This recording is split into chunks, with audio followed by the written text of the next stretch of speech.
Good morning everyone and welcome to the Cooper Associates County Ground for this Metro Bank one-day cup clash between Somerset and Glamorgan.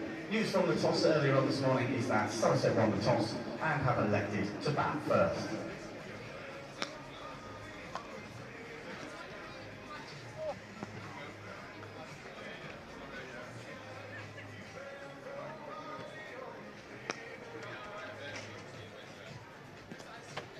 Of course, we are pleased to be able to announce that today is our annual Kids Day and our Fun Day, so don't forget to pick up your free junior fun book filled with fun cricket puzzles and games from the Somerset Cricket Gazebo in the St James Street car park, or the Jurassic Fibre Fan Village, as we prefer to call it. You'll find all manner of fun and games for children in the Fan Village today, so please do make your way to the St James's Street side of the ground and take part in all the free fun and games and entertainment.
Good morning and welcome to the Cooper Associates County Ground, where it's a beautiful sunny August Sunday, the last home game of cricket at Taunton in the summer holidays. Make the most of it. It's family fun day and loads of kids and families are loving their morning, playing games all around the car park, the fan zone, all around the ground. There's all sorts going on: food, petting zoo, drinks, music. Stephen, so much fun to be had here. Yeah, and Somerset having a bit of a roller coaster of a ride in this tournament. Good bounce back up in Durham this week after, well, we don't talk about Bristol, do we? But really, it's been a bit up and down. They're looking for their third win. No chance of going through, but they'll be looking to get the better of Glamorgan today. And let's hope that that blends in nicely with all the other activities we've got. And shouldn't mention the football either, should I? Well, yes, exactly. Somerset are playing Glamorgan at 11 o'clock. England are playing Spain in Sydney at 11 o'clock. It's on the big screens currently. They'll be on the TV screens around the ground as well. But if you're watching at home and you don't want to miss the football at all, you don't want to double screen when you're here, you can come in later on. It's only £15 for a ticket for the second half, so well worth coming. But yes, as you say, Stephen, Somerset winning at Durham is a nice confidence boost. Sean Dixon's men, slight positives taken from that win. Yeah, indeed, and we'll be on the live stream from just before 11 o'clock. Harry and I will be here, and Max Waller will be joining us as well, so hope you can join us then. Get the live stream going and have a look at what's going on. We'll just pan around and show you some of the excitement around the ground.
A very good morning to you. Welcome to the Cooper Associates County Ground this Sunday morning, and we have a Metrobank one-day cup match to show you. Somerset winning the toss and electing to bat against Glamorgan this morning. That's the first piece of news I can give you. The players are about to come out.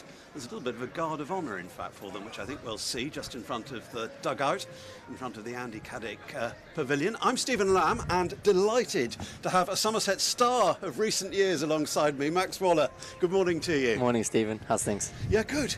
Great to see you. And a game to look forward to. Yeah, absolutely. I'm really looking forward to this one. I'm only here for the morning session, but I am looking forward to the first 10 overs and see some action and see the Somerset batters in action.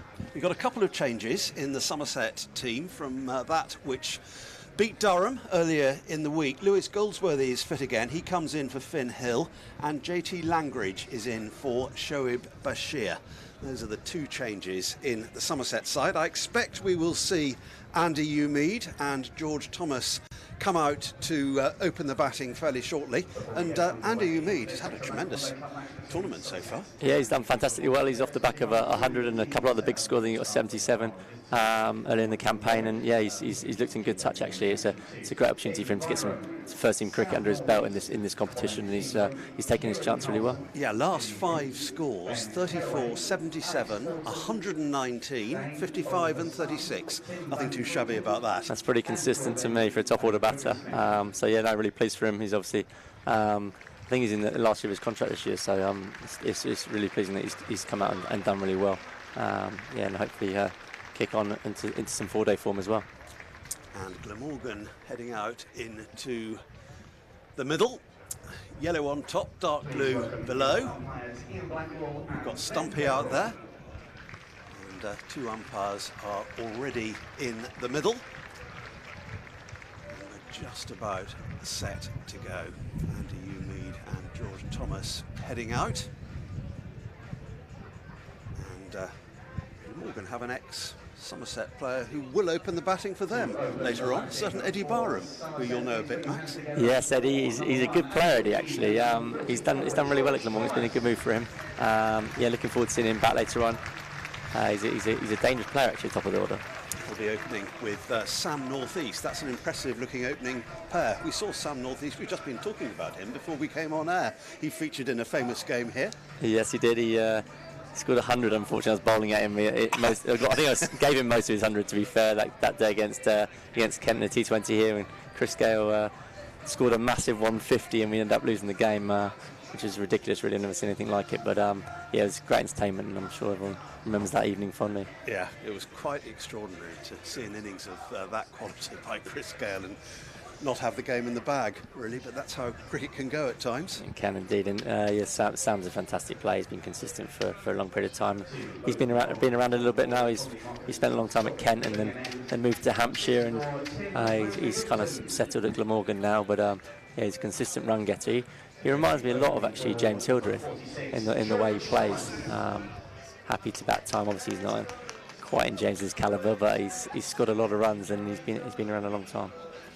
It's going to be Tim van der Gutten to open the bowling for Glamorgan, and he will be bowling to George Thomas. So we are pretty well ready to get underway. We've got a couple of slips in and ready for the first ball. From the Marcus Trescothick pavilion end. Driven, but not quite timed. Forgivable early on. Takes a while to get your bearings. Absolutely, new surface. I think it looks like a new surface. Up and down time Somerset have had in this competition. They've been affected more than most by the loss of players to the 100.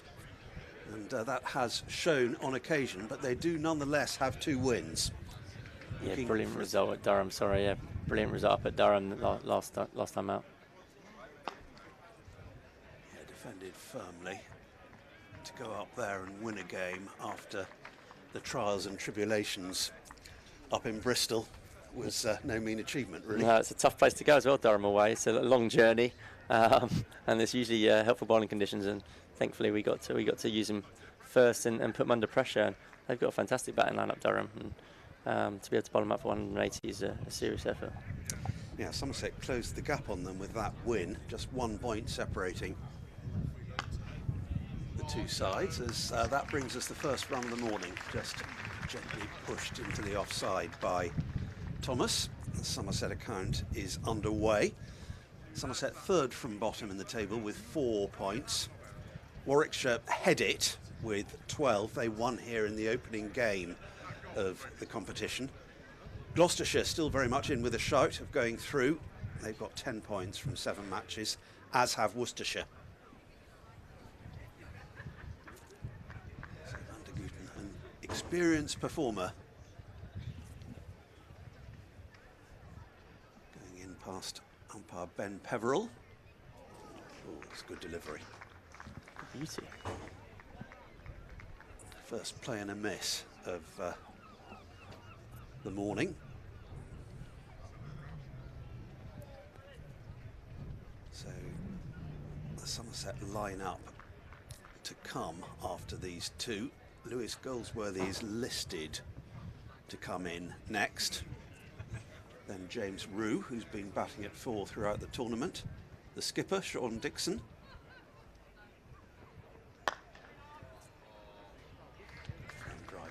Good stop as well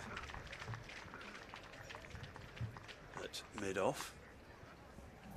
Yeah, bringing Goldsworthy back into the side obviously strengthens the top order. He's reliable at the top of the order. He's not a fast run scorer, but he's an accumulator, and the way Somerset bats in this competition is definitely going to help today.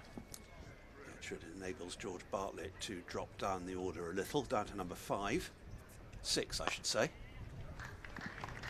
Be at least one here. Mead pushing into extra cover. I say earlier, he started the tournament really well. Hopefully he can get another big one today. Yeah, he's off the mark with that cover drive. And after Bartlett, we've got Josh Thomas, Danny Lamb, Ned Leonard, James Langridge, and the evergreen Jack Brooks. Brooksy. Oh, it's Brooksy now. He must be 45, 50. Still playing. He's actually done really well, hasn't he, in this competition? He has. He's consistent for me. He went on loan in the T20 Blast. Was it Nottingham? I think he went to Nottingham and a few games and did well, and then Somerset brought him back in. Yeah, he's a reliable performer. So first over of the match is complete after Somerset won the toss. John Dixon calling correctly. 3 without loss. Both openers off the mark. Second over of the innings, Rory Smith.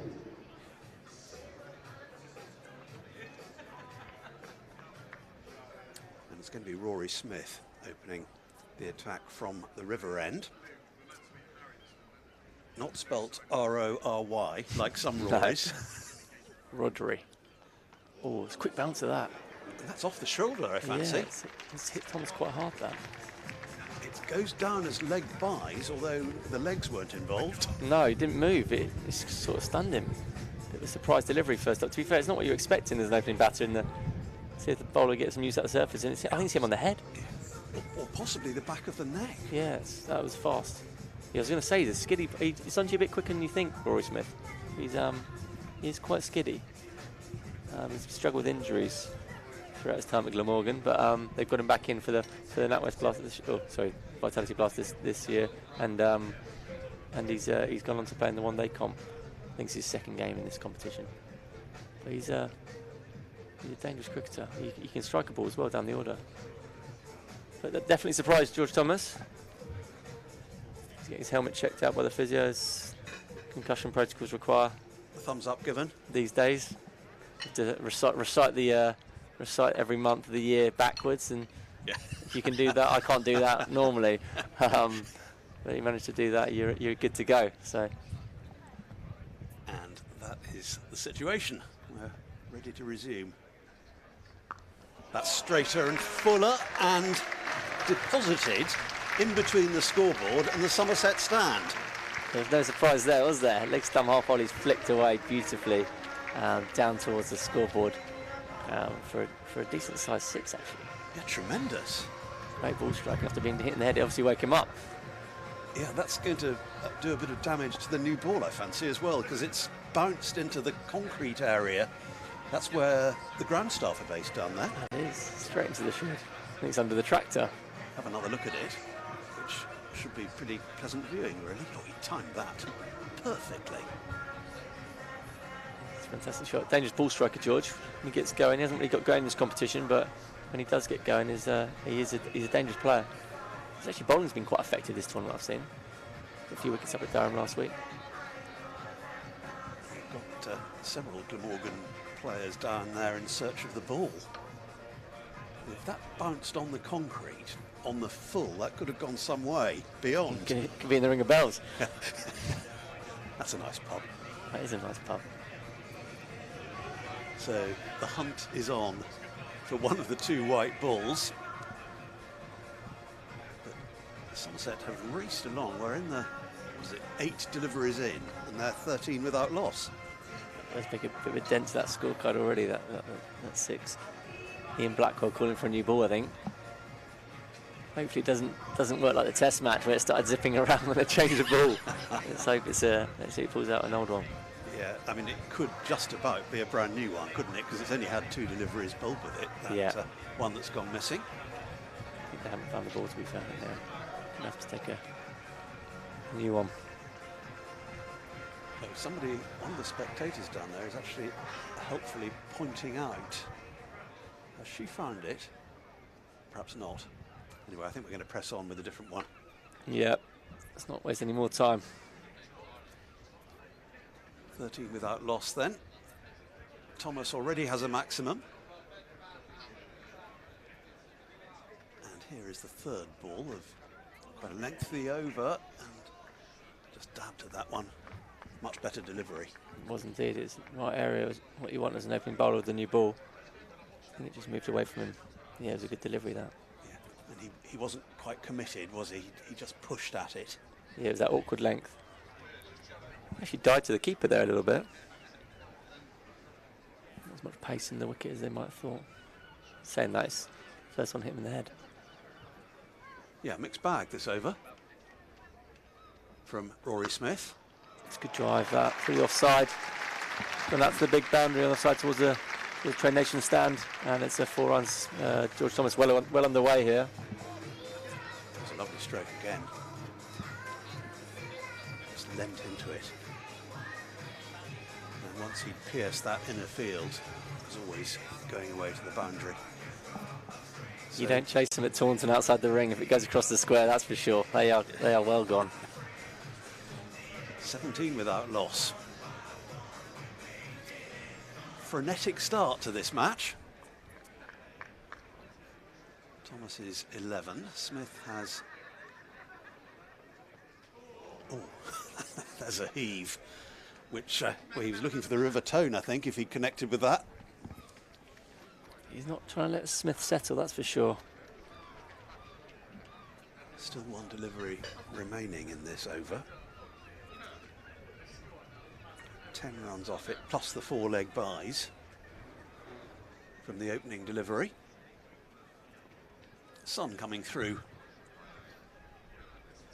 as Smith looks to complete the over, and again a swing and a miss from George Thomas.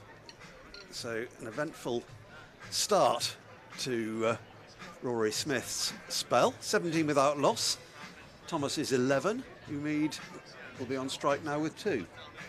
There's St James Church, which is just to the left of where that 6 was deposited earlier.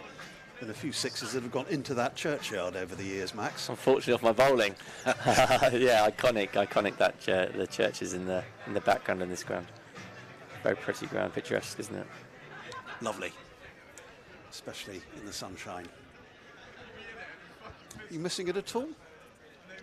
I'll be lying if I didn't say when I'm watching it, I miss it. There's things I don't miss, but yeah, definitely being out there playing in front of the Somerset crowd. Yeah, there's definitely times I do miss it, especially in the field, running around, taking catch, celebrating, seeing the boys do so well in the blast this year. Yeah, obviously so pleased for the lads to get over the line and win the competition, but there's definitely an air of I wish I was there as well. Has to be. Yeah, absolutely. But I'm very content with the decision to knock it on the head. I'm really enjoying my start to my coaching journey down at Exeter University and with the Somerset Academy and helping out with the Western Storm women's fielding. So no, it's been really good start to my coaching journey, and enjoying their next chapter, I guess. Good delivery from Van der Guten. Just cutting back into the batter. And bearing recent retirement in mind, there is a Max Waller testimonial T20 just around the corner. I've been busy with the testimonial year this year, and you've got an event coming up on Friday the 1st September. As Van der Guten comes into bowl, played back to him by Amid. So yes, Friday the 1st September, 5:30 start at Taunton Vale. I'm bringing some former Somerset legends back to play against the current T20 champions. Excellent. Have some names? Yeah, I can drop some names in that have been released already. Azat Ali, I think he's playing at Worcester at the moment. He's agreed to come back and represent the past players team, which I'm really excited about. Jan Myberg, a former Somerset player who took down Essex in a T20, got 100 here, I think, against Essex, and Tom Banton played a bit of a sideshow to his 100 in a small run chase here. So he's a dangerous ball striker. Other names, I'm trying to think of Chris Jones, Alex Barrow. I remember Chris. Chris Jones, he got 100 against Australia in the tourist game, I think. I saw that game. Yeah, and he finished his career early to go and work in the city, but he was a fantastic batter back in the day. He had all the strokes. He did. He's good to watch. Quite an upright figure at the crease. Absolutely. Cool. Full and straight from Van der Guten. He's on the money now. He played out in the Champions League as well, I think, out in India. In that T20 competition, I remember hitting Brett Lee through the backward point. Fantastic shot against obviously a world-class performer. Tim Groeneveld's playing, former Seamer, Somerset. Sophie Luff, Somerset. Excellent. Who's part of the live stream commentary Yeah, team? she's not a former player. I know she's currently halfway through her career, probably. Sophie, she's a consistent performer for the Western Storm and Somerset women's team. I think she's playing in the franchise competition that we don't speak about in this commentary box currently. But yeah, she's be good to have her along. There's also one. Keith Parsons. Who actually I didn't play with Keith because I'm not that old, but Keith, Somerset stalwart, isn't he? He's a legend of this area. Played a lot of cricket for Somerset over the years. Absolutely. Yeah, he was a stalwart. Yeah, he was. Yeah, scored thousands of runs, and I think it was over 250 wickets, professional wickets as well. So it'd be useful to have him back, and I think he's fit as ever, as I've heard. He's itching to play. Here is Rory Smith to resume. There'll be a single here for George Thomas. Van der Guten restored a sense of order in that previous over. Bowled a maiden. Yeah, he's a consistent bowler actually. Van der Guten, he's been doing it for a while. He played for Netherlands. He's playing international cricket. He's done it for a while, and he always seems to do well. When I look at Glamorgan's scorecard, he's always wickets or very consistent with the low economy rate. Smith then. Go down as a dot. So that's a lot to look forward to in Friday week? Yeah, Friday week. Yeah. So you can buy tickets on the gate. They're available there. You can pre-order them via email at bookings@tauntonvale.com or call Taunton Vale on 01823 252225 to book tickets in advance. But you really don't have to. You can turn up on the day, have a look at the weather. Fingers crossed it's a nice evening, and we can get a good crowd supporting the event. Sounds very good. Defence again from Andy Umead. So Glamorgan at the moment are 2 places above Somerset, mid-table really. Got 5 points from the 6 games, 2 wins, 3 losses.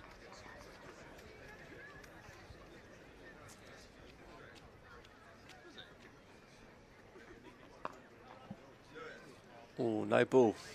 It's going to be interesting. It's not what you want as a bowler, and you're not quite settled. He's bowled a bit short at his opening, well, not quite 2 overs now.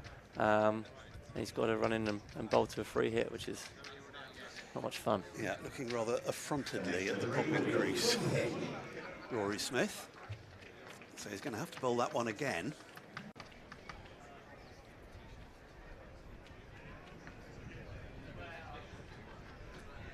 Getting up to his mark in a rather laboured way.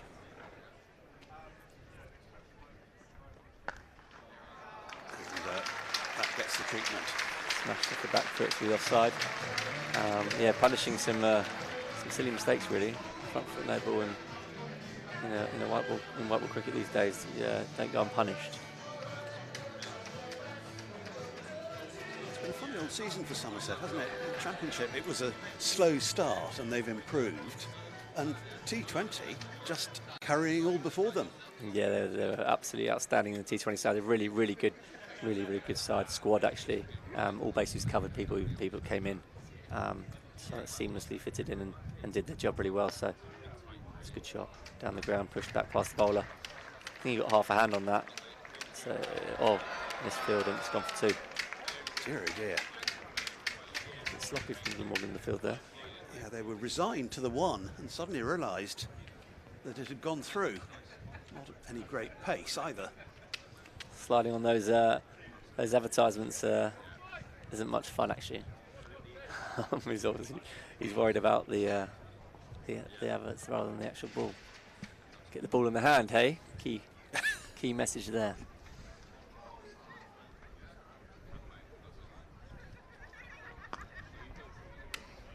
That's a good call. It's a good run to wickets that. Yeah, tapped to mid on and put him on the back foot, and he's on his heels, and they snuck through for the single. That's 27 for none off the first 4 overs, and Rory Smith 2 overs been very eventful actually.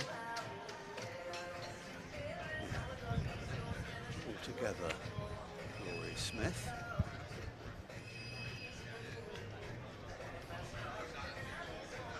Yes, we've been expecting that Peter Trigo was going to be part of the commentary team today. Stay with us, and he has an explanation. You will see him virtually as to why he's not here. Looking forward to hearing Trigg speak actually. We'll have that at the end of He's got this some over. stories, hasn't he?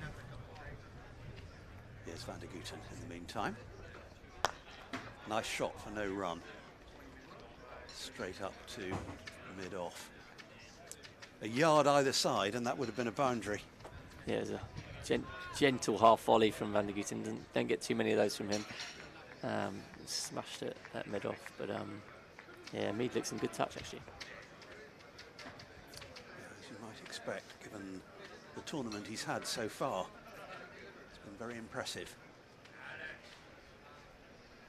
Still 2 slips in for him.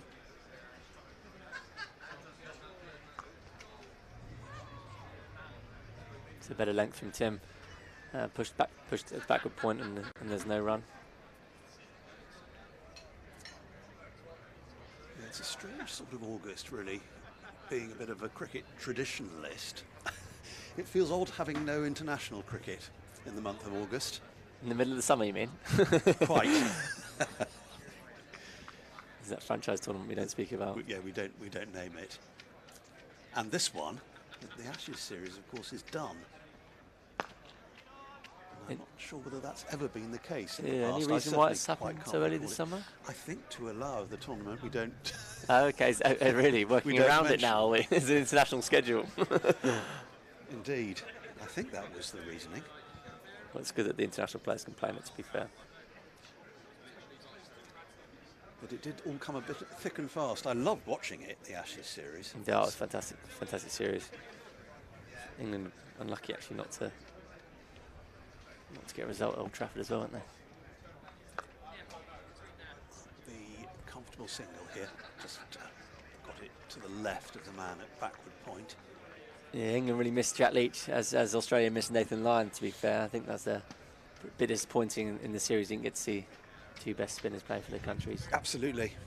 Yeah, that was such a shame, wasn't it, for Jack? Yeah, got it from. Sure, had plenty more opportunities, but yeah, he has been very unlucky in his international career thus far.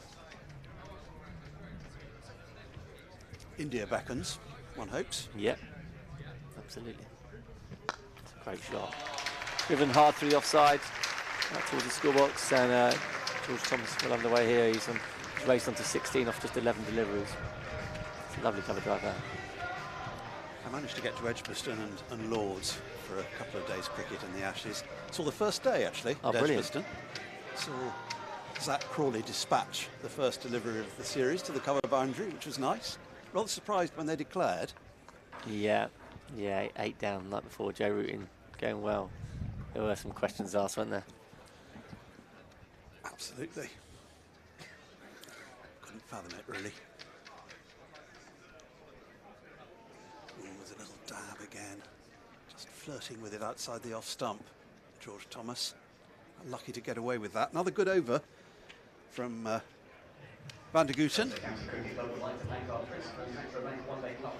One boundary off it. Is this the Trigo video we're going to see now? Is this? Good morning and welcome to the Cooper Associates County Ground. Somerset take on Glamorgan in the Metro Bank 50 over cup today. The wicket here is solid. There's not a blade of grass on it. I think it's going to play very true. If I was the captain, I'd win the toss and definitely bat first. Well, hopefully I'll be batting first tomorrow, guys. Sorry. Back live now. Max and I have a slight disadvantage in that we couldn't hear what Triggs was saying, but I'm sure the message got through to you. There's nothing impulsive. It came out of Peter's mouth, to be fair. So. But that's why he couldn't make it today. We might hear it again. Looked like he's in an airport somewhere. Still Rory Smith in the meantime. Sharp single taken pretty comfortably in the end by Andy Umeed. Somerset going along pretty well here in the power play. 5 overs gone. 33 without loss. Thomas 16, Umeed 11. So Glamorgan still looking for a breakthrough. Sean Dixon won the toss earlier. The Somerset skipper.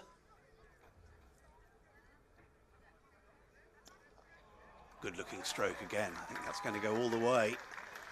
Looked just a chance that the man at short extra cover might cut it off, but it was too well timed. It's hit very hard at him, and it's he had no chance really.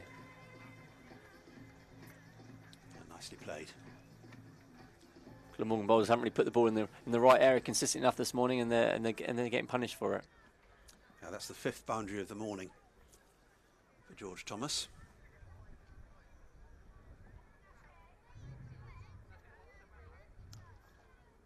Better line, better length, and just defended this time. George Thomas has 4 of the 5 boundaries, including a maximum. Going along very nicely, better than a runner ball at the moment. Looking around at the Glamorgan side, they haven't got too many players missing, have they? So they're pretty much full strength. Oh, just nicked wide of the only slip there. It's gone down to 3rd man boundary for 4. Better length from Rory Smith, and George Thomas sort of half put his bat there, and a thick outside edge went past the only slip there. Colin Ingram at first slip, and it raced away down to the boundary. They've just taken second slip out fairly recently. I think that guy went to extra cover 2 balls previously. So often happens, doesn't it? Another boundary for George Thomas. He's had some starts in this tournament without really going on. Could this be the opportunity? 24 not out. It's a great shot back past the bowler. That is a proper cricket shot. Driven firmly back past Rory Smith. That's the best one of the morning for me. Yeah. When it's executed well, the straight drive looks as good as any, doesn't it? It does indeed. Minimal effort as well. Backlift and all the way through down to that river end in front of the Lord Botham stand. 45 without loss then. Somerset, 6 overs gone.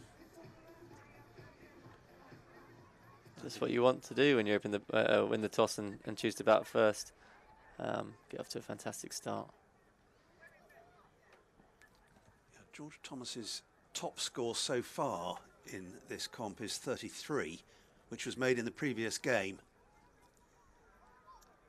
up at Durham. Great run single again. Called here. I think he would have been home even if he'd hit. Both running mid on ragged here. Hit and run at mid on, it looks like at the moment. There's 3 sharp singles to mid on.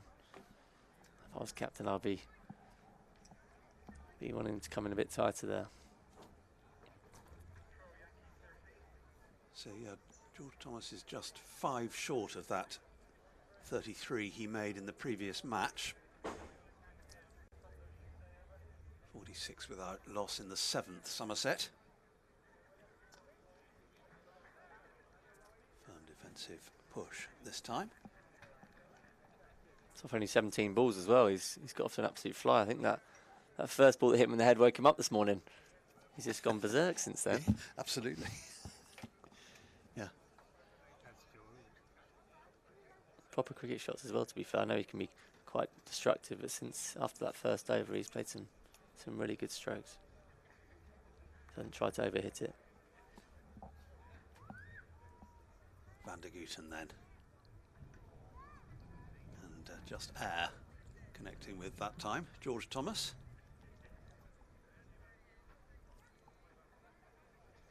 It's a decent crowd in today. Is it family day at the ground? It is indeed. All sorts of things going on beyond the boundary edge. Music and games and, yeah, if you want a little bit of a break or in between innings, there's plenty to do. It's a good crowd, as you say, Max. It's all the way around the ground. It is indeed. Still gradually filling. And they've already had some entertainment. It's going to be a dot into the ring of fielders in the covers.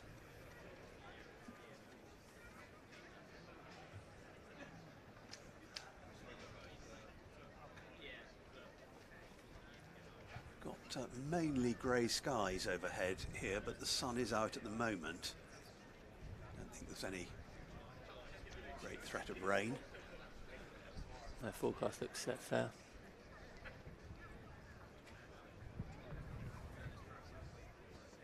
Van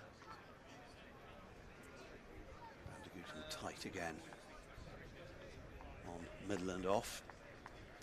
There's 1 off the over so far and 1 delivery remaining. Don't think we'll see Rory Smith next though. I think they make a bowling change. Looks like Zainul Hassan is warming up here at mid-on. Yeah, he's been expensive. Rory Smith, 0 for 33 from his 3 overs. So that would indicate a change is necessary. Great shot again. Driven strongly through extra cover. George Thomas is looked very strong through that area this morning, and he's capitalised any over pitch delivery around off stump, and he's done the same again here, and fantastic shot again. Beauty. 7th boundary for George Thomas. 6 and 6 fours. All spoiling Van der Guten's figures. 5 off the over in the end. But he's been very much the tighter of the two. 0 for 13 from 4 overs.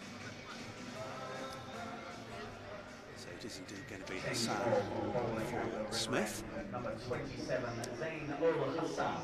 Boundary brought up the half century for Somerset, which is pretty good going in 7 overs. It's a great start. Yeah, up for a big score here if they continue the way they're going. Wicket looks good, to be fair. Yeah, you can have confidence in your stroke play, can't you, on this track, by the look of it thus far. Glamorgan's strong batting lineup. I think they're going to need a big total, to be fair. Ingram's a key player for them in the chase later on, and they've pretty much got a full strength batting side. Minus Chris Cook. So here's Hassan's first ball of the match. Tucked away neatly, there'll be a comfortable single here. There is cover out at deep mid-wicket. Well, first viewing of Hassan, I haven't seen him bowl before. Did you see much of him? I haven't, actually. It's the first sight of him I've had. Medium fast? Yeah, it looks quite... It's kind of shuffles into the crease and a bit of a quick arm. Not much height's coming from a low angle, isn't it? Back foot punch through point. Get Thomas. Yeah, more of a thick outside edge rather than or open blade, should we say. It's gone through point to the point boundary for 4. It's beautifully played. It's boundary boundary number 8 for George Thomas. Most of his runs, almost all of them are coming in boundaries at the moment. Very easy on the eye. He is, yeah.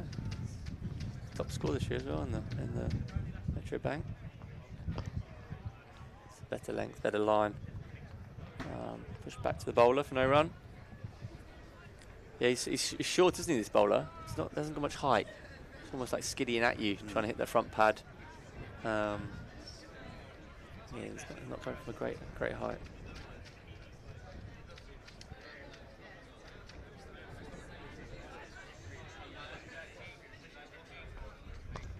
Nicely played again, but just be a single this time out to deep extra cover. Last of the home games this in the Metro Bank Cup. And in fact, rather sad thing to have to say, in August, there's only one more game of top cricket here this season. They're waiting for the big event in the 1st September, aren't they? That's what they're waiting for. Absolutely. But yeah, no, at this point, there's not much more cricket here in the West Country in August. But it's a combination of factors next month in that, as that's just dropped down on the leg side by Umeed. They've got a bye in one of the rounds of championship games, Somerset, and then there are 2 away matches, so it leaves only the one game at Taunton, which is against Kent. That's right. I think they're Hampshire on the 3rd of September. Is that right? Yeah. Away, and then they have a week off or 10 days off, and then come back for 2, or one of the 2s back here. Here's Hassan again. Better area. Put the ball in the right area. It's very difficult to get away. Well bowled that final delivery. 56 without loss then, Somerset. Thomas is motoring on 37. Umeed is supporting on 13. He's actually playing a good anchor role, to be fair. George is hitting a lot of boundaries, and Umeed is staying there with him and rotating strike, getting him on strike when batted on, going well. You kind of want to get him facing many deliveries as possible, and they face a similar amount of deliveries, but he's playing a good role as well. Still going to be Vandergusen from the Marcus Trescothick Pavilion end. This will be his 5th.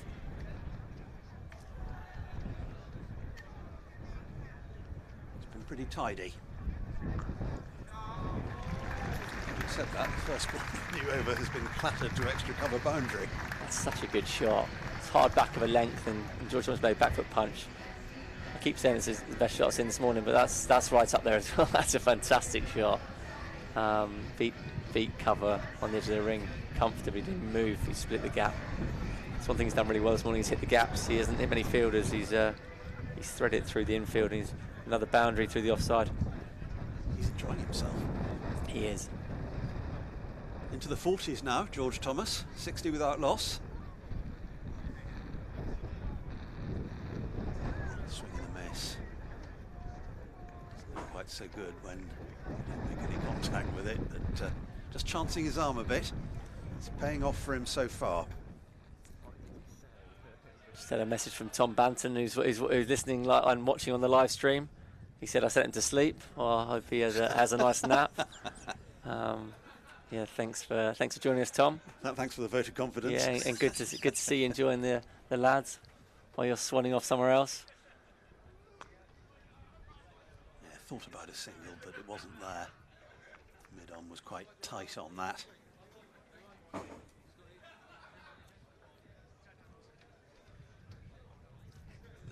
really entertaining stuff we're seeing from these 2 openers.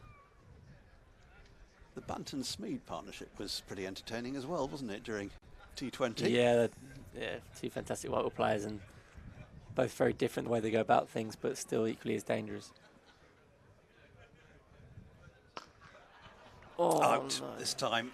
First wicket has fallen, just pulled to mid-on. And that is the first breakthrough for Glamorgan. Thomas has gone, 60 for 1 Somerset. And a bit of a miscue to end that Thomas innings. He looks in such good touch. It was getting boundaries so frequently, actually. Played pull shots, probably with length that wasn't quite there to pull. It was a little bit onto him a bit quicker than he thought, and sort of under half of the bat, and just pulled to mid on, good catch moving forward. But bit of a gift, to be honest, to Glamorgan. They ended up threatening at all this morning, and Somerset lose the first wicket. See Lewis Goldsworthy coming in now at 3. That's where he's listed, and that indeed is where he's appearing. So really watchable knock from George Thomas comes to an end. 41 he made from just 28 deliveries with a 6 and 8 fours. And a shame it had to end, really. Yeah, he looks in good touch. It's like you say, very pleasing on the eye. Only a small cameo, but he looked very good whilst he was there. Well-deserved wicket for Van der Gutten in his 5th over. He's been reasonably tight, economy rate of 3.6. Yeah, it's always difficult as an opening bowler. You want to support the other end as well. Otherwise, the game just gets away from you a little bit. So he's actually done a really good job for Glamorgan here. Kept it tight one end whilst the other end's been going at a high run rate. He's actually had some control this end. Yeah, let's say just reward. So Lewis Goldsworthy is ready after taking guard. Here's his first ball. Nothing to do with that. Just played in 3 matches in this tournament so far, Lewis Goldsworthy, but he's done pretty well in all of them. 78 against Warwickshire, 47 against Worcestershire, and 47 again against Northants. Pretty consistent. Had a really good year last year and hasn't quite the same opportunity he had last year, but he's done well when he's got the opportunity. Missed a couple of games through injury, but good to see him back in the side. Yeah, useful bowler in this form of the game as well. White ball cricket, I think it's more suited to his bowling. Yeah, so he's definitely a strong addition to this side today, coming back into it. All returned to umpire Ben Peverell, standing alongside Ian Blackwell in this match. Ian Blackwell is at the river end. Familiar figure in these parts, Blackie. Yeah, I played golf with Ian Blackwell the other day. He hit it off the planet. He did anywhere but the fairway. Spent more time in the trees than I did anywhere else looking for his ball. But no, he's a good man. A good man. He actually is a nice golfer normally as well.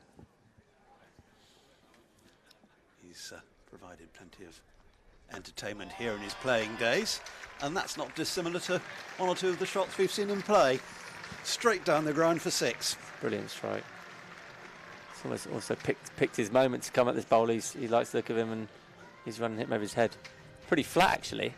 It's a great strike. Clean hit of the ball. Didn't get much above the Ian Botham stand, but it sailed it over the boundary for 6. Yeah, Andy Mead has been playing second fiddle really to George Thomas, but taking full charge of that one. And then defensive minded for the next. Surprised the keeper's not up here actually, to this bowler. I think definitely have the keeper up. At least it'll keep him in his crease and he can sort of hammer away on a good length and make it difficult for the batter. You have to move around the crease and come down the wicket. I think it's a really good option to this bowler. So might see Andy Mead do it again this over. So 2 defensive pushes in a row. Perhaps feels that having got the over underway with a 6, then just take stock a little bit. 2 boundaries he's hit in that 19 not out. Andy Mead has come off 27 deliveries. Finding the fielder again this time at short mid wicket.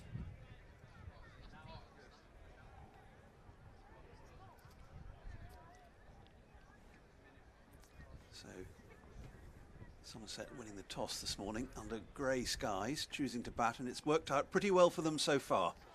Just the 1 down, the power play coming towards the close.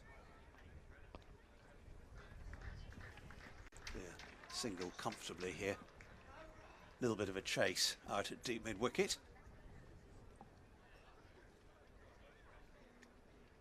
So that'll bring Goldsworthy onto strike for the first time at this pavilion end. Eddie Byron patrolling that deep square leg boundary. His fielding's come on a lot, actually, Eddie. That throw's much better than I remember when he was playing for Somerset. He's always pretty unreliable, but he's been pretty consistent since he left. Yes, moved to Glamorgan 3 seasons ago. Yes, I think so. And he's carved out a career for himself there. Yeah, I think he will do for some time to come. He's done well again when he's played this year. So, I know he's had a couple of injury problems, but he's back and he's been scoring some runs. 67 for 1 then, Somerset. The wicket of George Thomas, a bright and breezy 41 before he was caught at mid-on off the man who's going to continue now from the Marcus Trescothick pavilion end, Tim van der Gutten. End of the power play. Good start for Somerset. Umid on strike.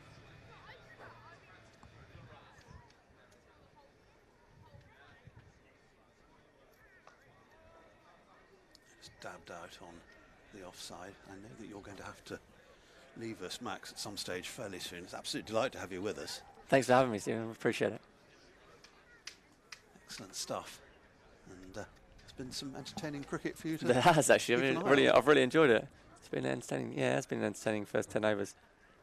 Good to see George Thomas get off to a fly and play some fantastic shots.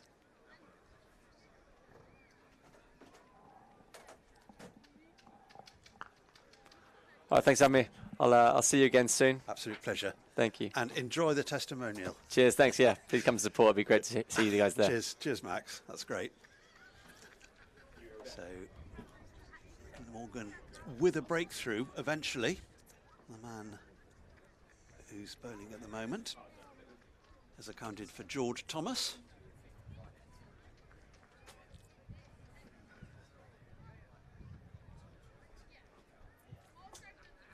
Conceded 17 runs so far, Tim van der Gutten. That could easily have been the second wicket, actually.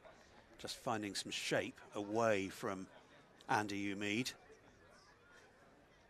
Good delivery. It's a little bit there for Glamorgan on what is predominantly a batting track here at Taunton.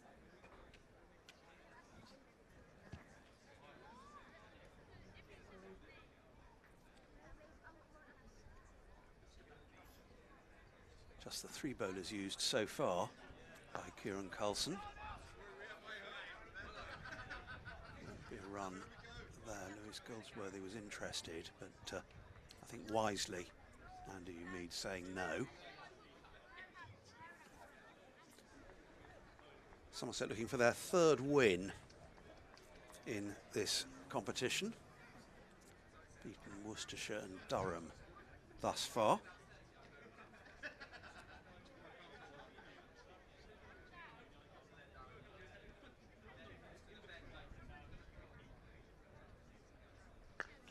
Good looking stroke, but straight to short extra cover.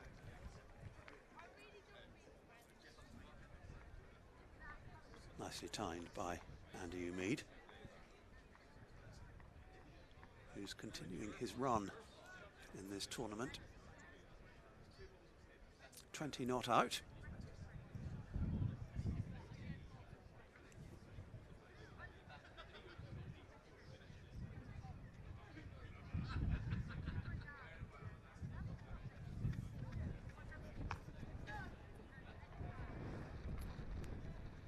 Watchful defence to complete the over.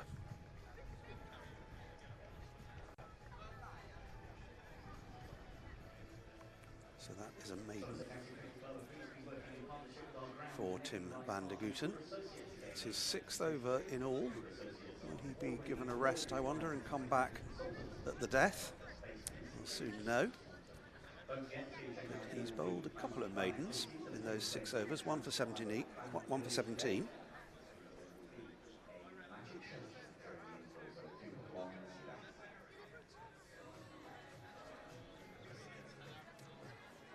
So Lewis Goldsworthy now on strike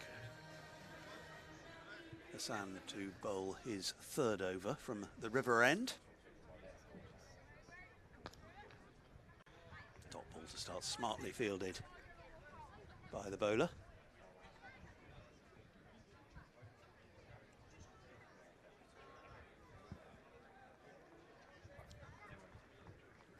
Goldsworthy looking to extend a successful run in this tournament after it was interrupted through injury. Yeah, it was a shame, wasn't it, Stephen? He was batting so well. I really like Lewis Goldsworthy batting 3 in this competition, and as you say, it stopped him just when he was looking good.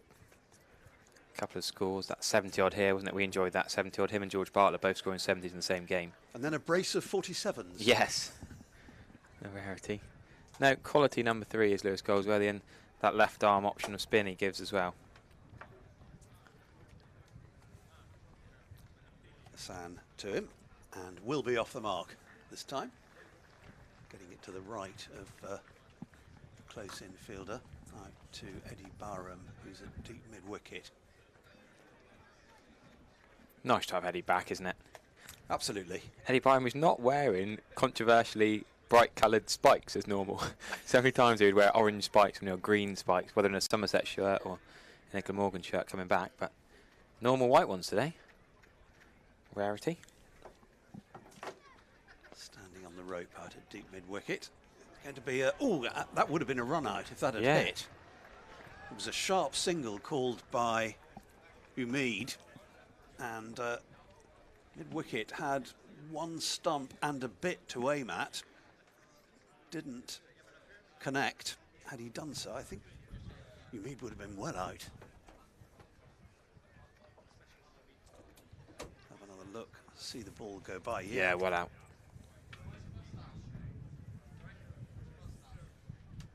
Goldsworthy back on strike.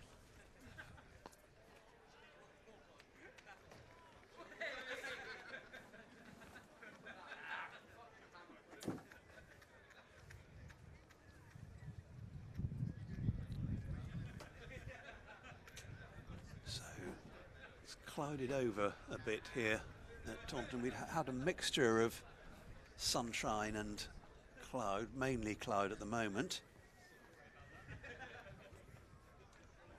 Oh, outside edge, and it's going to be 4. Had there been a slip in, I think that could have been down his throat. Yeah, it's rare they have slips in sort of this stage, isn't it? The white ball game. Yeah, after the 10 over mark. Yeah. Slip drive for 4, Stephen. We've had a couple off the outside edge at this end. And once it's through, then it's 4 all the way. 73 for 1. It's Goldsworthy's first boundary. Off the last ball of Hassan's over. So Hassan's figures now 3 overs, no maidens, 0 for 19. It's been the more expensive end, the river end so far. Yeah, it's funny how sometimes ends, whether it's psychological or whatever. You're going to stay at the expensive end. I'll come on at the cheap end, shall I? Go for it. We have got a change at the cheaper end. Yeah, I'll take over from the Marcus Gothic Pavilion end then. It's going to be a single off the first ball of the new over. Just choke down on to the biscuit. Third man. Yeah, and me just a bit of whip there, and he can just get that down behind point for 1 run. I think it's Rory Smith who's come back on. In fact, from changed ends, isn't he? Marcus Trescothick Pavilion end. He was expensive, as we were saying, from the other, but now back on.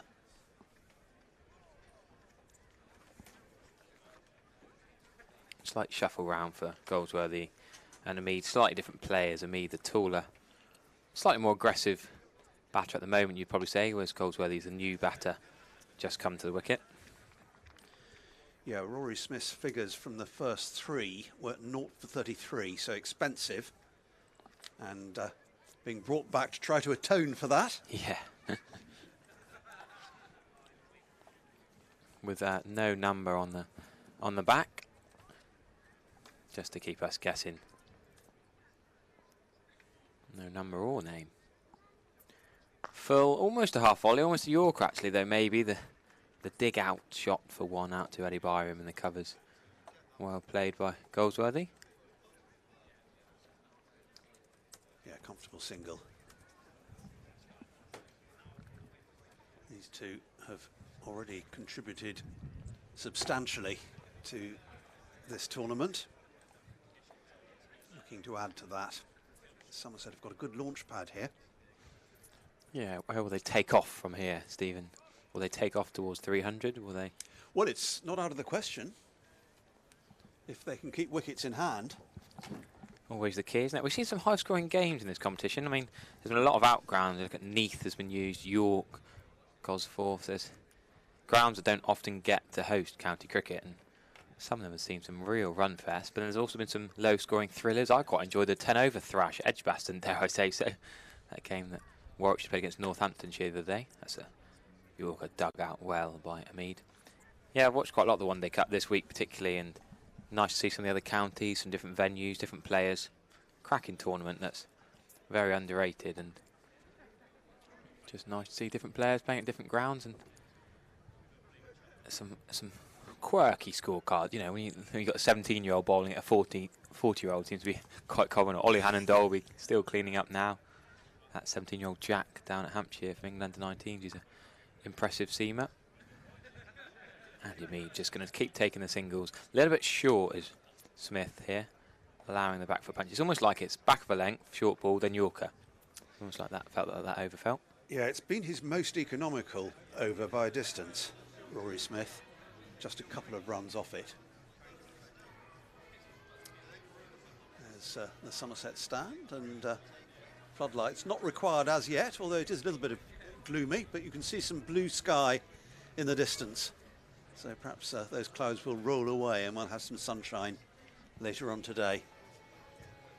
Got a few people out on their balconies with a very good view, as ever, from those apartments behind the Somerset stand. One or two up on the roof. Watching Hassan start another over and launched into the Colin Atkinson Pavilion. That was bigger than Jamie Overton's shot here that smashed the window a couple of weeks ago in the county championship game between Surrey and Somerset, when he smashed that window at the bottom of the Colin Atkinson Pavilion. I'm glad to say that that window's been fixed now and the fans are allowed to sit in front of that window again. But I don't think he got hold of that, Stephen. I thought that wasn't the middle of the bat. Still gone well for six. I think it may have bounced off the balcony. Yeah. Because it bounced back into the field of play. Well stopped this time at short mid wicket.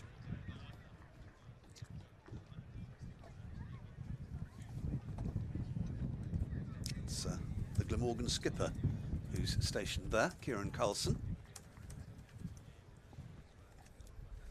82 for 1. Somerset in pretty good control of things in the 14th over.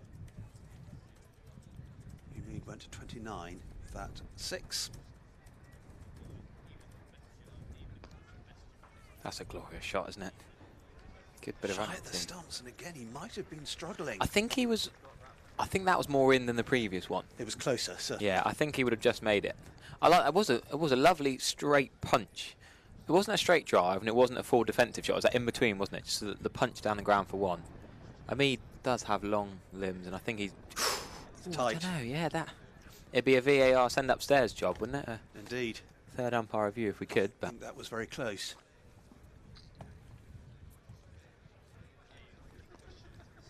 Tucked away comfortably off his hips. Barham will be in action again down at deep square, more deep square than deep mid wicket. Another comfortable single for Lewis Goldsworthy. Just offered a little bit of room on his pads.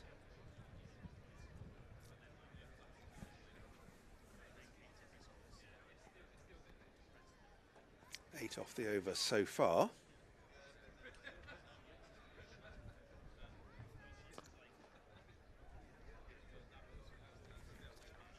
Dot this time. Up to mid-on. Look at that run out from the other end. just now. out, I reckon, even with the bat slide, actually. If you look, this frame, oh, it's hard to tell. Very difficult. It's tight, isn't it? Oh, he's just, at first I thought he'd made it. That might have been quite a tricky decision for Ian Blackwell, actually, if he'd had to make it.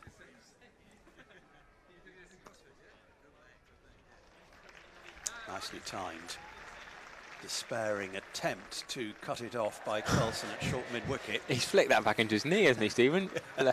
We shouldn't really laugh because he's done well to sprint, chase, dive, but he's got his hand, it's Colin Ingram, I think, and he's flicked it via his knee over the boundary for 4. Look at That this. is bad luck, isn't it? Look, he's done the hard work. Oh, it's his other arm, then his knee. A combination of things has carried the ball over the rope. Frustration for Glamorgan and for Colin Ingram in particular. And Somerset just go motoring on. 88 for 1 now.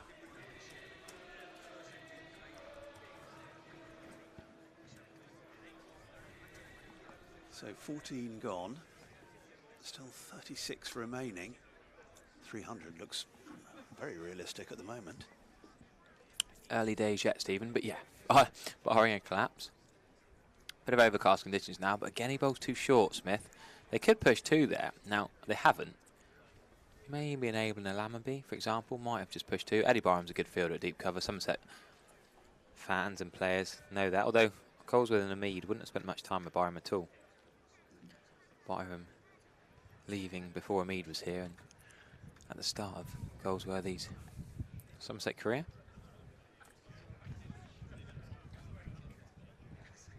Rory Smith wasn't too happy with the delivery point on the popping crease, just kicking away at it. It's a common thing, isn't it, when bowlers don't bowl very well, they look for something to blame. Leg side this time. Now they're looking for 2. I don't think they'll get it. No, pumping of the arms from Andy Mead. Yeah, so Smith is into his 5th over now. Did start at the river end. Now he's on from the Marshall Scottish Pavilion end down below us. And decidedly more economical in this second spell. Yeah, still going at nearly 9 and over, mind. Yeah, got a bit of repairing to do. Just the 11 dot balls. Too many of these singles are easily timed and easily placed away. Went for 5 4s and a 6 and that no ball. So far in just his 4.2 over spell. Well, 2 spells. Yes, that was mainly at the hands of George Thomas. It was a really attractive knock. Yeah, 41 off 28 balls. If you're just joining us at half-time in the Women's World Cup final, then remember you can rewind on the YouTube stream. George Thomas caught Smith, bowled Van der Hooten for 41 off 28 balls. As you say, a splendid sort of pinch-hitting, aggressive top-order knock, which is what he's in the side to do, really. A Mead will bat big and long. George Thomas is there to get Somerset off to a fly. What a glorious shot that is for no run. Good fielding by Smith. Yeah, it was. He got down well to that because that was potentially going all the way. Yeah. Neatly timed by Mead, who's looked solid again today, thus far. 35 not out.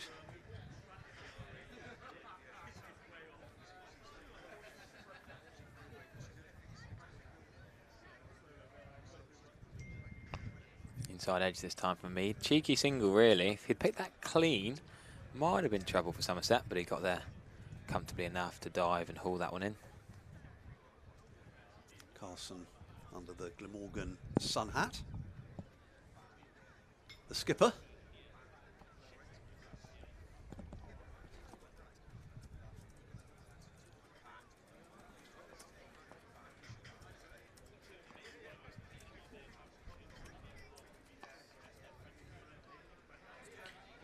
Yeah, we're looking to get a single there. Because of the annoyed to have not quite managed to get that into a gap. Smith not looking particularly threatening here. Not going for boundaries now in outside the power play, but just can't quite hold one batter at one end. Plenty of batting to come at the moment. James Rood due in next. Then the skipper, Sean Dixon. George Bartlett. Yeah, it'd be interesting to see what number they come in. George Bartlett's batted 3 a few times, of course. Curtis Camphor's not here anymore. He's involved in the Ireland-India T20, so he's not going to be batting anywhere from 5 to 7. He's not in the side. Tector, of course, from Gloucestershire also left the One Day Cup to join up with Ireland-India. That was a cracking first T20. at Malahide. India only winning by 2 runs on DLS. You'd have thought India would smash Ireland, to be honest, but no. And we've got a change of bowling here. I think it's going to be Mr. Gorvin. Is Andy Gorvin going to... Just deciding who's going to come in from the river end. I think you're right. I remember being impressed with him here in the One Day Cup last year. Small fella, skiddy bowler, swings it both ways. He was the guy at the end. Were you on comms with me, Stephen? I can't remember. The game last year, I think they needed 6 off the last ball of the match to win Glamorgan. Andy Gorvin swung it down the ground for 4. It was a 1-run victory just off the top of my head between Somerset and Glamorgan last year. I don't think I did that one. I was a cracker. Really good game of cricket.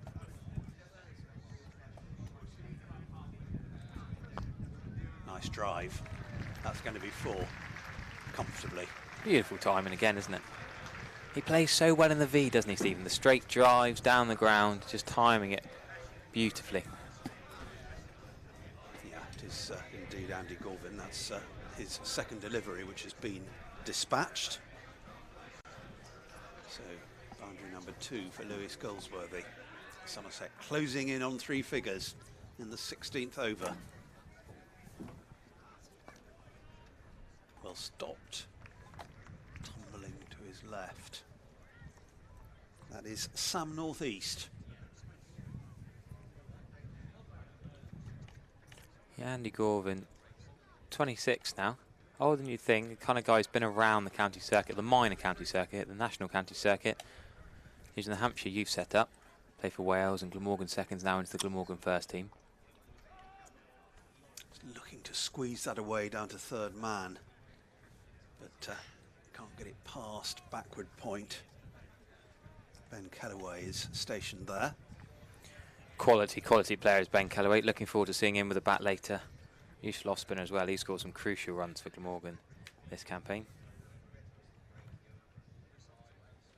Gorvin again then.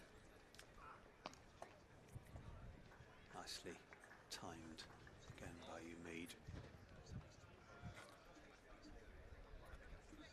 Will just be a single.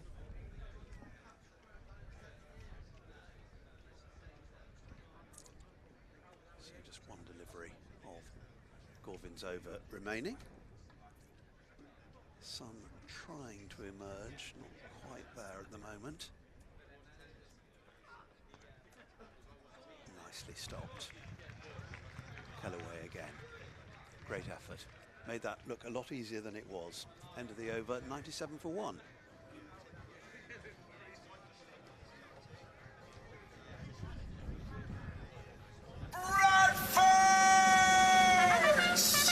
It's Bradford's greatest, grandest, maddest, most magnificently mega prize giveaway ever. The sky's the limit with Bradford!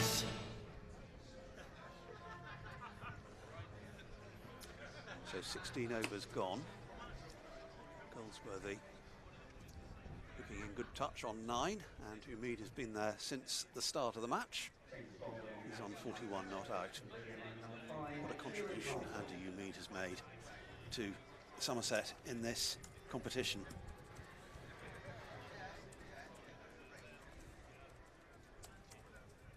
So we're going to see a bit of spin, I think. The captain's coming on. Yeah, he's bowled quite a lot recently, actually, Kieran Carlson. Potentially overbowled himself in the county championship. Bowling here in the One Day Cup as well. Destructive batter and part-time spin, I think it's fair to say. Well, he's going to come bowl at Andy Mead with mid-off up in the ring. Oh, that's a loosener, Stephen. Short ball, pulled straight out to the boundary. Good bit of fielding, actually, diving. So only 1 run. That deserved to go for 4 or 6, let's be honest. Got away with it because he's got a deep wicket in place. And the moustached Kieran Carlson, 25 years of age now, gets away with a proper loosener. It was Tom Bevan, the fielder, who did really well to get around to that. Still short to Goldsworthy, but gets away with again, just a single out to deep cover.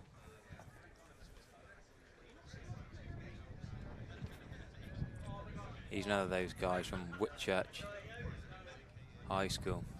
Sam Warburton, Gareth Bale, Kieran Carlson. Some absolute legends from a standard state school. That's going to be 2 out to deep extra cover. Yeah, I love the stories of, you know, the other ones. I think it's the Tour de France. Was it Thomas?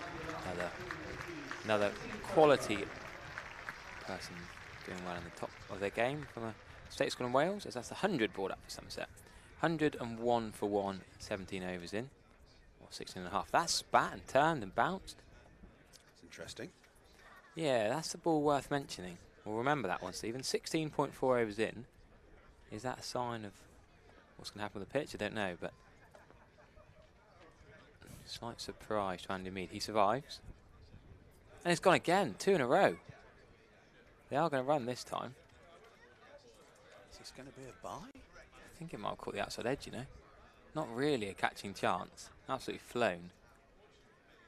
Yeah, no. Here we go, look at this. I think it's come off the edge.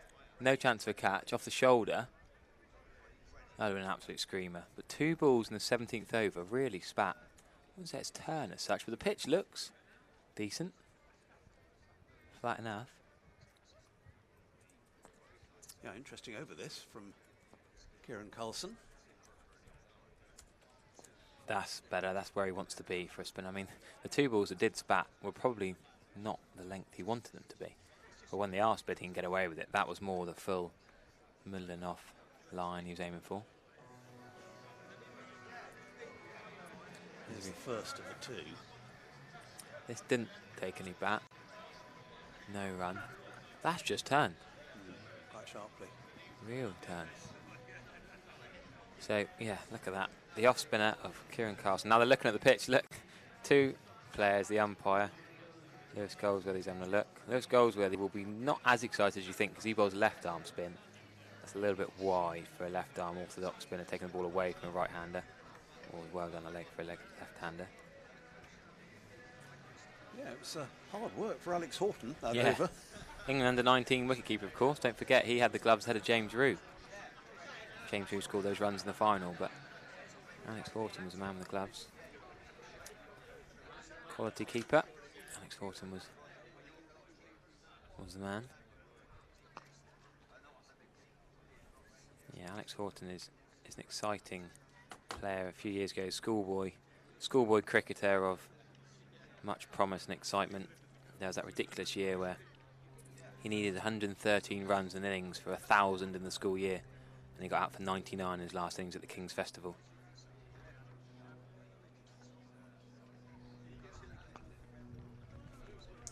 Be a dot ball to mid-wicket. Still Gorvin from the river end. Pretty tidy first over, went for just 5.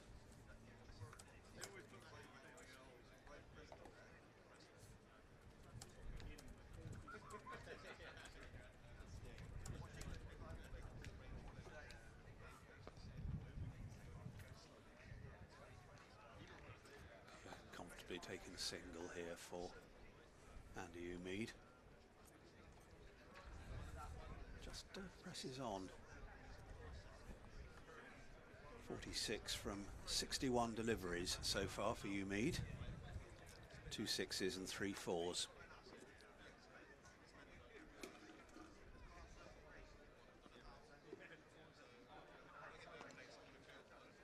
Another single here for Goldsworthy this time. Pushed out into deep extra cover.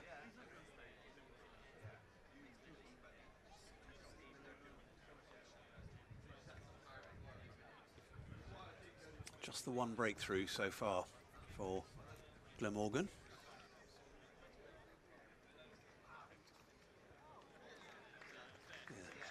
Single here, was that outside edge? I think deliberately played the late cut. Just trying to dab it down, rotate the strike. The important aspect, isn't it, of the middle overs of a 50-over game, just to keep the strike rotating. Of course, the World Cup just 6 or so weeks away. England playing New Zealand and Ireland in September, warm-up games. In October, off to India for the World Cup in this format.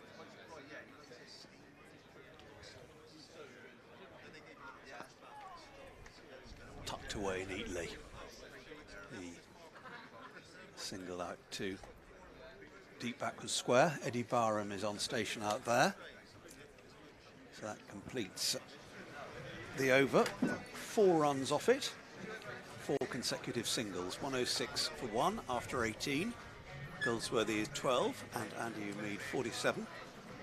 Somerset in pretty handy position at the moment. Yep, they're in the box seat currently. Not really been much of a threat from the Glamorgan bowling attack. Hopefully not much of a threat in the fan village. We'll keep you updated on the petting zoo. A nice look at Pete Trigo's mate, the armadillo, earlier on. Carlson, back of a length into leg stump. Goldsworthy whips off his legs for 1 run. Yeah, all sorts going on here at the Cooper Associates County Ground today. We'll fill you in on some of the excitements. If you still want to come down, tickets still available. If you wait till the end of the football, still can buy cash tickets on the gate. Again, 2-leg side from Carlson. I don't quite know why his hand's on his head. Even if Umeed had missed that, that's going down leg. Yeah, it was a little bit short as well. Yeah, he's not bowled very well. He's just had 2 spit and turn, which kind of makes him a bit more threatening and menacing than he is.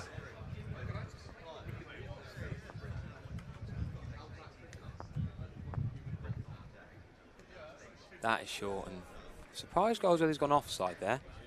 I suppose he's sensible, deep covers back. He wants to get 4, he's only got 1 man to beat, whereas if he'd pulled that, he's got to beat deep square, deep mid-wicket and deep long on. Didn't get any bat on it, top ball. That's flighted. That's better bowling from Carlson. 1 down the ground, but flighted, bit of dip onto middle and off stump.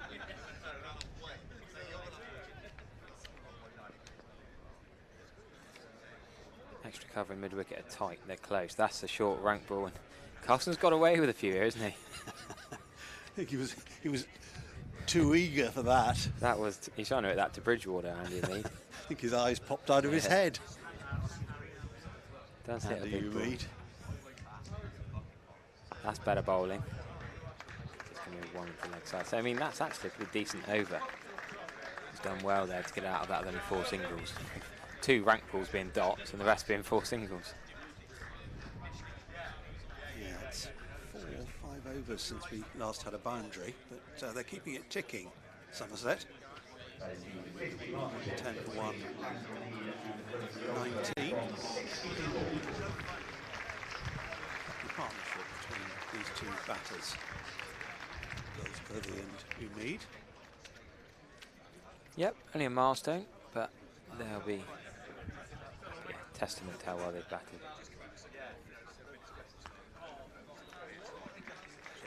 To Eddie Barham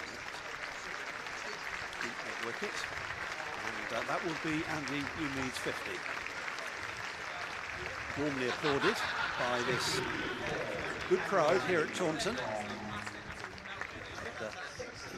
he has played the anchor role for Somerset thus far. 66 deliveries, 2 sixes, 3 fours in that half century. Well batted.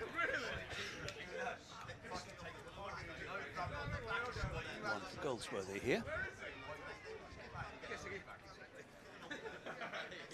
Yeah, great to see Umeed after those struggles in the first 4 games. Well, including the 2 warm-ups in the Warwickshire and the Worcester game. Then he's done really well since. 50, 100, 77. And then here today. Fair play to him. Terrific record, isn't it? Got going, and yeah.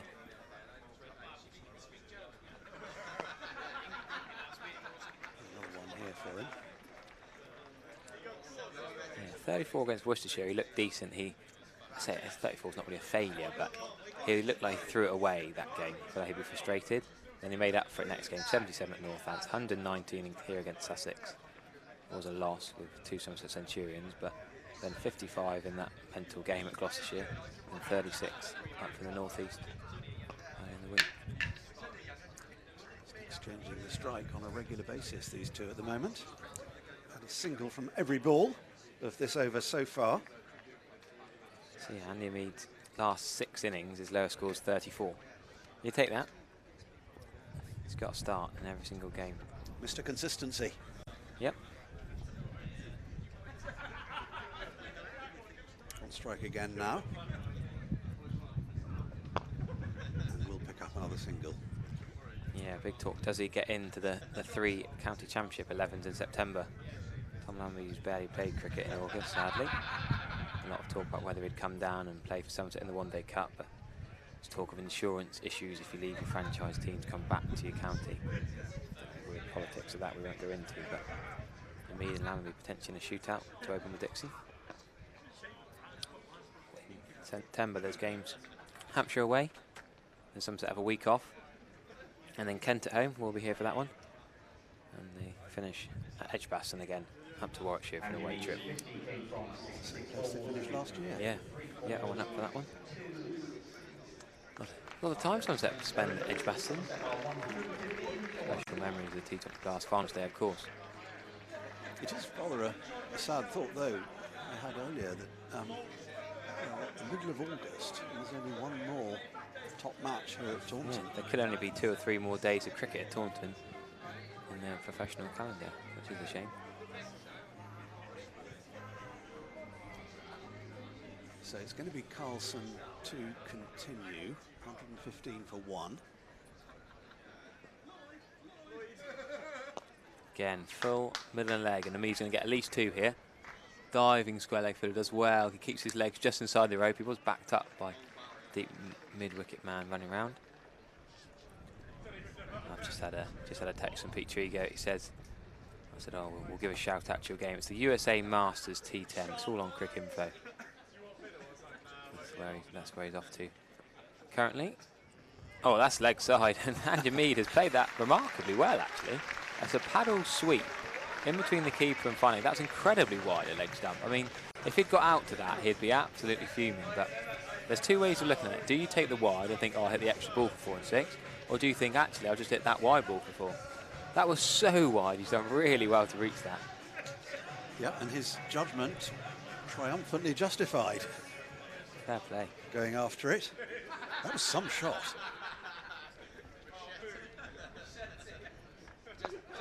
Bit aerial for me, but down to long on, that's safe enough. The boundary for the over.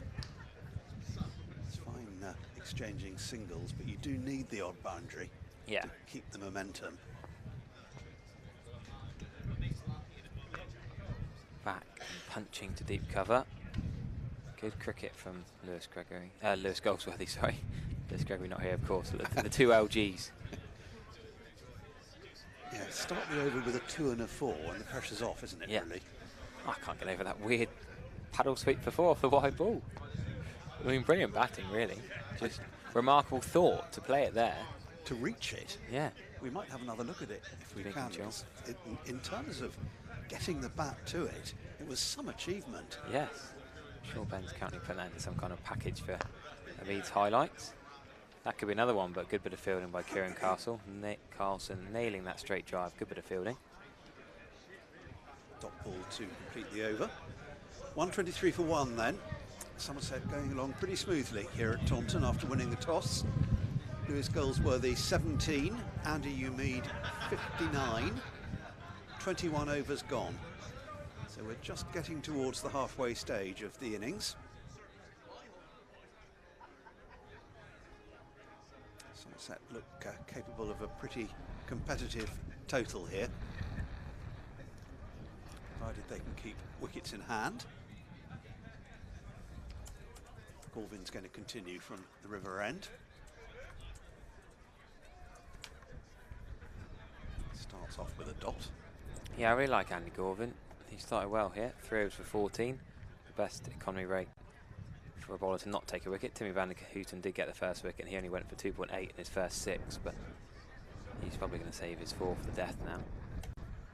Andy Gorvin's done a pretty splendid job from the river end.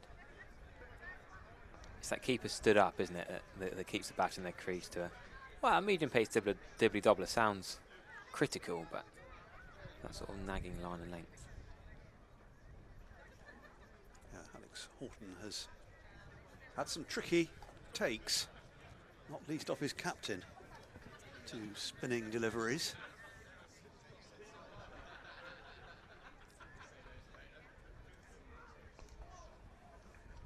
Comfortable single here.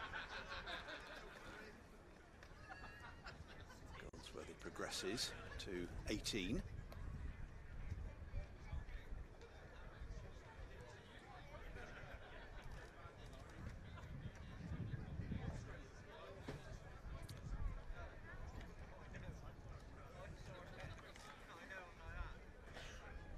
Gorvin in again.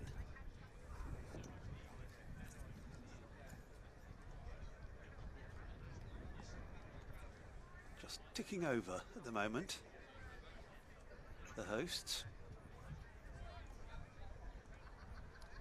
Mainly singles, the old boundary. And still Glamorgan only have the one wicket. Thomas for 41.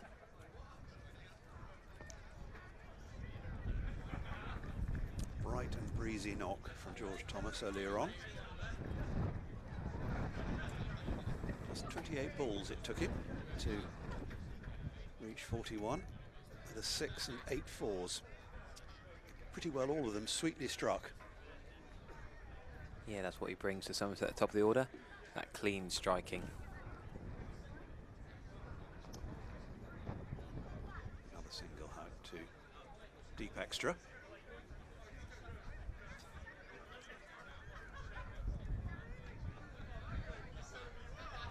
Placing themselves nicely at the moment, Somerset. They stand already in excess of half a century. Goldsworth is 19, Mead is 60. 26 for 1 after 22. Not sure what the delay is between overs here. Kieran Carson's one of the slowest, trudges back to his 4-step run up. Not worried about the over rate here. Glamorgan, no urgency whatsoever. And he's taking his gloves off, he's having a little rest. Carson's finally ready to go. That's a sweep shot from Lewis Goldsworthy. Beautiful shot, only one run, but he's absolutely nailed that. Got down to it very nicely. Tom Bevan is one of 3 men out in the deep on the leg side. Dip and flight again from Carson. Interesting. Better. 4th over now, 0 yeah. for 17. I say this is better than his first couple of overs. I know he had those 2 to turn and spit, but finding his areas now good. Fielding a fair and bowling crucial for a spinner. Get down and stop the singles down the ground. Good sprawling effort.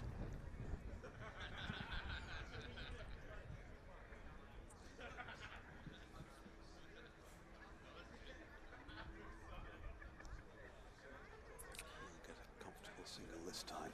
Yeah, I guess he's not too unhappy to go for singles.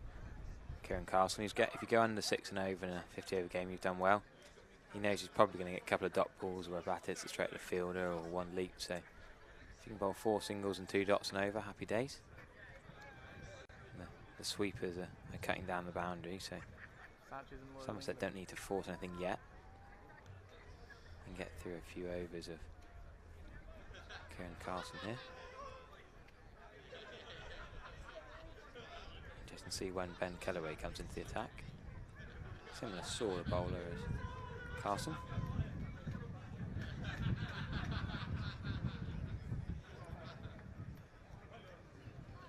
It's quite metronomic at the moment, the way the score is building. 4 off that over. Glamorgan can keep it down to 3 or 4 and over though, they'd be reasonably happy. As ever, the James Hildreth stand is well populated. Always a popular spot at the Cooper Associates County Ground. Gorvin's going to continue. Over number 5 from him.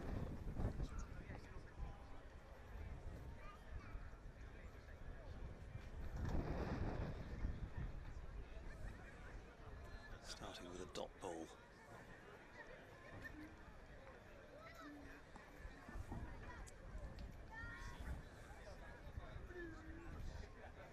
Mixture of cloud and sun here at Taunton today. Not much in the way of breeze.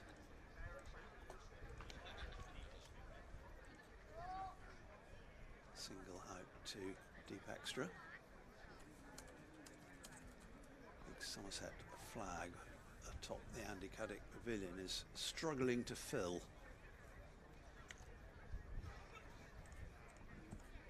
At the moment.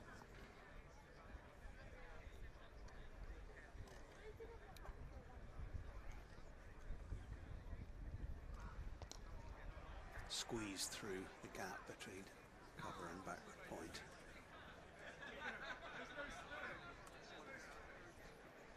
For one.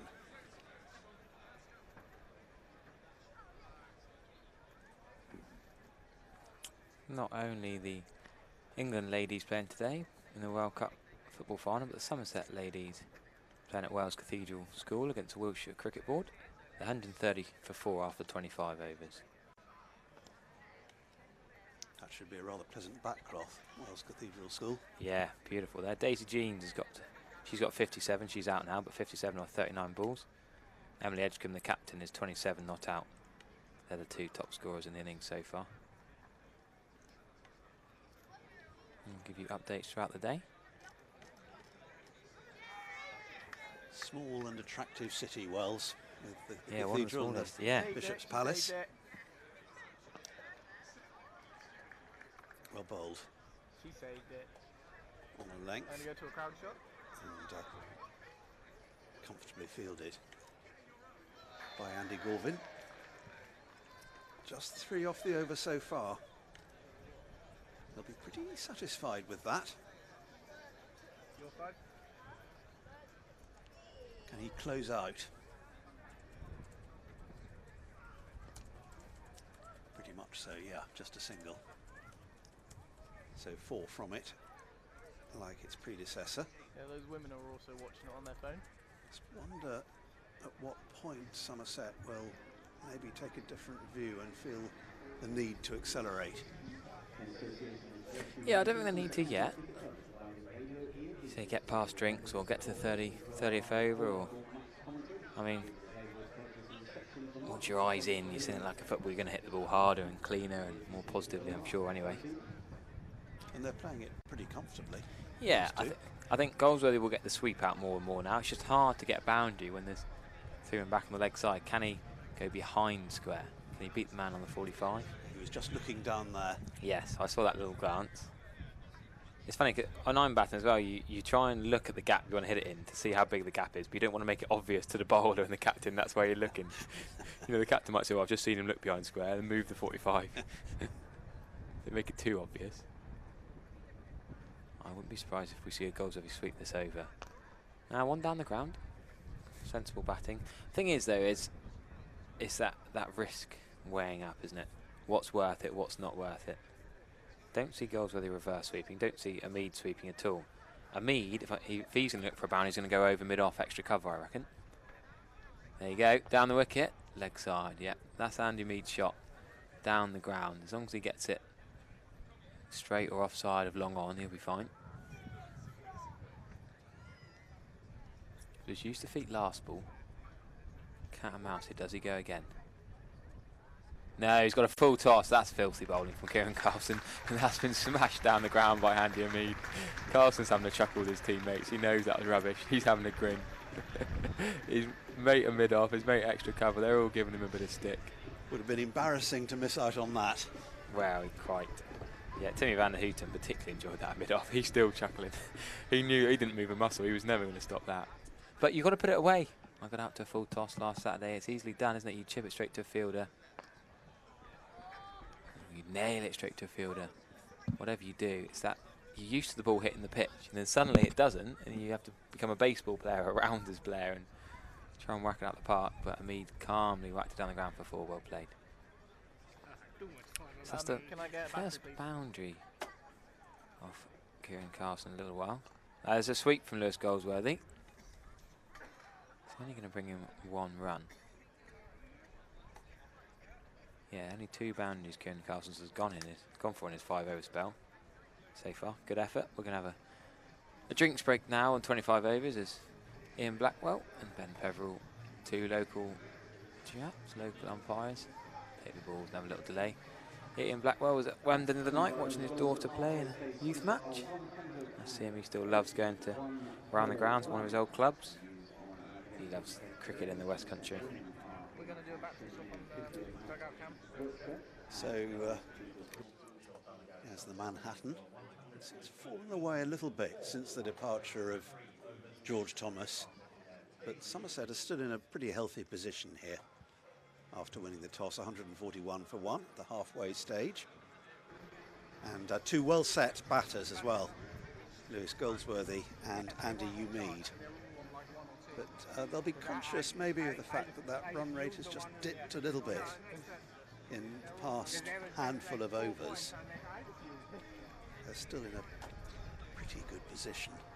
I'm not sure who will come in next. James Rue has been batting 4. Yeah, it's a tricky one with Goldsworthy back, because Bartlett batted 3 when Goldsworthy was out, and Rue was batting 4. Yeah, you could go either. It'll be Rue or Bartlett at 4, I'm sure, and Sean Dixon at 5 or 6. Probably Sean Dixon at 6, I would guess. But you never know. They can surprise us. But plenty of batting to come. Should we give some scores from around the ground, Stephen? A few updates. Of course, it's the penultimate round of Metrobank One Day Cup action. Not everyone's in action today, but Kent are 114 for 1 against Essex. Not too dissimilar from this game, a little bit slower. Yorkshire 76 for 4 against the front runners Leicestershire. Lancs 85 for 3 at Middlesex. Surrey 95 for 3 against Hampshire.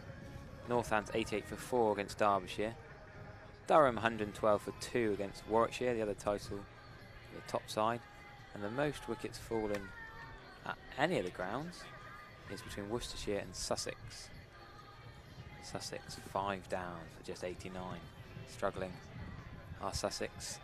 No Pujara in that lineup, and boy, they're missing him. He was beautiful, beautiful to watch here the other week. He's been in some form, hasn't he? Yeah. I interviewed him after the game when he played in. It's so great to chat to. Plenty of time for everyone, and just a top guy. Quality batter. Really enjoy watching Pujara bat. Bowling figures here.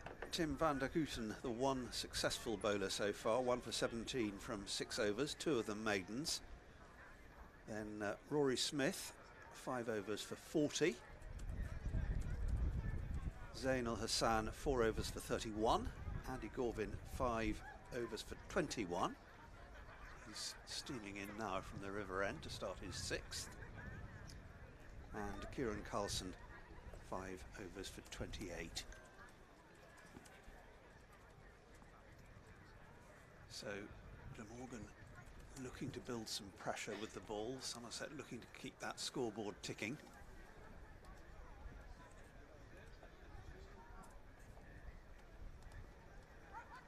Here's Gorvin again.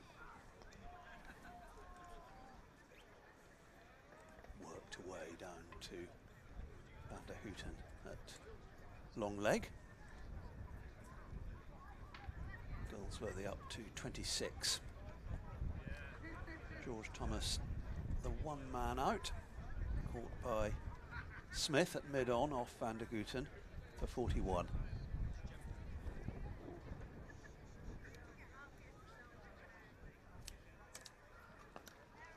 Nice looking drive, won't be a run though. It's timed too well. Yeah, it's that almost too technically correct, isn't it? It's a lovely looking shot, but sometimes you've got to be a bit filthy agricultural to get runs off that. Pull that back of a length, straight delivery. Can you edge it down to third? Can you late cut it? Can you risk a cut shot, but it's a bit close to cut? A lovely, aesthetically pleasing back foot punch for no run.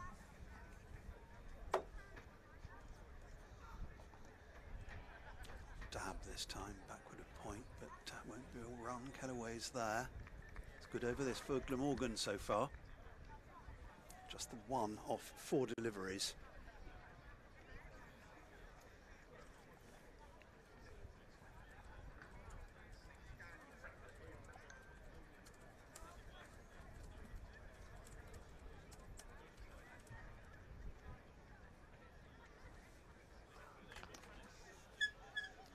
Two will be a dot.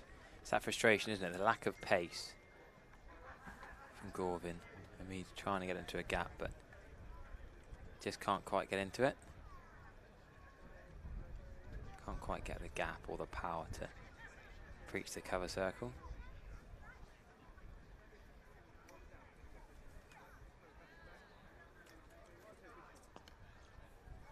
Will be a single here to complete the over, so just the brace of runs for Somerset to take the total onto 143 for 1.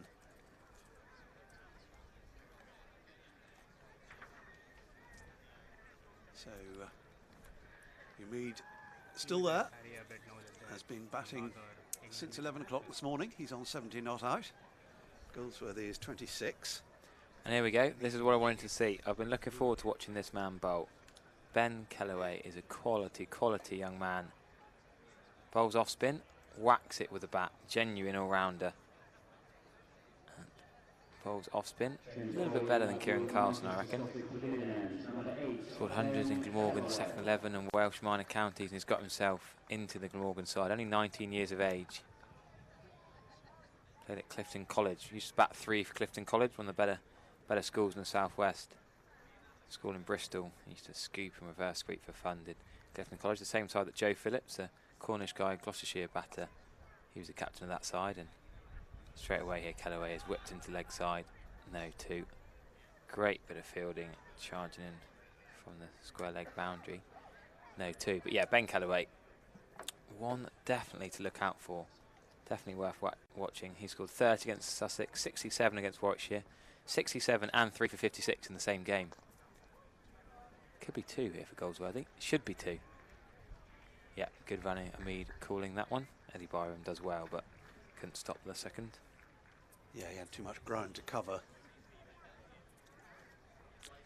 Kellaway, a man with 3 threefers in this competition. Not bad for a part-time off-spinner. Well, you'd probably call him a genuine off-spinner, genuine all-rounder.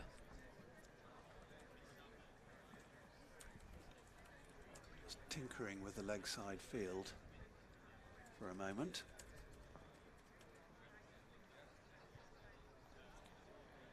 Good at that is Goldsworthy, at making room, trying to open up that backward point region. If he had beaten the backward point, it would have probably gone away for 4.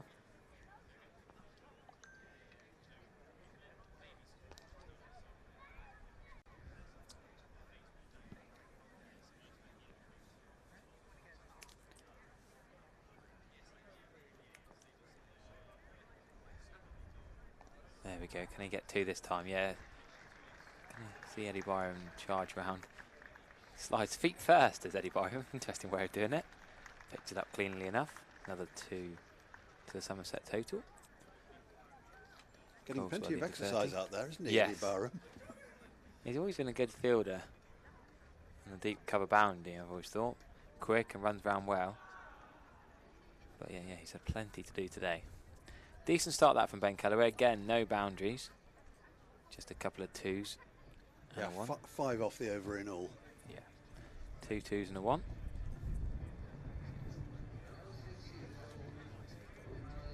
Still this stand progresses between Goldsworthy and Umid. Pushing up towards 3 figures. 48 for 1. Just over halfway through the Somerset innings. They won the toss this morning. Got 23 overs left to build on this total. 9 wickets in hand.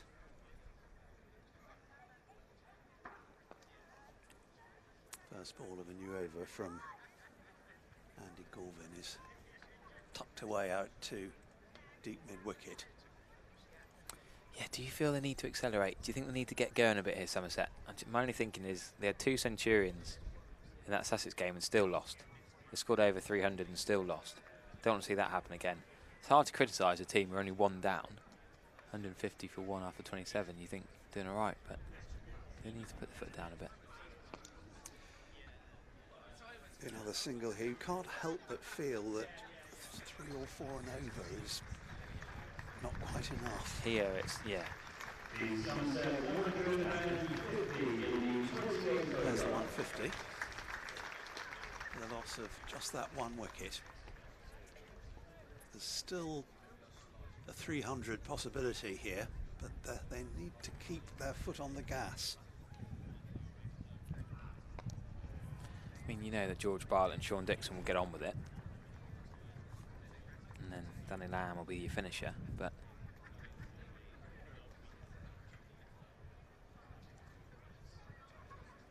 Hughes Goldsworthy having a good look around who's out and who's in this field. twos are good, but can they find the odd boundary as well? That certainly will be one. That's all they'll get. Tom Bevan is the man out patrolling the extra cover boundary.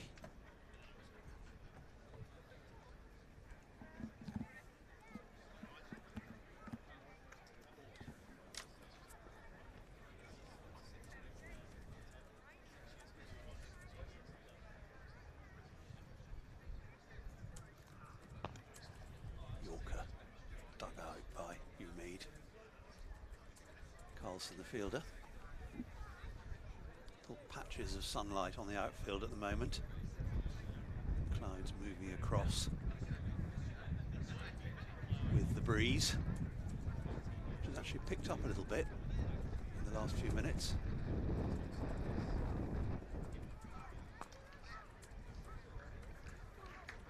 Cross batted out to long on.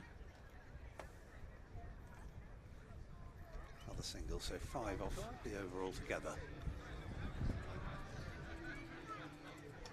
153 for 1. 28 gone.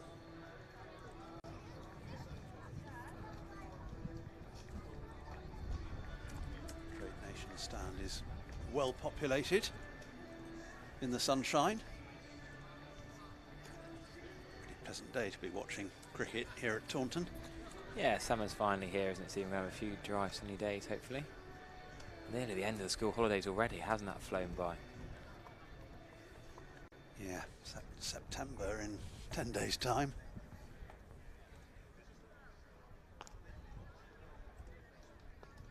Yeah, weird thought that, isn't it? One down to long on. Easy rotation of strike.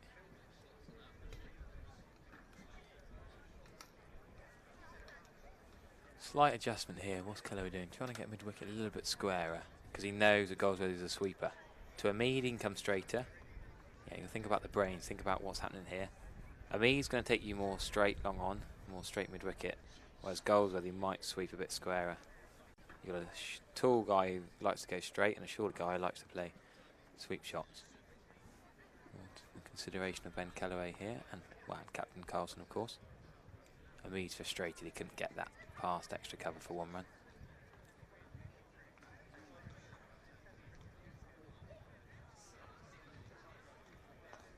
Good wrist. There should be 2 here. They've got to run hard here, Andy Mead. Yeah, good running. In between 45 and deep square leg. Yeah, always had 2 in mind there. Andy Mead ran the first very quickly.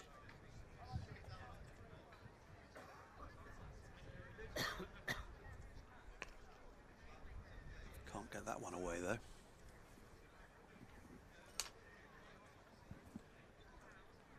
I'm going to ignore that comment from our director in our ear. He stitched us up before by telling us he thought Ollie Pope was here. And now he's told us he thinks Ben Kellaway looks like Don Best. So we're not going to take any credit or criticism for that comment. Ben Kellaway, tall off spinner. You wait till he comes out to bat. He will give it a clout. And very impressive. Still a teenager.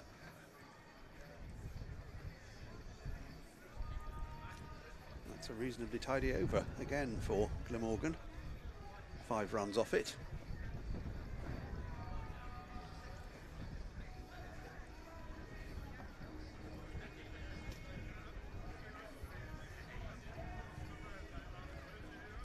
Hear the music from the fan village down below, just filtering through our effects mic. A few kids enjoying face paints and ice creams and milkshakes.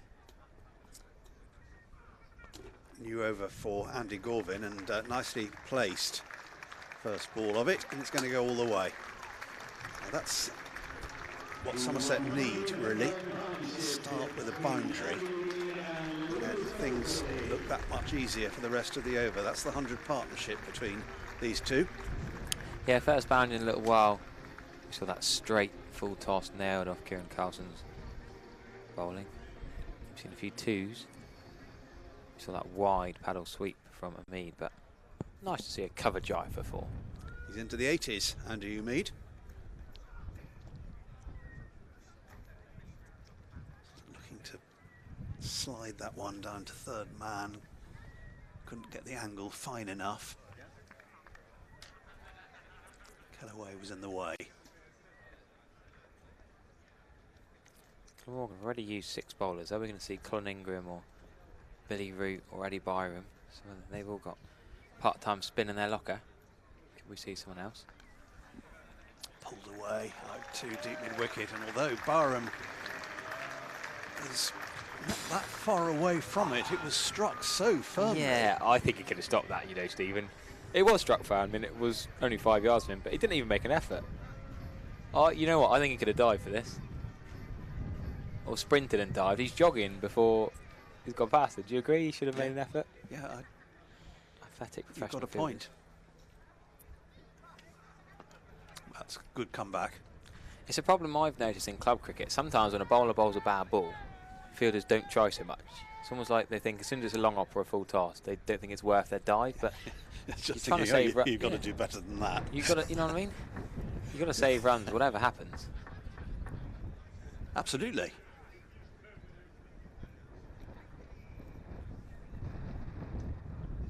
It's been quite a spell, this, from Andy Gorvin. This is his 8th over.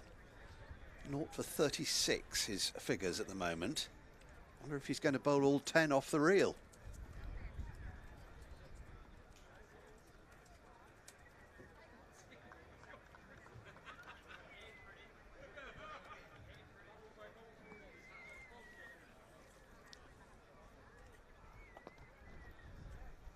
He'll get one for a defensive push here.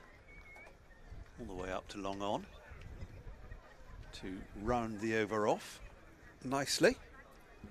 That's better in terms of the run rate. 9 off the over in all, the 2 boundaries included.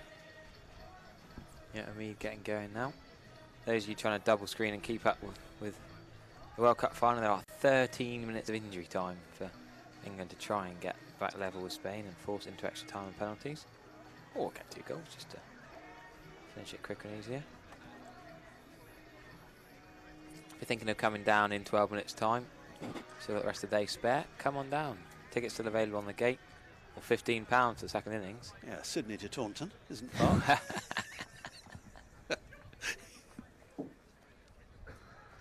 Callaway is going to continue from the Marcus Trescothick Pavilion end.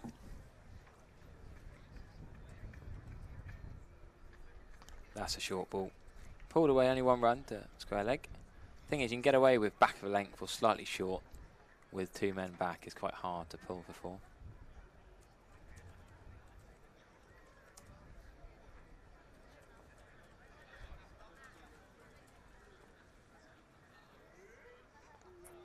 Sort of a sweep. Goes he's trying to beat the man. He's a bit gutted, didn't get it past.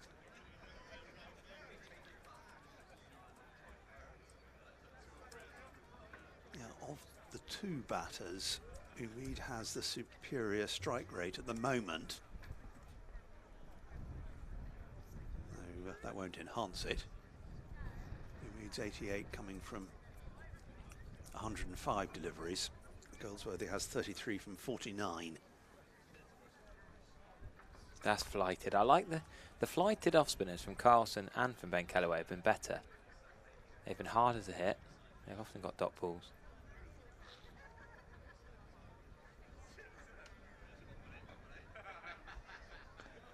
That's going to be just 1 run, hit it too well.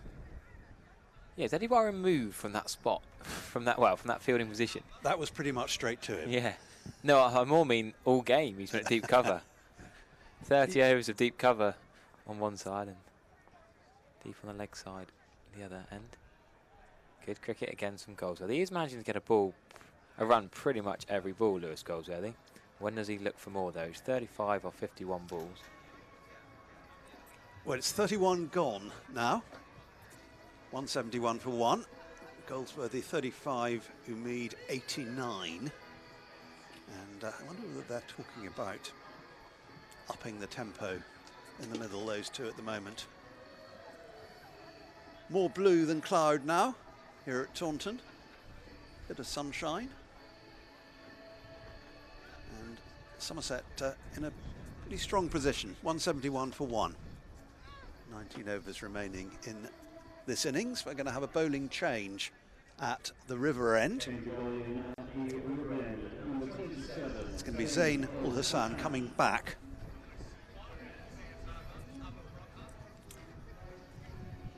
Yeah, he bowled first change, 4 overs for 31. Coming rate at 7.75. 12 dots, but he did go for 2 sixes, 3 fours.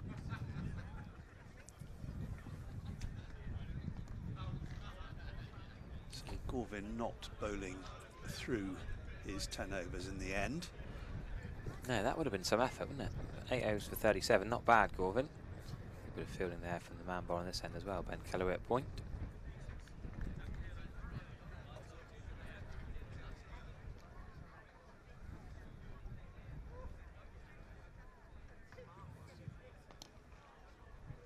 Nicely timed, but we'll just bring him the one.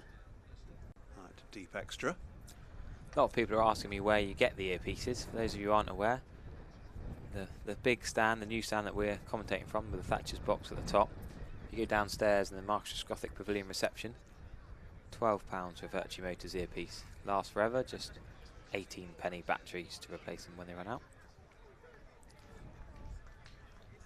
Just helped on its way down to third man this time by Umeed. The other thing is me saying that is only being heard by the people who've already got them, or the people who are at home listening who aren't here anyway. But if you've got them and you've got a mate who hasn't got them, poke the person next to you and say, look. Yeah, and they're very useful if you're wandering around the ground going to see people and you haven't got a view of play all the time. Exactly, you know when a wicket's fallen. One in your ear is very useful. Pulled and caught out at deep mid-wicket. Eddie Barham into the action, and in a good way from his and Glamorgan's point of view. That is the end of Lewis Goldsworthy. Yeah, didn't need to do that. He's tried to up the rate. Well, he said didn't need to do it, didn't need to go in the air. He's trying to be aggressive, trying to up the rate. He was 36 off 53 balls before that. Just the one boundary Lewis Goldsworthy had hit. He's rotated the stroke well, but he's got to the stage where he knows with 20 overs to go, Somerset want to get to 350. Trying to get that boundary. And he's just hit it in the air, straight to former Somerset man, Eddie Byram, and Goldsworthy has to go for 36. His head's down, he's gutted, but he knocked it around in the overs, and he's now allowing a Bartlett and a Dixon to come in and really get Somerset right over 300. Yeah, and it's a good stand, really. They put on 113, Goldsworthy and Umeed. And there is still a platform there. It's the second wicket to fall, but still 8 in hand, Somerset. You can probably hear the arrival of James Rue on the public address, and the applause indicates what a popular figure he's already become. I always forgot James Rue was coming in at 4. I was thinking Bartlett, Dixon. That's 3 quality players, and I understand that from Goldsworthy. You don't want, if you're not scoring quickly, then it's daft to have the likes of Rue, Dixon and Bartlett sat in the shed doing nothing. So Goldsworthy did his bit for the team, tried to up the rate. If that had gone for 4 or 6, then they might have got him away, but I think Rue won't mess about here. Yeah, we were wondering whether, given that Bartlett had batted at 3 in the previous game, whether he might come in at 4, but we have the answer to that now. James Rue is staying put in the position that he's held all the way through this tournament.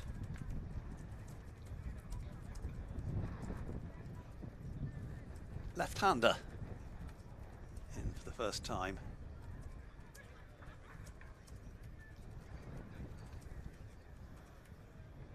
On 173 for 2.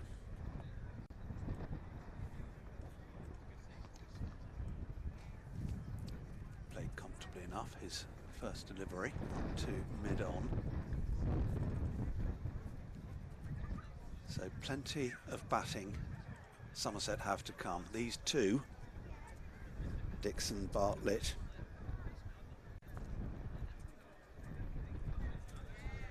they're still well placed. 19 overs remaining.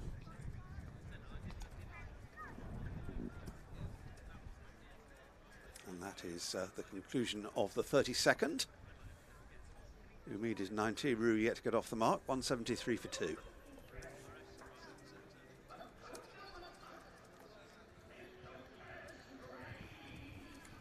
Yeah, will they continue with off-spin from the Scotland end? Yes, they will.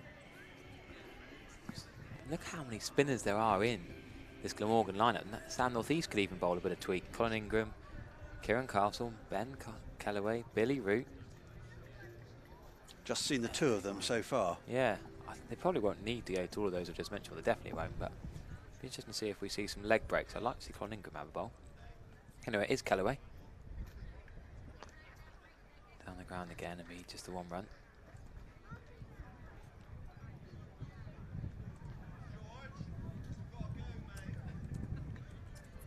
There's a stag do down below us on the Thatcher's deck. They're being very restrained and polite. Maybe they had a big do last night and this is the recovery day. Doesn't seem too rowdy downstairs. Thought we might hear a bit of the noises coming through. Or perhaps it'll purr into action. Yeah. As Glamorgan begin their response. We haven't got another commentator to relieve you, so you can go and join them, Stephen. Go and see what's going on. Left-handed Rue on strike. Defends that one. 36 off 54 balls with just one boundary for Lewis Gold's, where they say. Perhaps got a little bit frustrated, a little bit bogged down. Felt he had to do something with the trio in the shed, the quality trio.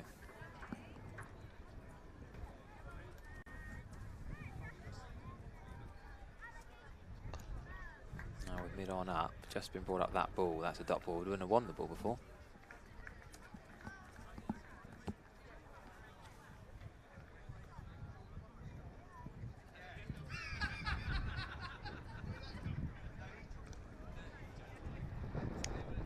Gap yet, James Rue, just come in. Yeah, he's one of those that will give himself 7 or 8 balls if needed. He knows he can catch up the strike rate later on. Get himself in, get himself going, then we'll see the full array of sweeps and reverses, I'm sure. There we go. Oh, just said it, reverse has come out already. Single, Andy Mead. Didn't get hold of that at all. Didn't middle it, did he? No, well. He's off the mark, though. The Somerset women's captain Emily Edgecombe has gone for 32. Wiltshire are roaring back in that one. 153 for 5 now after 35 overs are Somerset women. No run there, Andy Mead. That would have been a risk. Yeah, he wanted it, didn't he? He did, yeah. Not there. Sensibly sent back by the vice-captain.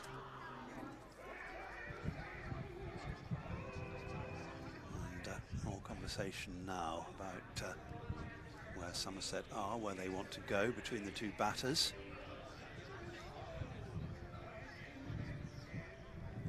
There we go. Look at all that. That is towards the Somerset Museum in there. Have a look at the fun they're having there. That's a petting zoo round to the right. Face painting. I'd look in there earlier. There's a game where you throw the ball through holes. The Somerset Foundation doing a great job. Matt Council and his team have got plenty of fun down there. Go and join them. Sound continuing from the river end. There'll be a couple here for James Rue. Tucked away down to long leg.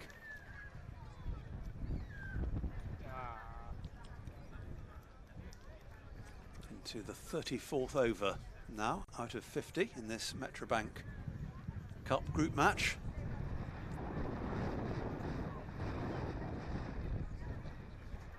Somerset looking for their 3rd win of the competition.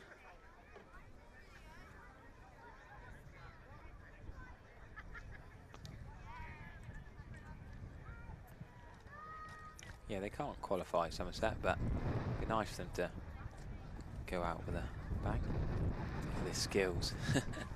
Billy Root's got some football skills. Just like to warn his brother, dare I say, but yeah, Somerset 7th in Group B. 4 points above Derbyshire and Sussex, but below Glamorgan. That's a decent shot. Boundary here, yeah, glorious stroke. Going over the top. Aerial early on, James Rue. Yeah, he's finding the gaps now.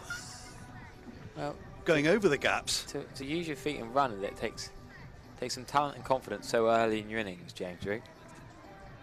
That's the man we know well at Somerset now.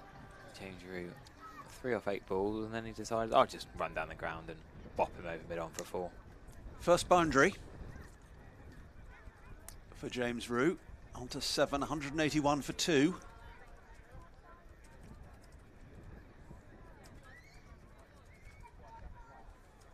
Attempted paddle down the leg side, but no contact with it at all.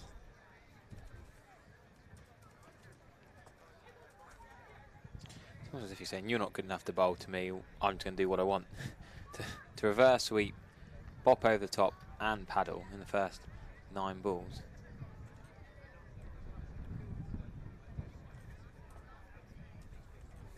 Hassan to him again, and this time shapely off drive. Won't bring a run though.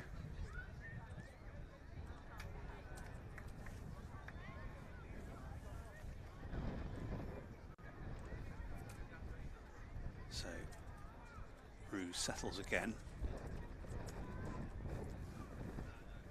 Third man is being brought in from the fence.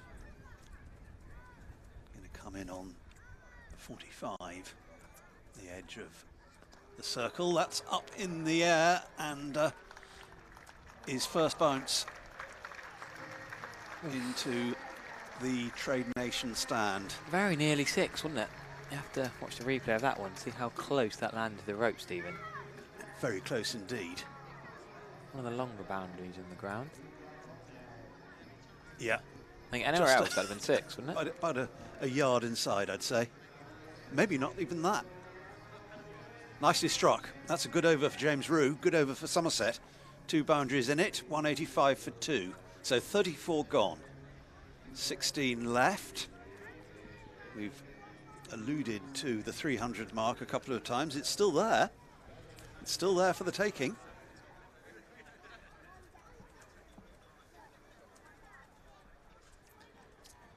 Yep, England has sadly lost the World Cup final to Spain. 1-0, that goal from Kimona in the 29th minute. Enough for Spain to win. Fair play to them. Great effort from the England Lionesses to get to the World Cup final. But if you're just joining us, having turned off that on your BBC or ITV telly, Ben Kellaway is bowling here, and that's spitting and turning and bouncing on Andy Mead. We've seen that a few times, haven't we? From yeah, Carlson got it to happen a couple of times early on. Last time I remember Kellaway doing it. Yeah, all attention on the cricket now as the football's done. And Andy Mead's gone big. That's 6 runs. That's nearly up here in the stag do party below us, or no, not quite. That's in the Scottish Pavilion, and Andy Mead is on the charge. He's into the 90s. What a glorious shot. Straight down the ground for 6, 97. Gonna go again, is he gonna go big? Is he gonna get his 100 in style? Well, he got all of that, didn't he? Yes. Well, he did it at Wantage Road. He did it into Lordian Botham stand a couple of times in previous matches. He does love going straight. Andy Mead, 97 not out. Short ball punch. Good fielding by Ben Kellaway for his own bowling. James Rue needs to get out of the way there. Nearly got clattered by Kellaway. Andy Mead. Fair play. He is on 97 not out. He's just going to take one into the leg side here. And will Rue give him the strike back, or will Rue go big for another boundary? Couple of deliveries left in the over, so could do both. It's almost like Rue's aggression is sort of motivating Mead on as well. There we go, reverse sweep from James Rue. It's gone a long way in front of square. Can they get two? No, give Hamid the strike. Yeah, it's good work by Hassan out there in the deep, chasing that one down. Right, Andy Hamid is going to have mid-off ball up again, so that shot is on again. Andy Hamid, 98 not out. Can he get a single? He's called it. James Rue says no. Now James Rue's going to go. Could James Rue be run out?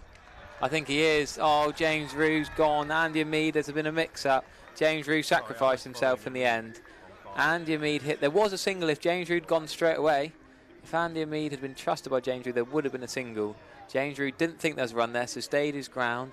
Then there was a fumble, and James Rue thought, I better go. Hamid's on 98. And that's calamity. Look, Hamid screaming at me, run, run, run, trust me, run, run, run.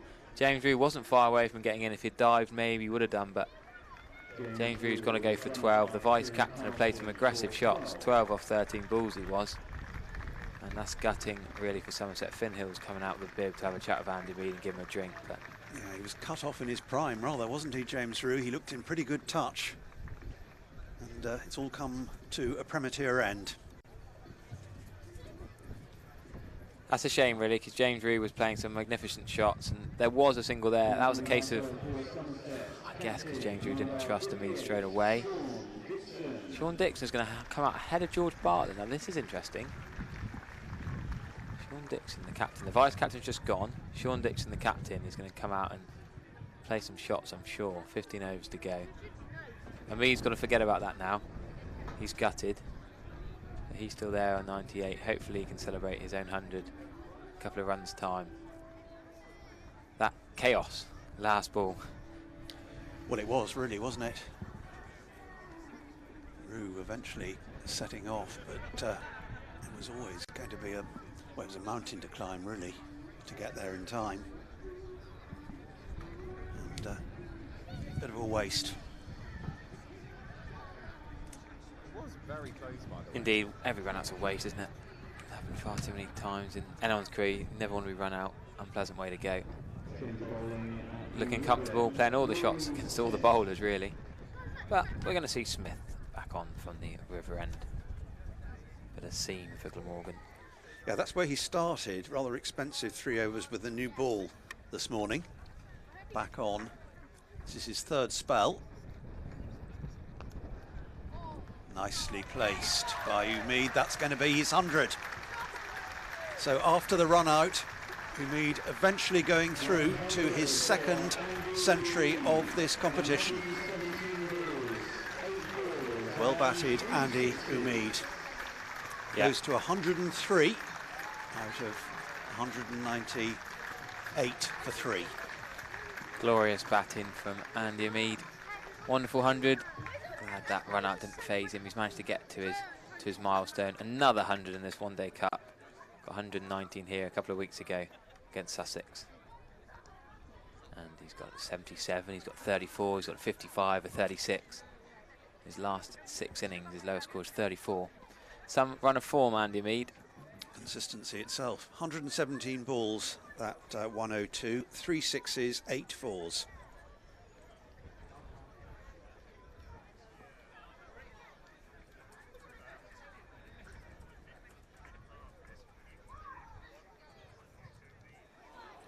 There'll be another single here. Hassan running round to third man. They want 2. They're going to get 2. Good running this time.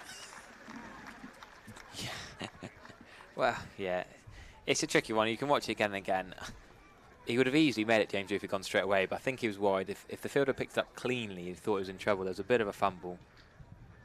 And nearly saw that Inzamam or hack one, or the Samit Patel videos that go viral with the 2 batters stuck at one end.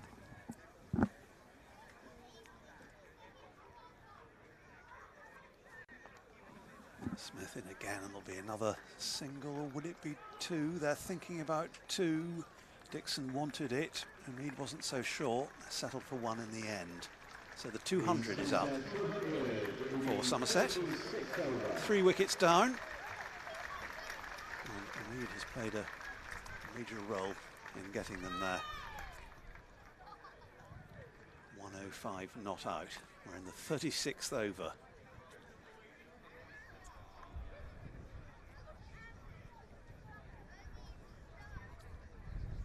Somerset skipper's on strike now. Sean Dixon.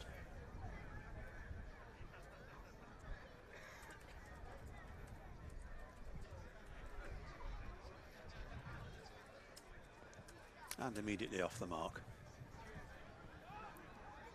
Down to long leg. He was chasing after a second, which wasn't there. Yeah, I think Dixon fancied that. Mead said no, potentially saved his mate. Dixon is quick between the wickets. Sort of scurries along, whereas Mead's got his long strides.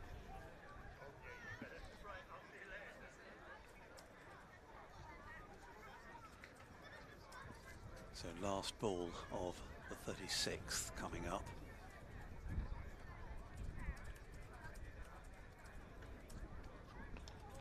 Up in the air but safe. Going down to deep backward point. Billy Root is down there.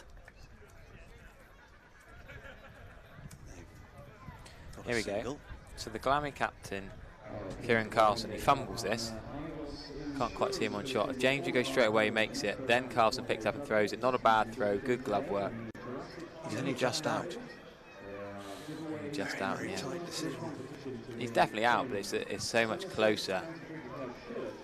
If he dived, maybe would he have made it, but gutting for Somerset. Anyway, there's still plenty of batting in the shed for Somerset going to the last 14 overs of this one.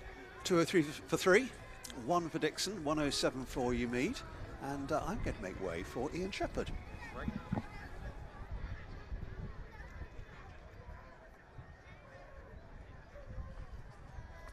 Tiny little bit of drizzle from the skies, but blue sky overhead, so not going to cause us any issues. Deep square leg is still 10 yards off the boundary for Sean Dixon as Ben Kellaway continues. Straight away reverse sweep. Dixon probably could have hit that full toss nearly anywhere, but he's hit it straight to backward point Andy Gorvin for no run. And I'll be a little bit frustrated because that could have gone anyway. As I said, mid-off is still up in the ring. Sean Dixon will potentially go over there. He's run down, used his feet. No chance of being out. He's looking for a single off the pad. Umpire Ben Peveril is saying left is doing, and I'm joined by a bit of summarising here from Ian Shepherd. Right, so Life's just joined up. Yeah, did kids with you earlier? Have you farmed them off for a commentary? No. Good afternoon, Harry. Good afternoon, everyone. Oh, they're here. No, Hello. yeah, we've got. Well, it's family day here at the Cooper Associates County Ground, so I've got my kids with me, and yeah, they're sat in the back of the box. This could go one or two ways. As Sean Dixon. Lovely shot there from Dixon. Yeah, I don't think Gorvin had a chance there really. In front of point. Gorvin's, well, he's not really backward point. He's almost a short third. He's almost a gully on the ring. And he knows all he's got to do is get it past him. He's going to get 4. As Andy Mead's desperate to get some new gloves, is it? Serious. But he's batted well today. He's batted well for the whole tournament, as you made. A few question marks about his place on the staff, but I think he's answered those. You to the feet again. Sean Dixon has to go. Ben Kellaway has got the wicket of the Somerset skipper. Ben Kellaway has got 3 threefers in this competition. A useful young off spinner. Bats very well as well. And Sean Dixon trying to play that proactive knock going into the last 14 overs of the game. And Sean Dixon does have to go. Well bowled Ben Kellaway. Somerset 207 for 4 now. And with James Rue gone for the run out. And now Dixon gone as well. Little bit of trouble for Somerset. Just yorked himself, didn't he? Kellaway just fired that in a little bit quicker. Dixon just couldn't quite get his bat down in time. Yeah, 207 for 4, so you think, what, 13 overs and 2 balls to go, that 300 would be probably a minimum. You've got some big hitters. Josh Thomas can hit a ball, obviously George Bartlett coming in. That is George Bartlett. Yeah, George Bartlett coming in next. Yeah, an odd one that George Bartlett was demoted below Sean Dixon. The first time the captain has put himself ahead of George Bartlett this campaign. I think Dixon wanted to get on with it, but George Bartlett doesn't hang around. And I'd just gone with George Bartlett ahead of Dixon. I think Dixon can go from ball 1, whereas George Bartlett's better when he has 7 or 8 balls to get himself set. Yeah, he's not.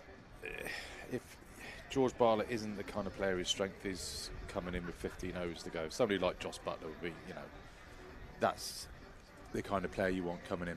Bartlett's the kind of player who you need. It's similar to how Andy Mead's approached this innings. He was, his strike rate was pretty low early on, but he's caught up as that's the strategy that he's going for. Bat 50 overs and be 150, 160 not out. those 2 quick wickets leaving Somerset 2 and 7 forward. Slightly different game now, isn't it? There's not much below George Bartlett. You want Bartlett, Rue. I think Bartlett, coming into this competition, you said Bartlett, Rue and Dixon are the 3 best batters in this side. And they, 2 of them have gone cheaply and early, and now George Bartlett is the last of the 3. I'd love to see him get a few runs here. Scored that 70-odd with Lewis Goldsworthy a couple of weeks ago, but had a pretty lean time of it. Pushed up to 3 when Goldsworthy was injured. And now coming in at 6. I think he's too good a player to bat 6, personally. But he's taken his first ball, and that's come straight in. Ben Callaway, that's come straight in, an off-spinner, turning that back sharply. High to me. I think it's hit him on the back leg, but above the knee roll. Yeah. But that is not a nice first ball to receive, really. No, there was one that Carlson bowled to 2 and over. Yeah. That just, it seems to really spat and took the top edge. Yeah, 4 balls of spat in this match. 2 from Callaway now, 2 from Carlson that were both in the same over. So we've got spin for Somerset. Thomas and Goldsworthy. No show of Bashir today. Just looking at the batting that Somerset have got left. Josh Thomas, Danny Lamb, Ned Leonard, JT Langridge and Jack Brooks. All of those are quite capable of scoring you a 15-ball 40, I reckon. So if these 2 can get it capable, yes. Yeah, if these 2 can get it to, let's say, they can put on, what have we got? 13 overs to go, so another 5-6 overs, another 30 or 40 off of those, and then go and then know that they've got these other guys coming in lower down the order who can give it a bit of Humpty. Yep, we're going to still see seam from the River End. It's been a bit of the order of the day, really. That's short ball, quick actually. I mean, he's done that. Part of me thinks on 107 to the short boundary, doesn't he back himself and just go for that? Yeah, he hits it well. 2 men out. Just in front of square and a long leg in front of Gimlet's Hill. But a couple of straight drives from Andy Umeed earlier, but straight over the bowler's head. Oh, Hassan, I think it was. It was just gorgeous shots, just gorgeous, proper, technical cricket shots that you love to see. Yeah, I think I'd like to see Umeed open his levers up a little bit, but I think with those couple of wickets, he's now a little bit worried he's got to bat through. Doesn't want to take too many risks too early.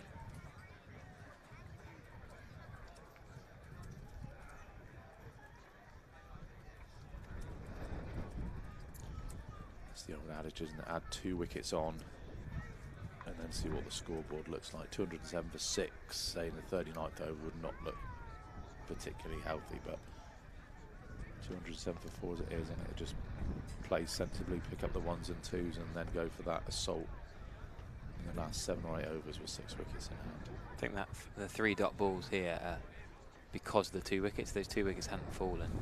Umeed might have tried to pull, he might have tried to nudge 1 for 1 run into that big old gap between extra cover and point.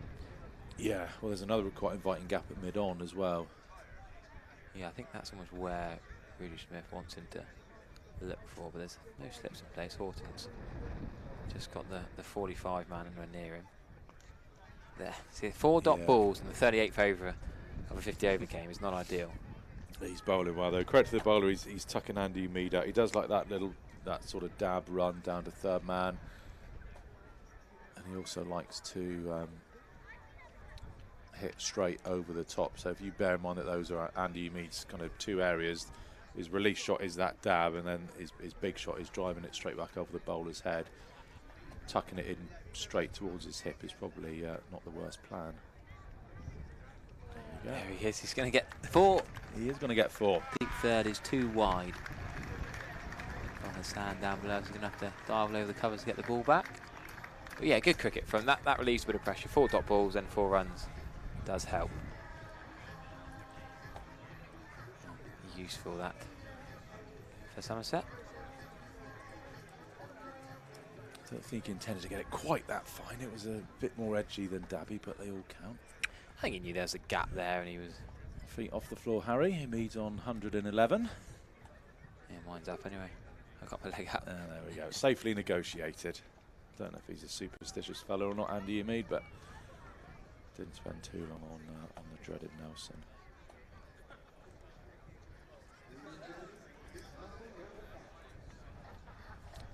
I was able with the James Rew runner. How I was able to tick the umpire gives a batter out in my family day activity book. I've got one of them. I haven't done it. That's poor for me. Well, so far I haven't seen Brian the Cat yet. I've got a 50 for Andy Emi. The umpire giving a batter out. Fielders high fives.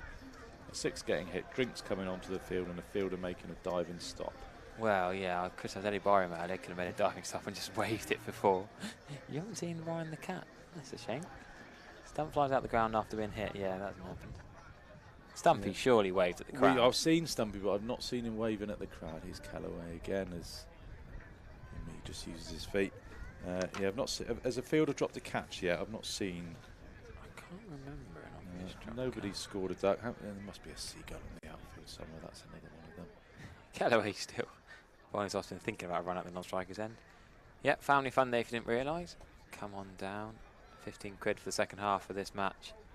The second innings if you're around and about. That's shortish and Hamid straight back to that too long on for 1 run.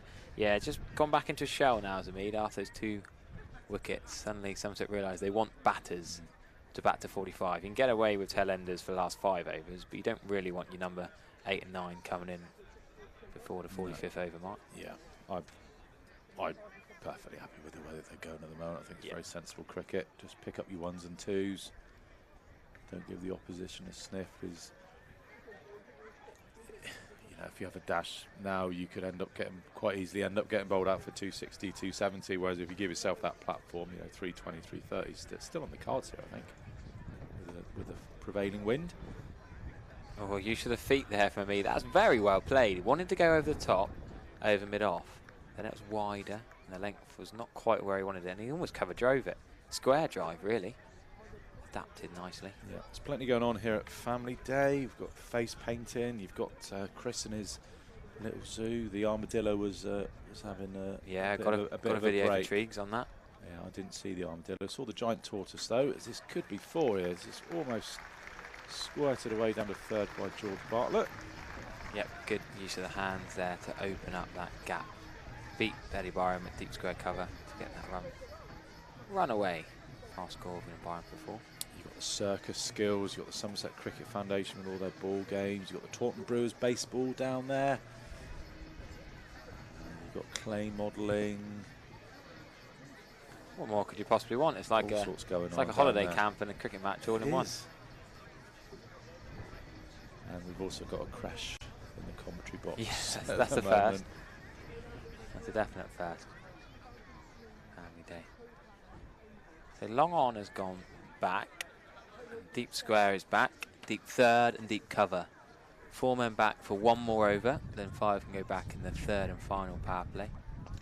So that is a cracking straight drive for no run. It's about one of the best shots I've seen for no run today. Can he find the gaps? He's 114. His Somerset best was 119 against Sussex, of course. Competition. Been very impressed with him. I think he's certainly thrown his hat in the ring for opening spot in the championship to come. Yeah, I said earlier, I think it's got to be really. He's the man who's done so well. I know you say the other guys haven't had much of a chance, but he is an opening bat. He was signed to open batting in red ball cricket. He's done really well in 50 over cricket. I was chatting to a friend about the potential comings and goings here at the Cooper Associates County Ground over the winter. This is the last year of Andy Umi's contract, and you could say to him, well, he's done everything that's been asked of him. He's in this competition. In this competition, I think in the that's down the leg side. Well. They're appealing for caught behind. Nothing doing. Ian Blackwell's not having that. Interesting though, he's not given a wide, so maybe it was George Bartlett's thigh pad or a little bit of the jumper. I'm not sure it's jumper weather. I'm surprised he's wearing a jumper. Definitely not jumper weather. 20 degree heat, but it's just flicked that. Scored those twin hundreds in that championship game. Was it Middlesex? The 2s game at Radlett. Yeah, so against Merter and Roland Jones. Yeah. 200s, 2 350s here in the Metro Bank One Day Cup. So he's done everything that's been put in front of him. The only kind of little blot is he didn't really get many runs in his one championship game against Hampshire 6 weeks or so ago. I don't think that over leg spin will factor into No. contract renegotiations. No. As much as I loved it. You're right. Right, I'm still disappointed that we've not seen some of the part-time spinners for Glamorgan. Just the 6 bowlers used. Come on, give Billy Root a bowl. Give Con Ingram a bowl. Still 11 overs, well, just over 10 overs left in this game, but no one's bowled more than 8 overs, so I'd say it's potentially unlikely. Deep square, deep cover, long on, deep third still. And the 4 men back. Amid can't beat mid-off to get it through. 221 for 4 after 39.5 overs here. Be interesting to see when Somerset start going for it, when they take the aggressive route. Glamorgan only really missing Chris Cook, of course, the wicket-keeper. Alex Horton has got the gloves in the One Day Cup. Dan Douthwaite's offered 100 for them as well. Who's there? Yeah, he was. I really like that. I really like Dan Douthwaite, an all-rounder. Quality right-arm seamer and batter. I'm just going to get on to as Amid tries to smear a pull shot. He should be in, just in. Good bit of fielding, pick up and throw. He was a bit slow setting off Amid. Pulled it and then thought, oh, actually I better run. And he did just make it, but scrambles a single. Good bunny from George Bartlett as well. Stump to aim at. I'm not sure there is a mid-wicket, but he's given himself the double teapot and he's got threw his hat rather theatrically up in the air. Kieran Carlson was there. Yeah, definitely out. A few direct hits. It's not a bucket and it's not a floppy. There we go. It's an in-between, isn't it? Yeah, it's more the Jack Russell. Final 10 overs of the game then. Glamorgan can have one further player outside the fielding circle, making a total of 5 for these final 10 overs. 222 for 4, double Nelson then, feet off the floor again. Kent 174 for 4 against Essex with 14 overs remaining. Yorkshire 125 for 8, struggling. Leicestershire quality again. I like seeing Leicestershire doing well and Yorkshire struggling, dare I say. Kellaway, long on and long off back now in the power play. Oh, and Amid's gone straight to long off, it looks like. It should be an easy catch for Andy Gorvin. Yes. Now that's a shame for Andy Amid. He's got to go for 116. I don't think he needs to play that shot. Mid-off has been up in the ring for the last 10 overs. He didn't attempt that shot once. And suddenly, long off's back and he attempts that shot, which I find slightly bizarre. His previous high score, best, was 119, just early in this competition, but he now can't quite get there. 116 has got to go. Top knock still, but there are 10 overs left. Can Somerset get to 300? Just got the elevation, but too much elevation, not enough distance. Gorvin was looked a bit shaky underneath it. Takes the catch comfortably in the end, but well batted Andy Amid, second century this Metro Bank One Day Cup campaign, and Double Nelson does indeed strike. Feet on the floor, Harry. He's put him down now, it's too late now. So George Bartlett is the senior batter now. He's only on 6. 10 overs left. Oh, it sounds harsh to criticise a bloke who got 116, but I think that's a really rash shot. Why not play that shot when mid-off was up and you could have got away with this hit? That would have been a 1 bounce 4, you know, or a scuff for 2. Why wait till he's back and then play it? I just don't understand that. No, you're right, Harry. I think it is harsh criticising a guy who's just got 160. But why would you take on a man when he's back on the boundary and then? Yeah, I mean, I don't. First ball early on, he never he took was him on. aiming a lot straighter. But both men were back, long on and long off. So there was no gap. Whereas before, just backed himself to clear the rope. I mean, you know, straight. They're not the biggest here at the Cooper Associates County Ground. Yeah, but then he could have done it in the last 5 overs. He was sort of padding them back or just taking the ones. It just seems odd. It almost like a psychological thing. Oh, there's only 10 overs left now, I've got to go. Yeah. But anyway, Josh Thomas, number out in his back, left-hander. He's a bit of a finisher. He's a good guy to come in this situation. Him and Danny Lamb are the finishers really in this team. Be interesting to see. He got a few at Gloucester, didn't he, Josh Thomas? Yeah, 21 off 10 the other day as well. He hits the ball in funny areas. Played a lot for the Somerset Academy and development sides, only 18 years old. Well, he got a slip in, which is brave for the last 10 overs. I like that. I think that's good captaincy from Kieran Carlson. And Thomas nearly gives him a chance first ball, back foot punches it to backward point. Billy Root does the fielding. Just wonder if they think he's going to be. I wouldn't have thought Josh Thomas would be poking and prodding outside his off stump. Maybe just the first couple of balls.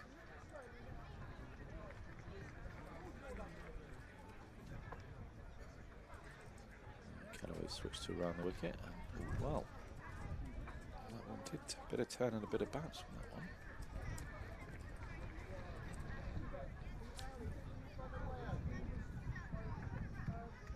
That's a better shot. Looks like James Rue the way there. He rocks back and just punches that through the offside. Fellow left-hander. I played a lot of cricket together, of course. Thomas and Rue. Somerset second 11. Thompson Andrews. Yeah, 22 against Gloucestershire, 21 not out against Sussex, but the 3 for 40 at Durham most impressed me.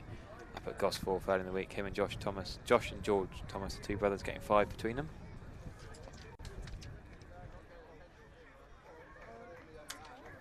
Yeah, great win up at Gosforth. Yeah, it's just a shame that the live stream wasn't there. Had the radio commentary on, but it's not quite the same without the live stream. I think they just couldn't quite get it to work at obviously Gosforth being an out ground. Just the 1 run from that, the 40th over then, and the wicket of Andy Mead. Glamorgan will be more than happy with that. 223 for 5. 9 overs to go. Going to see another change, are we?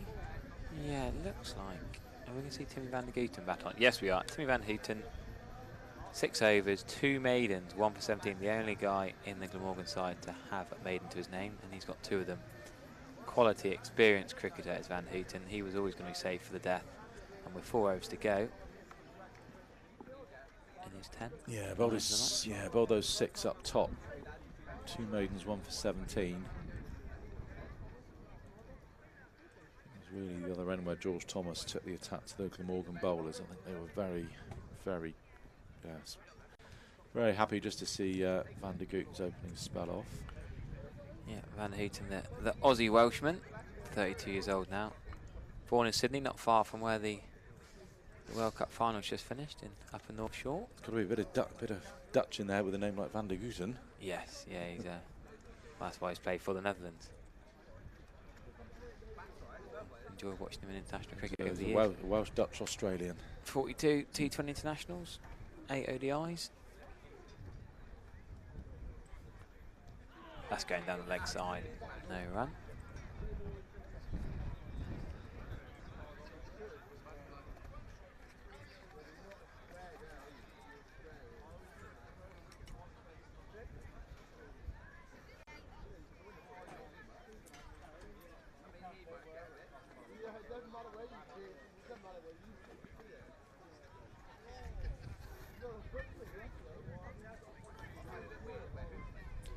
Where's he going to go next? Van Houten, Josh Thomas. Can he get a single behind? But yes, well done. Good cricket.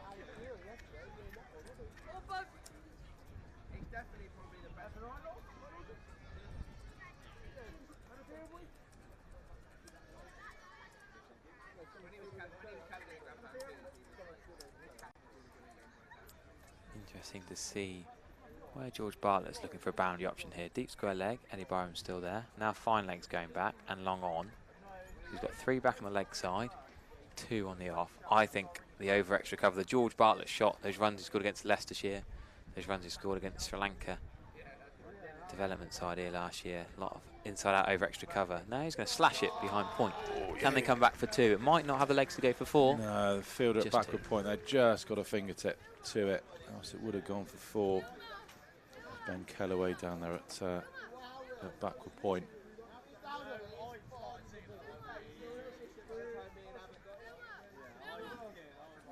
Bartlett moves on to 8.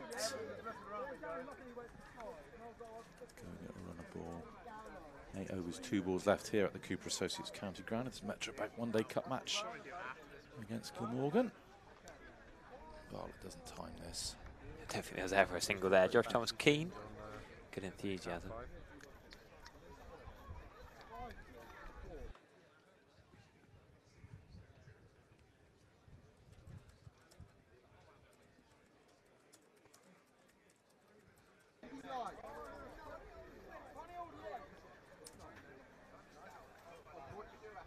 Glamorgan got left the bowl then obviously, you think Van der Gooten will bowl. I think they'll keep going with 4 Callaway. from one end.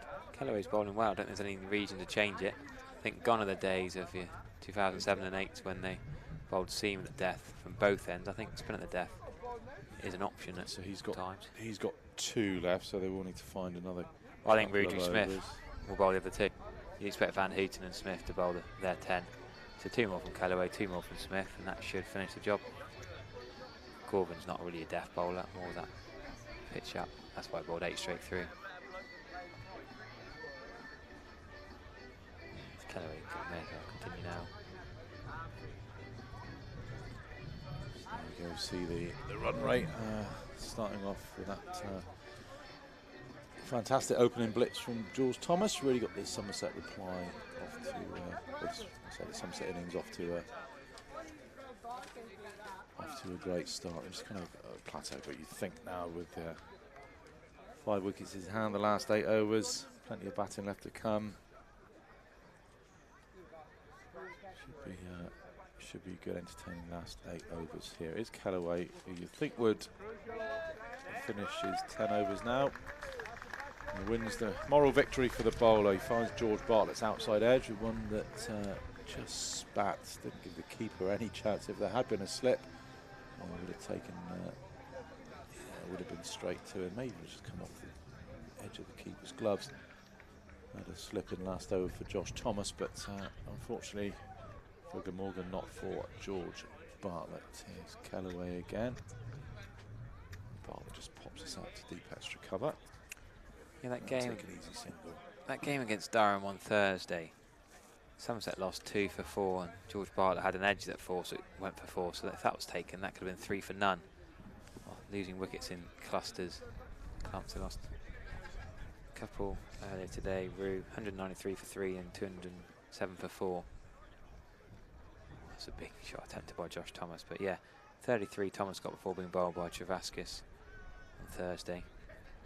Mead was LBW to George Drizzle from Brizzle, finished 36. A rare relative failure, 36 for Mead in this campaign.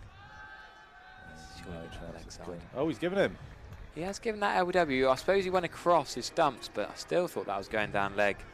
Josh Thomas trying to be creative, open up. Want to go LBW. Callaway loves getting 3-fers in this competition. That's the 4th time he's got a 3-fer in the Metrobank One Day Cup. Yeah, it's hitting 3/4 way up leg stump, isn't it? Didn't realise we're a little bit wide. The commentary box is probably more over long off left-hander. Didn't quite realise how far across he'd moved. So, what can Somerset do to eke up? We're thinking 300, we're thinking 350 earlier on. Now they'll do well to get 280. 232 for 6. And I guess you want George Bartlett to take some of the strike, but he can't be too aggressive too early because he's got to make sure Somerset do use up all the deliveries. Yeah. Danny Lamb is the new man, loan signing from Lancashire, moving to Sussex at the end of the season. I don't think he's going to scoop the spin of Ben Callaway, but I'm pretty sure he will attempt it to Van der Gooten.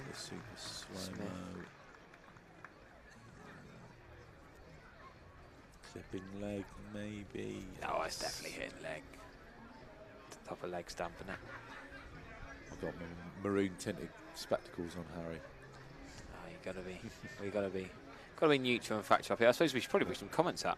With the women's football, we weren't doing too many comments in YouTube comments earlier on, but we should probably give a shout out to the loyal fans across the world watching Somerset Glamorgan here. Plenty in the ground in the Virtue Motors earpiece. We'll give you a wave and a shout out at some point. But first of all, Danny Lamb with his orange boots on. He's got 2 overs to face with Ben Callaway. Yeah, the orange boots and the multicoloured Mondrian shirt. It's quite the outfit he's got there. Nice inside edge to get off the mark. That's what he likes from an off spinner. Weather's improved here as well. It was pretty cloudy earlier. I think we were lucky to get away with we're not having any shadow. Looks like it's raining just on the other side of the Quantox. No rain in the West Country today. Oh, well, it chucked it down on the way up. I think we just missed it here at Taunton. That's tossed up by Callaway, and Bartlett just knocks it back to complete the 43rd over. 2-3-3 for 6, 7 to go. 300. I'll have to play well to get it. I think Bashir will be a bit of a miss here. The way I was just going to say, is he injured or Is he just rotated out? Yeah, no official line I've had. There's some of the Wemden lot. They enjoyed just before the game. They allow the players to walk in between them. Having a good day out, the Dynamos. Facebook poll to try and have the most likes for clubs to make sure they got through the Guard of Honour. So congratulations to the Wimbledon girls. Enjoying the sunshine, enjoying the cricket. Yeah, 2 left arm spinners for Somerset, you fear, will be given every opportunity. What we've seen, well, how this surface has behaved in these 43 overs of the Somerset innings. As Van der Gooten, oh, has he caught that? Didn't carry, I don't think.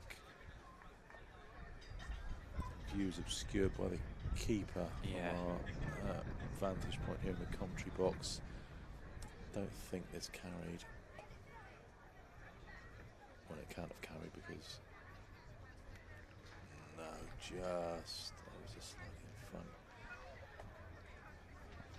It was a bit of a nothing shot as well from Danny Lamb. He just I'd almost rather see him get the frying pan out. I think he looks more confident, more comfortable playing the scoop. There are still only 6 and a bit overs left. He wants to get himself in, but if he gets his frying pan out and beats Horton, it's going to go for 4 because fine leg's quite wide. Third isn't straight enough.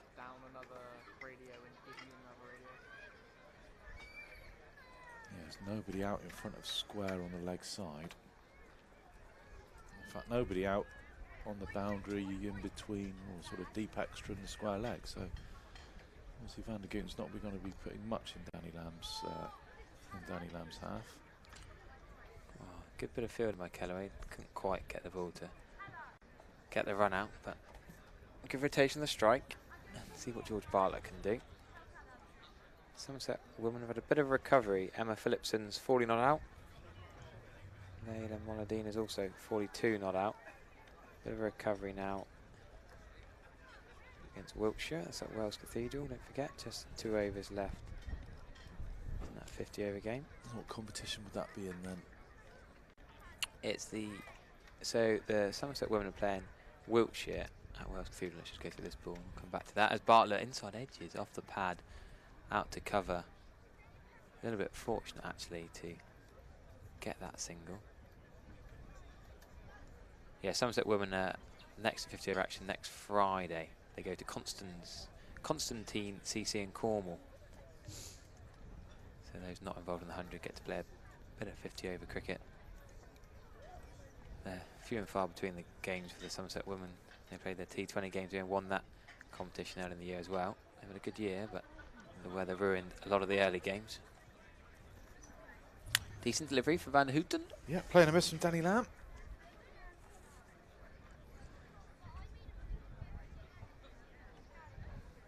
Van Houten still the best economy rate of all the Glammy bowlers. 34 dots. Serious effort that.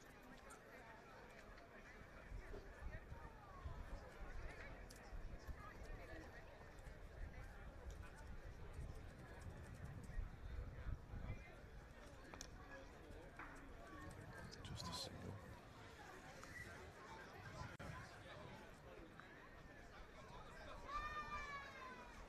Just had a message from Stephen Jones in the Somerset stand. He said some chaps from Port Talbot with Port Talbot. Eddie Byron fielding out on the boundary. He's been loaned to their club.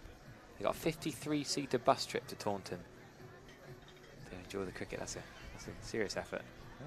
Welcome to all our friends from the other side of the Bristol Channel. Ben Kellaway is going to bowl his final over. Loves a 3 for, as I keep saying. Ridiculous. Can he get a 4? Can he change out? 3 for 41 against Derbyshire, 3 for 56 against Warwickshire, 3 for 47 against Gloucestershire. Can he add a 4th? Reverse sweep attempted by Danny Lamb. That's off the pad. I mean, there is a match going on in another competition in Cardiff today, so it's lovely to see all the Glamorgan fans. I occasionally look. I didn't think you'd be aware of that. Well, I'd like to think we'll get more at Taunton for Somerset Glamorgan than they get at the That's the Fire Gardens for the Welsh Firemen against the London Spiritmen in the other competition. Good bit of fielding by Sam northeast there, extra cover. I say reverse sweep, it was almost a slog switch hit really. It's going to give it some serious beans. Then the drive through the covers for one. I think Somerset are in danger now of not potentially not setting a challenging enough total here for Glamorgan. I think this, they both need to really step on the gas now. And how do you reflect on that? If Andy Mead, again, I don't want to criticise him, he's done brilliantly, but if he's got 200s and Somerset don't set enough and lose both games, does he come under criticism, or is it the guys around him? You don't want to criticise. Well, I think if you're looking at the roles that the guys are playing as Bartlett, what's he trying to do? No, Danny Lamb has gone for a sweep. That's right. Can't stop. Yeah, Andy Mead, 116 from 136 balls, striking at 85, 9 fours, 3 sixes. So if you say you've got a guy open in the bat end, that's his role. George Thomas's role is to come in and take the attack to the bowlers. That could be 4. That is going to be 4. Not meant that to go there. He's trying to hit the gap to extra cover. He's got it between backward point, deep cover before. Yeah. George Thomas, 41 off 28. His role is to come in and take the attack to the bowlers. Get Somerset off to a good start. So he's done that. Then you would then look at Goldsworthy, 36 from 54, Rue 12 from 30. I mean, Rue and Dixon really not getting in and going on would probably be where you think. Yeah, harsh on Rue with the run out. Yeah, it is a little bit, but it's. There's going to be 2 here, I think. Dan Lamb, no, he couldn't quite get there. Well, they're going to have to try and accelerate the running at some point soon. On that note, I'm going to make way for Stephen Lamb for the final 5 overs. Somerset try and get up towards 300. And if you just keep an eye on my kids as well, Harry.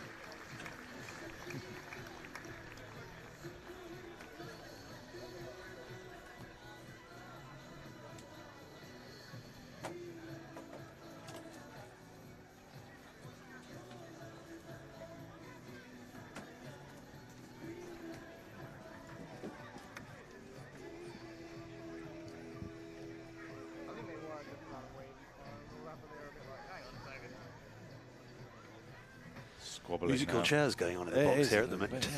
Yeah. Afternoon, Ian. Good afternoon, Stephen. Nice to see you. Yeah, you too. Nice to see some sun as well. It is. Ian Shepherd and Danny Lamb are facing with Stephen Lamb on commentary. Yeah, it's rather falling away at the moment. Yeah, I was just saying to Harry, they've not, they just needed a couple more in the middle order that might be given a wide. No, bit of leniency from Ian Blackwell. I felt the Rue dismissal was quite important in terms of he was just starting to open his shoulders. He hit a couple of, it was a one bounce forward just out towards the temporary stand there. Another one towards Colin Atkinson. He was just looking to get going. Then him and then Dixon going quickly. Yeah, just suck the momentum out of the Somerset innings. And now when 320 was looking a realistic possibility, they're probably going to struggle to get 280, 290. A single here. It's frustrating when they seem to be standing on the threshold. They haven't quite yet been able to walk over it. Although there are still 5 overs left, including this one. There's a lot of cricket still to be played. But as I was saying to Harry earlier, I don't think Bartlett is the guy to come in and smash his 60 off 25 balls at the end. He's similar to Andy Mead. He needs to be higher up the order. That's nicely timed. One.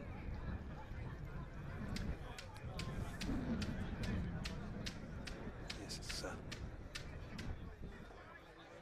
they're both in now, these two. If they can finish it, then there's still a possibility of getting I don't know, 280 off 16, plus. Lamb 10 off 13. They've both had a good little while to get their right in. Lamb goes with the scoop. I think that's 4. Yeah, Fielder did well initially, but he was never in full control of it. Ricochets has seen it. Great effort by Gorvin, just down below us in front of the Marcus Trescothick Pavilion, but he was never quite in control of the ball. So a valuable boundary for Somerset to take them just one shy of 250.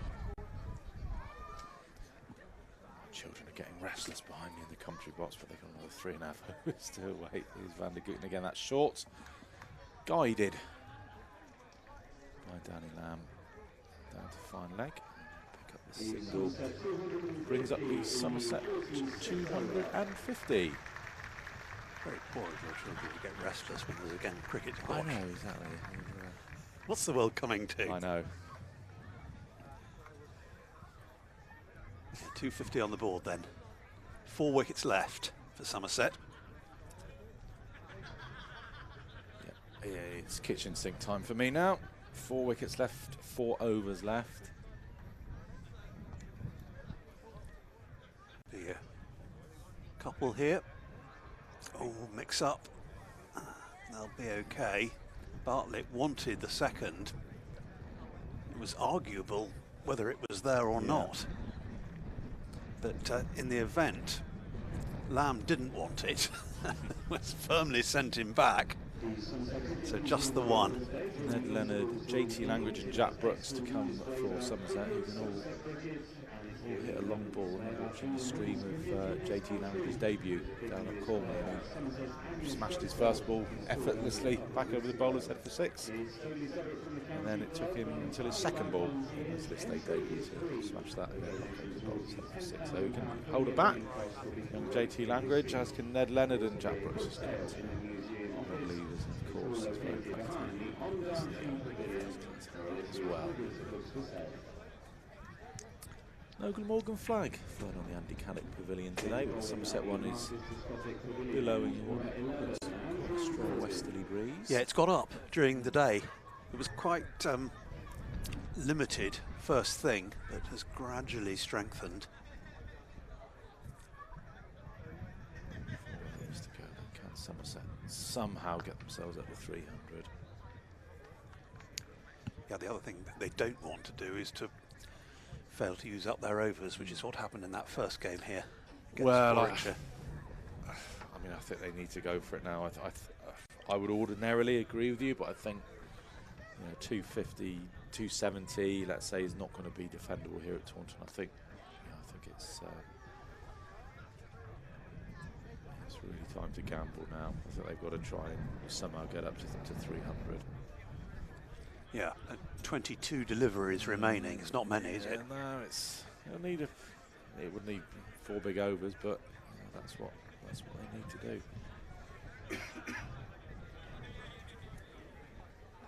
Galvin's bowled pretty well into his 9th over, 0 for 38. Kellaway as well. He's finished with 3 for 49 from his 10 overs. Van der Gooten miserly as always, 1 for 32 in his 9. As Bartlett goes for the ramp shot. It looked a little bit like he had his head in the firing line then, and yes, I don't think Galvin's quite got the pace to be doing that. Could have had the dentists interested in that.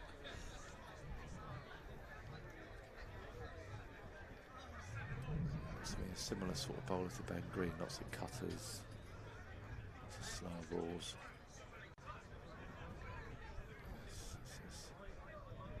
And they will take the single. You'd expect all the men on the edge of the circle with just 3.5 overs to go. Yeah, Glamorgan have got them on a bit of a leash at the moment. 253 for 6.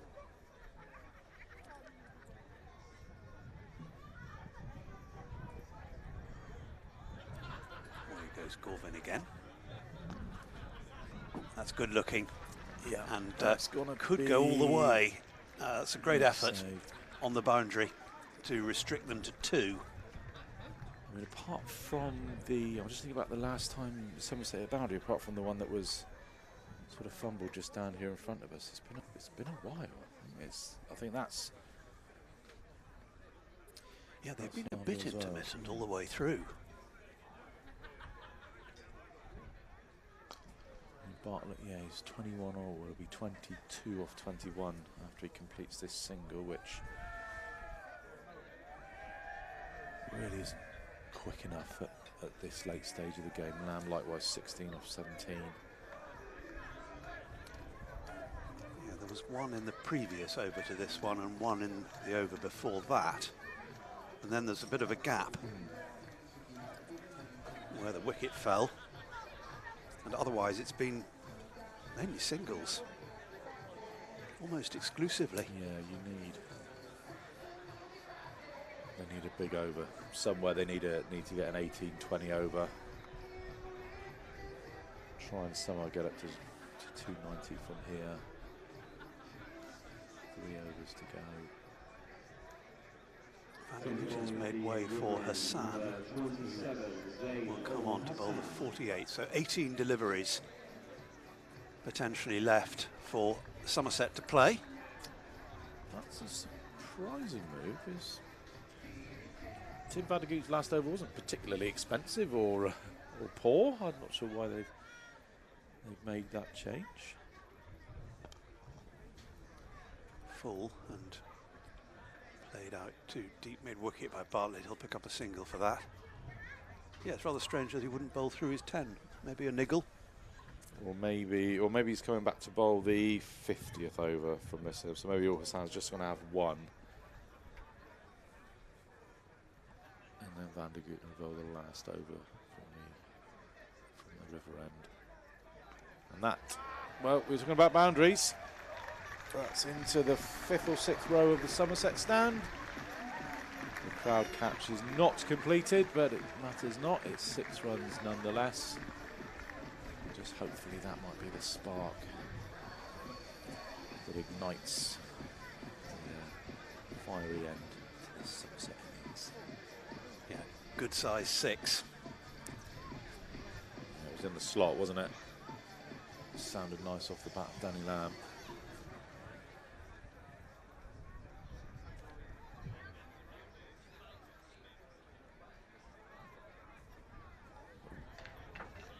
Try to play 3 or 4 different shots to that. The ramp isn't really working, is it, at the moment? No, it's quite a sluggish pitch. Yeah, he tries to go leg side, then he tries to switch and go offside. Just wonders, would I bet him better just to stand there and put my shoulders through it? Yeah, the best, yeah, well, he's trying that shot because third and fine leg are both up in the circle. Will he do it again? He doesn't. Rather cloths this out to deep mid-wicket where it's just going to be a single. Brings George Bartlett back on strike, 23 from 22.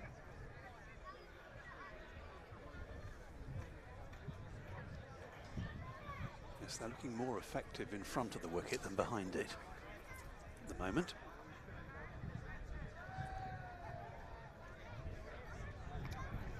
That's in front, and will be another single.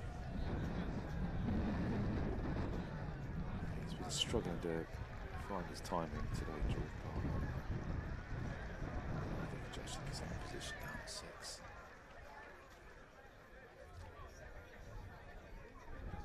One ball remaining in the 48th. You see it in Bartlett's championship cricket as well. Once he gets in, he generally goes on to make a big score, and that's short from Al Hassan and Danny Lamb. He's able to place it quite nicely down to the vacant fine leg in front of the Gimlet Hill scoreboard for 4 more. So that's been a productive over for Somerset. 13 off it. 6 and the 4. Plus the 3 singles. 2 more lots of 13 gets them up to 295. 300 may still be on. Yeah, that was off the middle. 2 in the over. Right off the meat. Well done, Danny Lamb. 269 for 6. 12 deliveries left. Corvin's going to bowl 6 of them.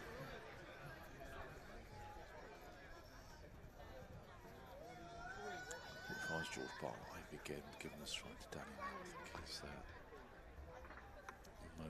looking the most likely here to start clearing the ropes. He's heard you. Frustrated swipe from Bartlett. Yeah, he looks slightly at odds with himself. It's just not clicked for him today, but you know, I think he's out of position. This isn't his game to come in the last 10 overs and try and smash it from ball 1. And that's, well, There's a lot going on there. It was a full toss. It's been given a no ball by Ben Pebberell. It's also gone for 6, I think. It's also gone for 6 via a very, very unconventional reverse pull from Danny Lamb. So, crowd certainly got their money's worth from that shot. Wow. Yeah, he all of a sudden has to sort of stand up to get the ball in the middle of the bat. Quite high up on the bat as well. It was. Great stuff. A 2 for the no ball. And suddenly it's 6 for the 278 for 6. There we go. So, you say it's about momentum. And we have, of course, have a free hit now. And that's gone straight up in the air. I think it's going to fall safe. Not that it would have mattered. Danny Lamb was looking for the second, but he sent that by George Barlow. Take a breath. Scorecard for this over reads 8 no balls. Just goes to show, though, you know, one little mistake like that, and you know, if he gets that right, that was probably a nice back of the hand, slower ball that Lamb would maybe have only got a single off, but he gets it wrong, and it costs him 8 runs, and he's got to bowl it again. Yeah, it's quite a rare blemish as well for Gorvin, who's bowled pretty well. He's in his last over at the moment. 0 for 52, his figures. Barlow is again just able to get the strike back to Danny Lamb, who's moved on to 34 from 23 balls now, so his strike rate has definitely picked up in the last few overs or so. 280 for 6 is the score then with 9 overs to go. He goes to reverse again, and he's not nailed it for 6, but he has nailed it for 4. First bounce. This is impressive stuff. All of a sudden, the momentum is just shifting back towards Somerset. And so from Gorvin has just let them back in a little bit, and then another sloppy bit of out cricket there, just the ball not being rolled back to the bowler. The bowler missing it. Just, you get the sense now that he's kind of Finlay's got his arms crossed there. You just get the feeling that Glamorgan now just want to get back in the dressing room. Bartlett calls through for the single. That's well run. Leaves him just 1 ball to face. I think 20 off the last 9 deliveries. Not too bad. And I think Bartlett in effect has now got a free hit here, because Somerset will want Danny Lamb on strike for the last over. So I think Bartlett's just got to give this the kitchen sink. Try and send it in our general direction. Down here towards the Marcus Trescothick Pavilion. And he does that. He's heaved that inside out over extra cover. 1 bounce 4. That'll do nicely. 289 for 6 then with 1 over to go. So they could quite easily get in excess of 300 now, which looked very unlikely about 10 minutes ago. Big 3 overs for Somerset. How many off that over then? Well, we had the 8 no balls, plus that to 10, 11, 50, 16. 16. And we haven't, no, plus the boundary, so 20. 20. Yeah, that's hugely expensive. Rather spoilt Gorvin's just figures. Started off, yeah, just that no ball that went for 6 just set the tone on that over. Andy Gooten is going to finish things off from the Marcus, from the river end. Danny Lamb's going to be on strike, and with him seemingly now nailing this reverse scoop, it'll be interesting to see where Kieran Carlson puts his fielders for this final over. So the men out, we've got fine leg, deep square, deep mid wicket, a long on, and a deep extra cover. So nobody behind the boundary square on the offside. So I would imagine Danny Lamb is going to try and scoop this one. Nope. He just gets out to mid wicket, and they come back and complete 2 runs. Highly risky second. Danny Lamb having to get the Tom Daly dive out, but makes his ground comfortably enough in the end. He moves on to 41 from 26, probably eyeing up at 50 now, the way he's been hitting them in the last couple of overs. Well, he could get the 50 and the 300 at the same time, conceivably. 291 for 6. From the river end, he does go for that reverse, and he's given Ian Blackwell no hesitation putting the finger up. Then Danny Lamb has to go for a very well made 41 from 27. LBW. Ooh, is that a little bit leg side-ish? It's difficult to tell from where we are without the replay. We're slightly off to the side and behind the batsman. But, oh, I think that's hitting middle and leg. Better view from the other end. I think that's going down. So we'll have another look at the super slow replay. Interesting to see who comes out now from there. So it's a full pitch, isn't it? So I think look where the keeper's going. Keeper's on his way down. And oh, I don't know. It depends. it could be hitting. It could be hitting the base of leg stump. I reckon that. Oh, has that hit his knee and then gone on to hit his? I think that's a good decision. Matt is not. Danny Lamb has gone. Ned Leonard is the new bat coming in for Somerset. 4 deliveries left. Can they get it up to 300? Little girl, it is family day. We're going out for lunch in about 5 minutes. Only 4 more balls to go. Oh, she's found the crisps in my bag. Nice third voice. Yeah. Well, it is family day after all, so, you know, we've got to get in the spirit. Absolutely. Van de Gooten, arms waving in every direction at the moment. Yeah, I'm trying to think. Fielder's being dispatched. Ned Leonard's strong areas. I think sort of generally through extra cover, I think he likes to hit.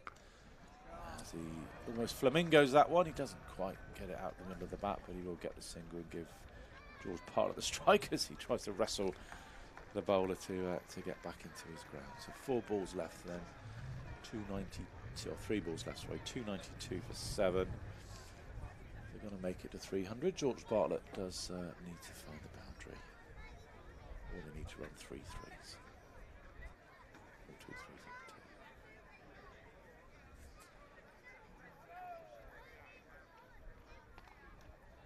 2. Again, Bartlett, he's just not that type of player, that sort of slogger type player as he's just comes off a thick inside edge. 293 for 7 and 2 balls left. Yes, it brings Leonard back on strike, the new batter.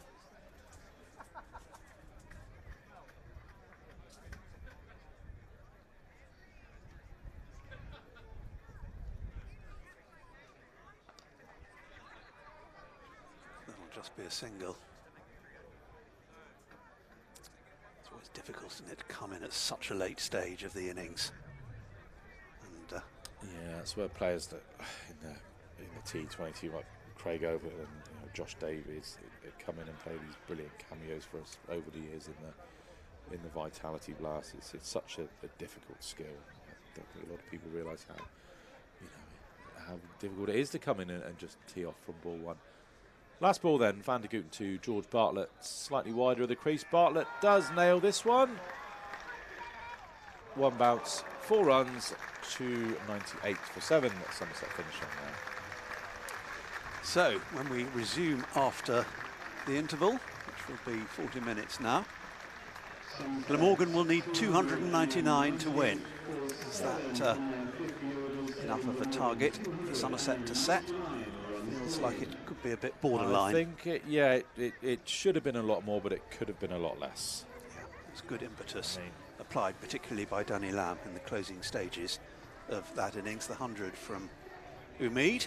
Yeah, I mean the wickets of Rue, Dixon and Umeed all sort of come in within 5 overs of each other, just when they needed to launch off that assault on the last 15 overs. That's what's turned this into from sort of 340 down to a smidge under 300. But there's been a bit in the wicket for the spinners. Somerset have 2 of them, Lewis Goldsworthy and Josh Thomas. Probably ruined the fact that they weren't playing a third in Shoaib Bashir, but they've got to go with what they've got. And I think it's certainly not as tricky as possible for this team. So we're going to have a break along with everyone else, and we'll be back for the resumption. Hope very much you can join us for what could be a very interesting run chase.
Abby Slade. Thank you very much indeed for joining us today. Well, I'm delighted to be joined by her Game 2 Somerset representative, Abby Slade. Thank you very much indeed for joining us today. Thank you for having me, Spencer, and people of the live stream. It's great that you've joined us today and that we're having our annual Her Game 2 fixture, if you like. Tell us a little bit about Her Game 2 and how it's sort of come about and how it's sort of coming into cricket as well as just football. Because I think a lot of people are aware that Her Game 2 sort of has its roots in football. But obviously it's not just about football, is it? And it's absolutely right that it's coming into cricket and spreading out to other sports as well. Yes, so Her Game 2 is an initiative that started within football a couple of years ago. And it was started by a collective of female football fans who were they'd all kind of come into contact with each other through expressing their discontent about their experiences of watching football as women. And then they formed Her Game 2 as a movement, and it just started as an online video talking. They showed cards of things that had been said to them in the past at football games, and it kind of went viral. And then it's formed into a campaign that tries to champion women and girls within football. Obviously, now it has spread into cricket as well. That happened about a year ago when it made the move into cricket. But the movement is all about championing women and girls in sports, showing that sports is for them, and try and make it as much of an easily accessible place for women and girls as possible. It's great that the initiative has come about and is spreading and growing, on a daily basis, if you like. But I guess, the frustration is that this has had to be created in the first place. Yeah, absolutely. I think that it's frustrating, particularly in cricket, because a lot of cricket's a very different sport to other sports. And a lot of the instances of sexism in cricket you might not necessarily see in other sports. A lot of the sexism in cricket is mainly just people's attitudes towards things. It's not like over hate crimes at games, thankfully. But it is frustrating that it has to exist, but hopefully with its existence it's all about changing the attitudes. And so hopefully that can happen in cricket. Well, it is crazy, isn't it? We talk about boundaries to sport and things like that. And, there should not be any boundaries in sport, should there? Should it be gender? Should it be, sexual orientation? Should it be the colour of your skin? Should it be, whether or not you require assistance to get up the stairs? There shouldn't be anything that stops someone not necessarily just participating in sport, but coming to watch it. Yeah, absolutely. And I think a lot of the things that hold women and girls back in sports currently are things that people don't necessarily realise, because unfortunately the sporting world as it is, it's mainly a sport it's a world for men. It's created by men. It's a world for men. And so a lot of the things that hold people back, people wouldn't even realise, like whether that's sanitary provision in toilets. People might not necessarily, like some clubs don't have bins, which is obviously a drawback if you're a woman or a girl attending a sports game. But it's something that a man going to the toilet wouldn't even necessarily consider.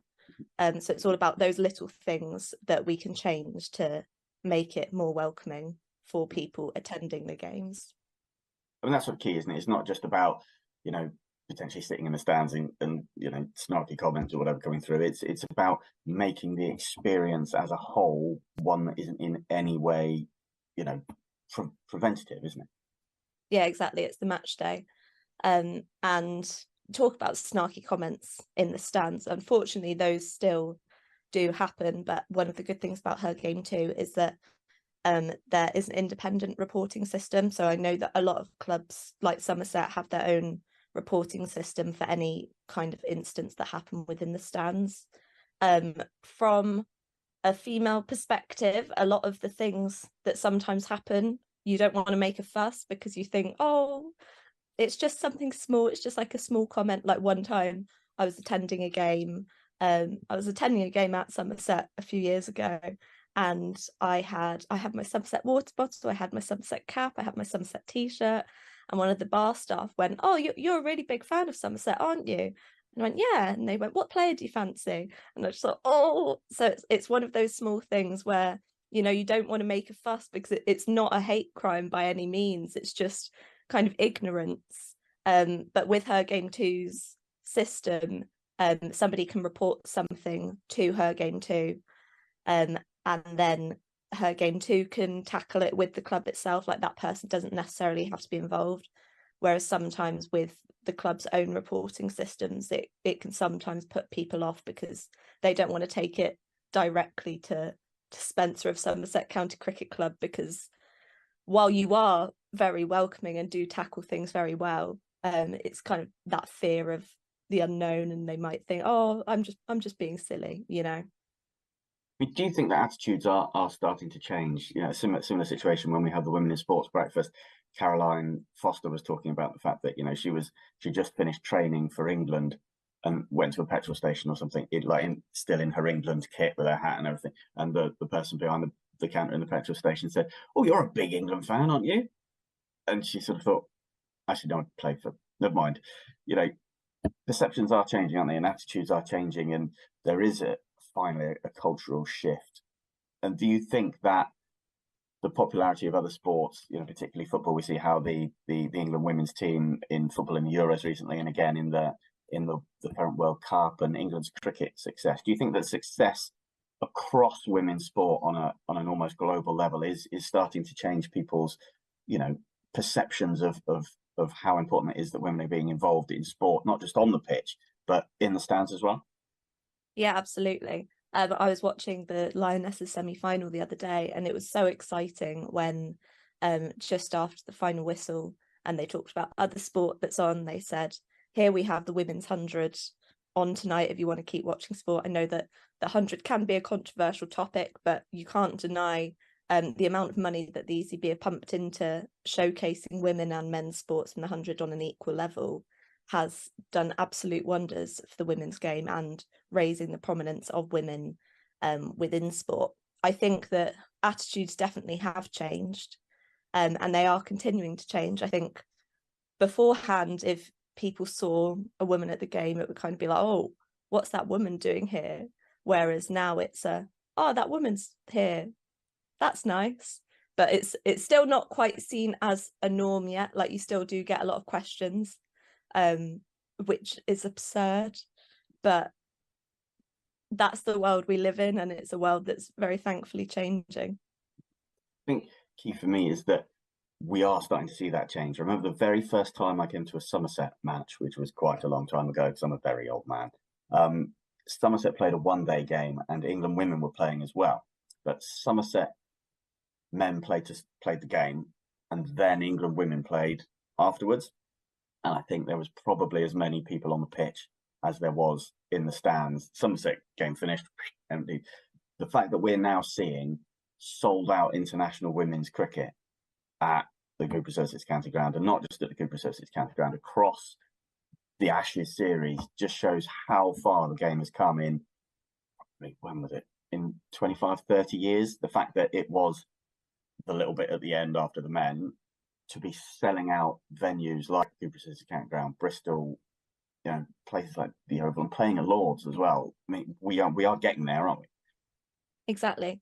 And I think aside from the showcasing of women themselves as players, I've noticed a lot in the crowds. There's so many more women in the crowds now, so many more girls getting involved with cricket. And it's one of the things that I'm slightly resentful of now, is that the queues for the women's toilets are longer. But it's one that I always have to kind of take it on the chin and think, no, this is a good thing. This is a good thing. If sport's moving forward, then I can hold my bladder. It's not just Somerset. We went to Arsenal last season, and the queue for the women's toilets was enormous. So yeah. Yeah. What can we do? What can people in the stands do? What can Somerset members, Somerset supporters on a match day, on a non-match day? What can we be doing to play our part to mean that, you know, we don't have to be promoting her game too and movements like that, because it is the norm, and it is something that is culturally accepted. It should be culturally accepted. You know, in many ways, the fact that we're having this conversation is absolutely absurd. But what can we do to play our part? Yeah, I think the main thing, at least from my perspective, the main goal of the movement is that we don't want any special treatment. We just want to be seen as exactly the same to every other cricket fan. I think a lot of the time when you speak about awareness of women and girls as cricket fans and as cricket players, we don't want any special treatment or anything. We just want to be the same. We don't want our presence at games to be seen as abnormal. We don't want to receive any questions. We just want to watch the cricket in peace, as every man is doing, so at the moment it's all about changing the attitudes. So one of the things that they can do, I guess, is just not ask weird questions to women.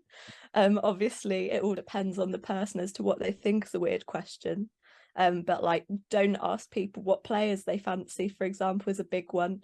If you see a girl at a cricket game, don't just assume that she's there because she's one of the players' girlfriends. One of the most absurd instances that I've had is, it was Valentine's Day in 2020, and I went to go and watch an England IT20 in London at the pub next to Lord's Tavern, I think it's called. And I was just sat there by myself, happily watching it. And a man comes up to me and goes, this is cricket you're watching, right? And I just think, and that was in 2020. And I hope that in those 3 years that might not happen anymore, but I doubt it. So it's just you don't need to treat a woman going to the cricket as abnormal. It should just be a normal thing, and that's all we want. We just want to be the same. A cricket fan is a cricket fan, no matter what gender, colour, creed, haircut, t-shirt, flag. Absolutely. Yeah. Cricket fan is a cricket fan. That's the goal, isn't it? Exactly. Excellent. How can people find out more about Her Game Too and join the movement and get involved and find out more information? If you search #HerGameToo on social media, then we are all over social media. You should hopefully be able to find the links through there. For Her Game Too cricket in particular, on Twitter and Instagram, I think it is at Her Game Too cricket. Let me just double check that, but I think that is the case. Whilst you're doing that, I'll quickly, Phil, by pointing out that people can also check out the website via the match preview for this match. There's a little button under there that you can click on, which will take you through to the Her Game Too website as well, which will give you, again, all the information you can see. There's a lovely picture of Andy Hurry, Somerset director, in a Her Game Too t-shirt. Yes, everywhere. On Twitter, it is at HGT Cricket. Perfect. Well, thanks very much for joining us, Abby. Hopefully we're a little bit, because this is going out during the interval, hopefully we will be celebrating an England World Cup football victory. And we hope to see you at Cooper Associates County Ground again soon. I hope to see you at the Cooper Associates County Ground again soon, after a Somerset victory today. Brilliant. Abby, thank you very much indeed for joining us. Thank you, Spencer.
Very good afternoon to you. Welcome back to the Cooper Associates County Ground for the second phase of this Metro Bank Trophy match between Somerset and Glamorgan.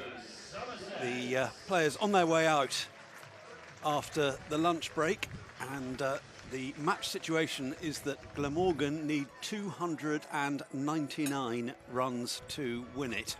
Somerset's innings was good threshold set, and then wickets falling in the middle, and looked like a danger that they might throw away that advantageous start. But good innings from Danny Lamb, close to the end, got them up close to the 300 mark, which we were always thinking would be around par. So the Glamorgan batters out there already. One of them is absolutely no stranger to the county ground at Taunton. Eddie Barham, who is non-striker initially.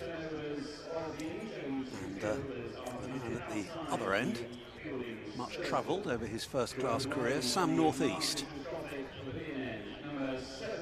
Originally with Kent, then Hampshire, and has settled down now with Glamorgan.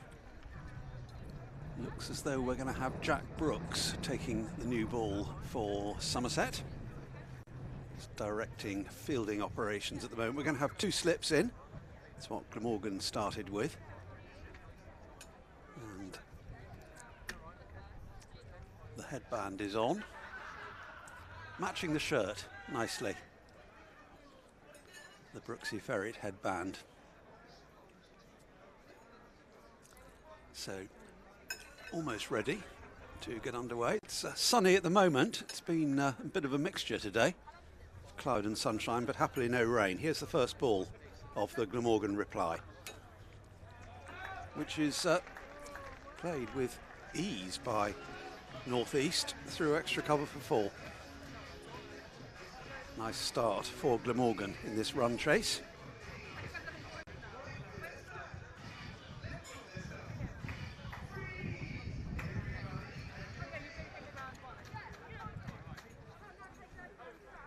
Field in for the power play, of course. First 10 overs, and that one's fuller and straighter. Played pretty well, but goes down to the dot ball.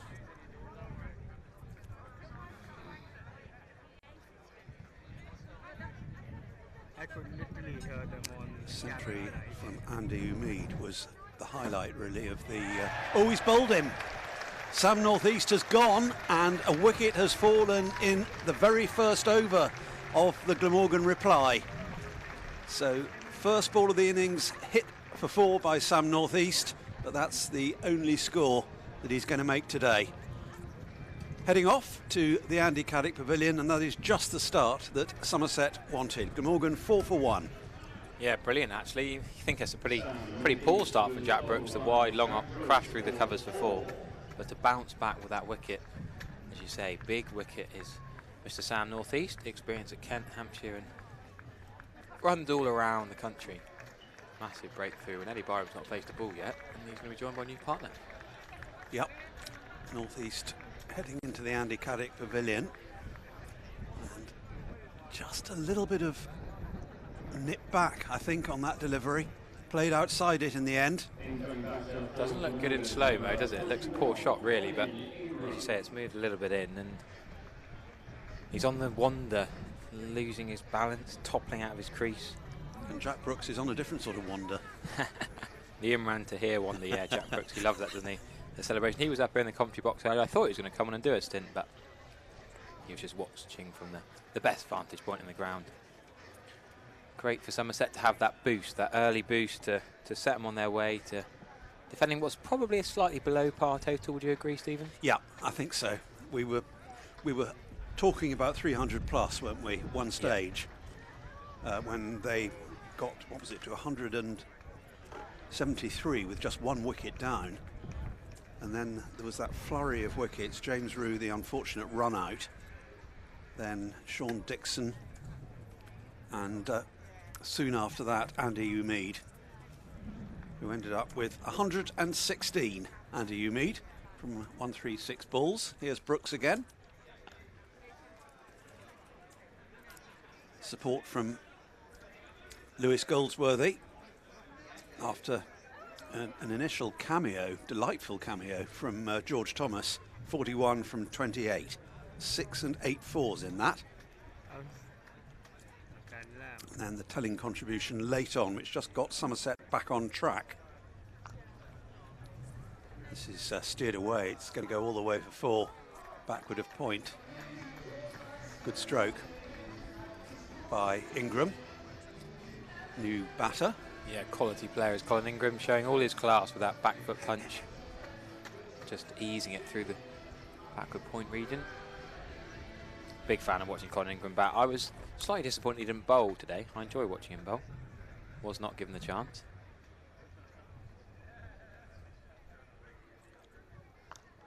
Defensive push this time. Did do a short stint with Somerset, quite a while back now. Colin Ingram. He's another guy who's been around the county setup for a while. Originally born in Port Elizabeth. He's 38 now. South African, but he's played franchise and T20 cricket all over the world. Not picked up in the franchise tournament in England this year, but I've been watching him do well for the Adelaide Strikers and the Delhi Capitals and the Big Bash and the IPL being two of the better T20 leagues around the world. Plays for South Africa A stuff and has played 31 ODIs and 9 T20 internationals for South Africa themselves. So, yep, Colin Ingram not used his leg spin at all in this one-day cup, just been batting.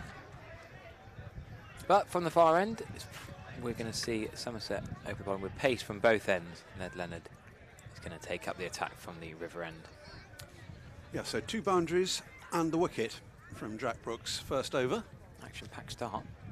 2 slips in place for the left-hander as Ned Leonard bustles in. Oh, that could have been a chop on. That is fortunate for Ingram. Got away with one there. Yeah, that would have been disaster for Glamorgan, really, having lost northeast in the first over. They'd lost the other opener in the second. Just spelt real trouble. Barham gets away with it. No control over that shot at all, but he's off the mark.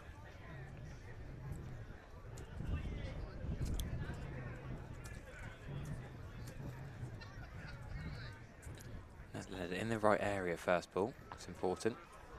He took a couple of good catches up at Bristol against the Gloucesters in that game. That was a tricky fielding and bowling match for Somerset, really.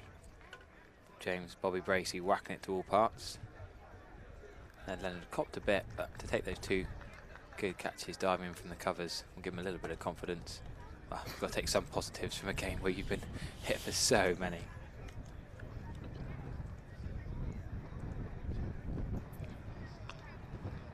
I couldn't quite get the dive and stop there. It's going to go for 4. That was a dot or 4, never going to be a 1 or a 2. Bartlett couldn't quite get a hand to it from cover. And Ingram just eases that in the gap. Yeah, I think we can describe Bristol as the nadir of Somerset's campaign in this comp. Yep, I don't think anyone will argue with that. Ned Leonard was 0 for 78 in that game. He was also 0 for 78 against Northants. Identical figures, wicketless 2 games in a row. Got 1 wicket up at Gosforth earlier in the week, and he got that 2 for at home to Worcestershire, but otherwise has struggled. I'd like to see him get some wickets under his belt today. Give the man some confidence. He's still only 21 years of age. I know he's played that Hampshire game at the start of the season a couple of years ago when COVID hit Lewis Gregory and a few of the guys were out. He came in last minute and did okay, but still only played 2 first-class matches. There was a whole rash of injuries, wasn't there, in that game? Or before that game? Well, yeah. Not a great start to the season. That's a cracking catch by James Rew. Stuck his left mitt out. Ned Leonard is celebrating. He's charging around. Colin Ingram, a really destructive quality player. Colin Ingram, one of the key batters in this side. He got 115 not out against Derbyshire just a couple of weeks ago. He got 73 against Sussex. But today he's got 8. 2 boundaries, and now what a catch for James Rew. Superlative. And the immediate slip. Just stood there and watched James Rew. What a catch And Ned Leonard is very grateful for his vice-captain and Somerset keeper James Rue, who just keeps on impressing, Stephen. We've run out of words for James Rue. Have another look at this. Diving to his right, to his left, I should say. Here we go, down and full stretch. Fantastic one-handed catch. That's about as good as I've seen him take, James Rue. Yeah, I agree. I can't remember a better catch than that. Penultimate ball of the over. What a catch. So, Glamorgan have lost 2 wickets inside the first 2 overs. Far from the start they would have wished for, and you've got to say, at this juncture, Somerset would be favourites, 13 for 2. Well, yes, if you got an early wasp, an early wind viz. So we agree that's the best catch we can remember James Rue taking a Somerset shirt? Yep. I can't think of a better. Kieran Carlson, the skipper, he's in coming at number 4. And then you look after Kieran Carlson, pretty much going to be the young, inexperienced all-rounders, Ben Kellaway, Alex Horton, wicketkeeper, young lads, teenagers who haven't got the experience that these top 4 have got. Eddie Byram always seems to do well against Somerset back at his old patch. He'll be extremely determined to do well here today. He's quite fortunate still to be there as well. Wow. After that near chop on. That's the only ball he's faced so far, Eddie Byram. So, Carlson on strike. What can he do to the right-hander here? Still 2 slips in place. Dixon and Mead. Really solid back foot punch from the skipper. Defensive stroke. Middle that one. Excellent over. A wicket for Brooks in the first, a wicket for Leonard in the second. And both of them class players.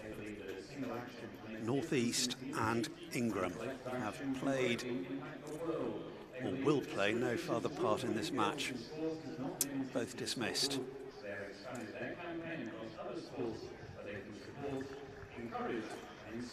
So it will be Eddie Byram now to take guard down at the river end. And Jack Brooks to continue.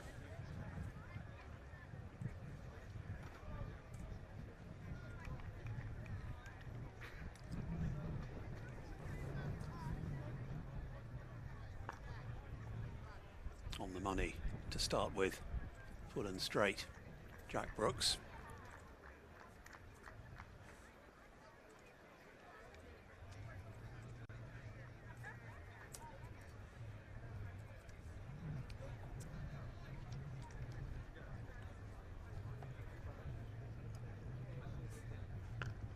And again, that loose first delivery is the only loose one he's bowled. Found his line and his length nicely now. I remember how economical he was in the first game in this tournament against Warwickshire here. The long spell from the river end and miserly spell. This is going to be 4 though. Found the gap in the infield on the offside. Yeah, it's Eddie Byram at his best, isn't he? The way he languidly just drives through the covers.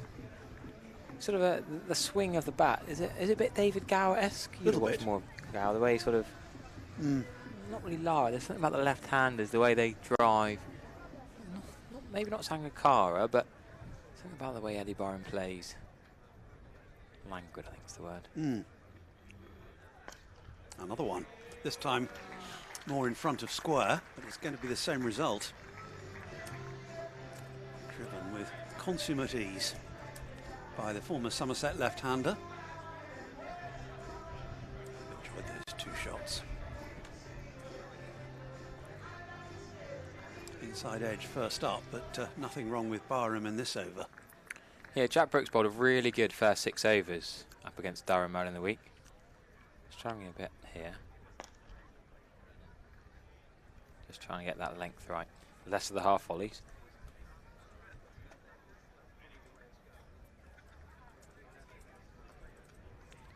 Just mentioning the innings by Danny Lamb, which gave Somerset such impetus at the back end of their innings. Lamb made 41 from just 27 deliveries. That'll be another single for Barham here, down to long leg. George Bartlett, the other contributor, low down, 35 not out from 28. End of the third over of the Glamorgan reply. In runs terms, they're going pretty well. 22 on the board already, but that's for the loss of 2 wickets. And 2 key ones as well.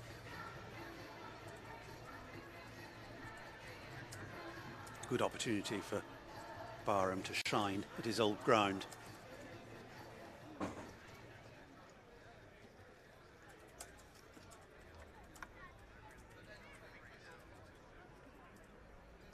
What can Ned Leonard do then? Oh, he's getting Eddie Barham to just fish outside the off stump. That rose, that delivery. Just sort of bounced and popped up, it seemed. Could take it sort of waist height for James Rew. Yes, he was dicing with danger there, Barham. Bit of a curate's egg of an innings so far. Yeah.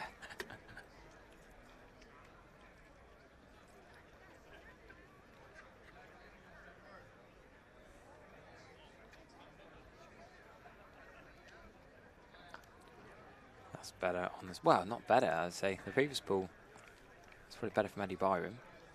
Defending it. The previous ball he could have left alone, I think. Did have a bit of a waft at.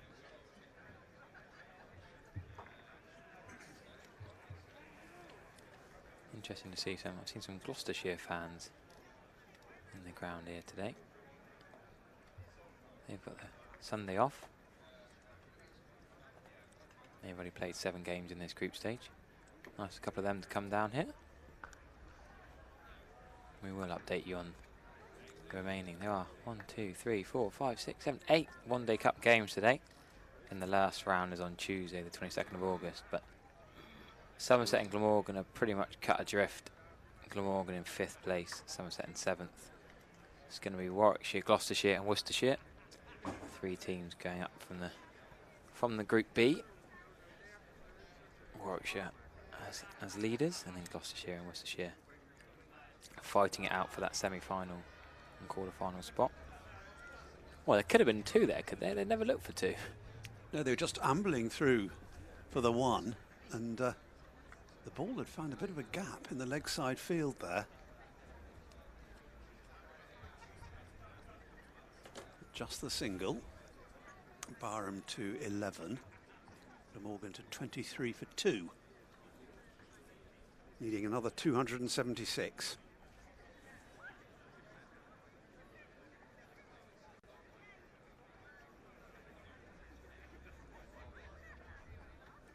That's a beauty. Well bowled.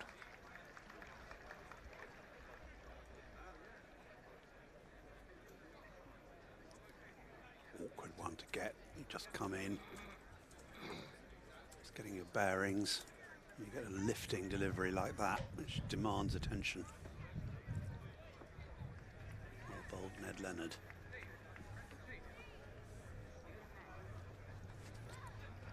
So still the 2 slips in place and the fine leg. That's down the leg side again, another good take by James Rew. Now, he's not given a wide there. Ian Blackwell, the umpire from the far end. Former Somerset, former Wembley player, West Country cricketer, former England of course as well. But that didn't hit the bat, because it had been out. So has that hit shirt? We'll try and get you a replay of that. I'm slightly bemused why that's not a wide. We'll try and get you the camera to yeah, it felt wide-ish, didn't it? James Hildreth's stand is almost chock-a-block. That's filled up since this morning. It was quite well populated earlier. Not too much in the way of spare seating in there.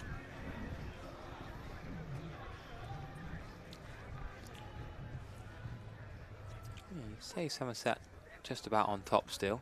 23 for 2. The 2 wickets are important here. Yes, Glamorgan again at a healthy rate. North-Eastern England both hit boundaries before they got out. Oh dear, that's a misfield. It's pretty much straight to him, I think. Yeah, George Thomas, the culprit, just misjudged the almost long barrier really, but just... It was hit pretty hard. Yeah, no real excuse in the professional game. It's just gone straight through him. That's a blooper. He won't want to see that one back. It's another boundary off Jack Brooks, who has been expensive thus far, despite getting the wicket. Bump ball whacked into the ground. There was a roar from the crowd as though it had been a drop catch, but it was most certainly a bump ball. Yeah, we're calmer up here. Calmness personified.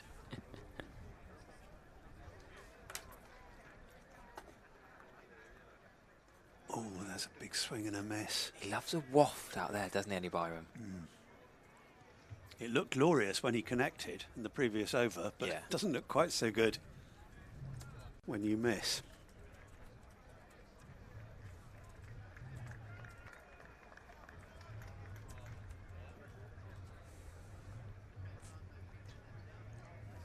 Oh, again, I think he fished at that one.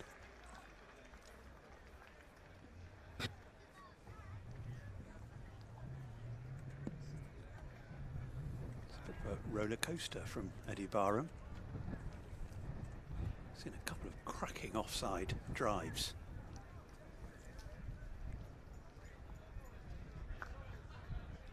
It's more prosaic. Gently pushed out to point. Goldsworthy is on patrol there. Yeah, Eddie Byram, just a year younger than me, went to King's College Taunton, so knows a few of these guys. What a lovely shot that is. 4 more. Straight into the boundary below us. A peach of a stroke from Eddie Barham. That makes 3 on the offside. In an arc between cover point and long off.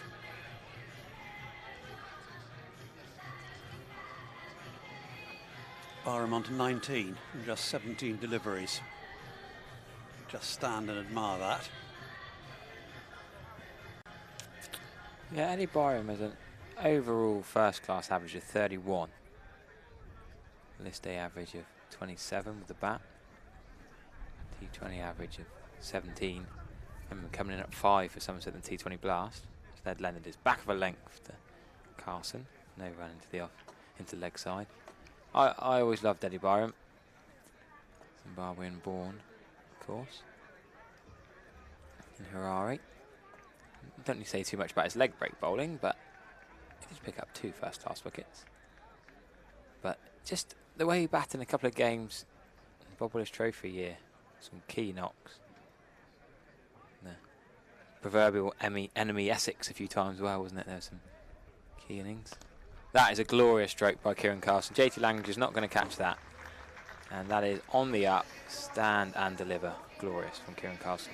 Nice way to get off the mark. Just stood and admired again. No need to run. As soon as he knew he'd pierced the infield, and he could just watch pleasurably. Yeah, just a few too many 4 balls from the Somerset bowlers.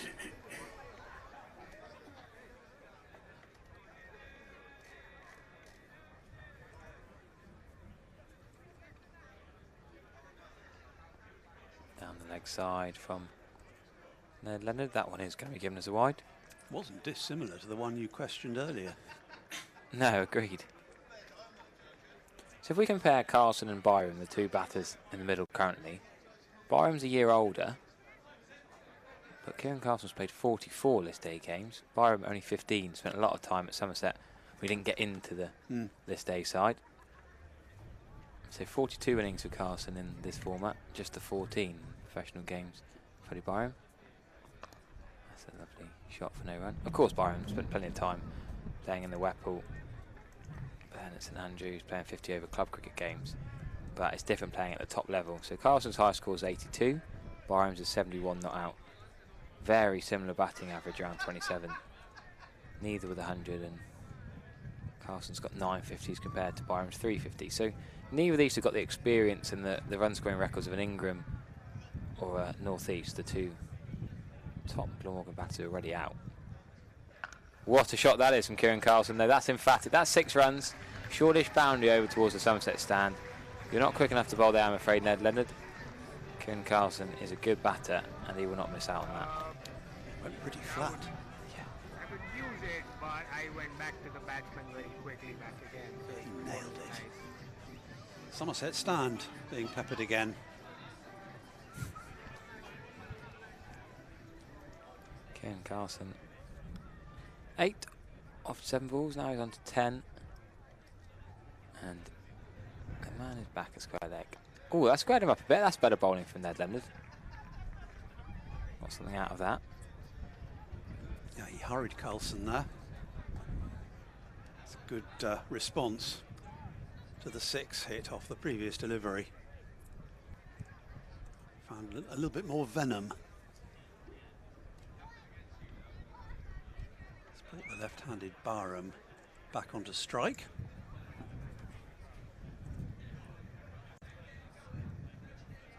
Already hit 4 boundaries, Eddie Barham.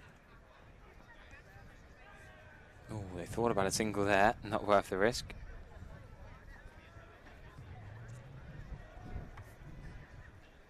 And the expensive over. 11 runs off it, excluding the wide.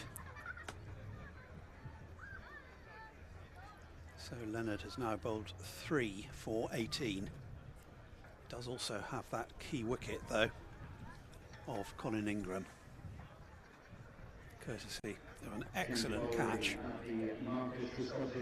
by James Rew.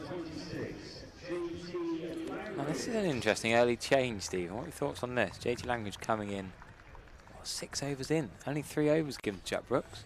Early change, isn't it? Brooks was expensive. Took the wicket in his first over, but 1 for 25 from 3. That's 8.5 and over, so I can see the logic of the change. Langridge then. Oh, that's a wide first delivery. Is it going to be given as a wide? No, he's got away with that. Loosener. Well outside off stump. He's missed out there, isn't he, Kieran Carlson? That's all. Nicely paced wide. Long up, really. The kind of ball that Jack Brooks started with and was crashed through the covers. That was arguably wider, which is potentially why he couldn't reach it. I think that would be given. Yeah, I think he's got away with it a bit there. See if the radar homes in. Ramp 4. Down to the Colin Atkinson Pavilion. He did well to get inside the line of that in order to play the ramp. I think he knows that JT Langridge is going to bang it in, back of a length. Safest shot. It's gone early. Yeah, he ended up well outside his off stump. Still, it was an effective shot. Yeah. But I think so. The wide third man is quite wide, so couldn't he just get his bat on it and play it through third for 4? That's laced through the covers for another boundary. Fiercely struck. It's a challenging start for JG Langridge. Wide delivery outside the off stump, followed by successive boundaries.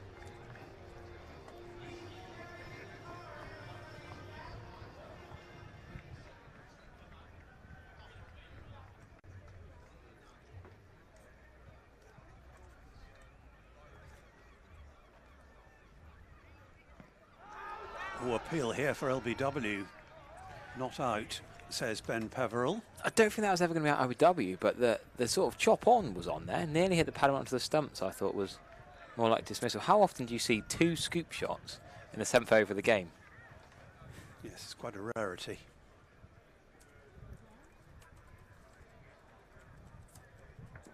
In the end, it just goes down as a dot ball.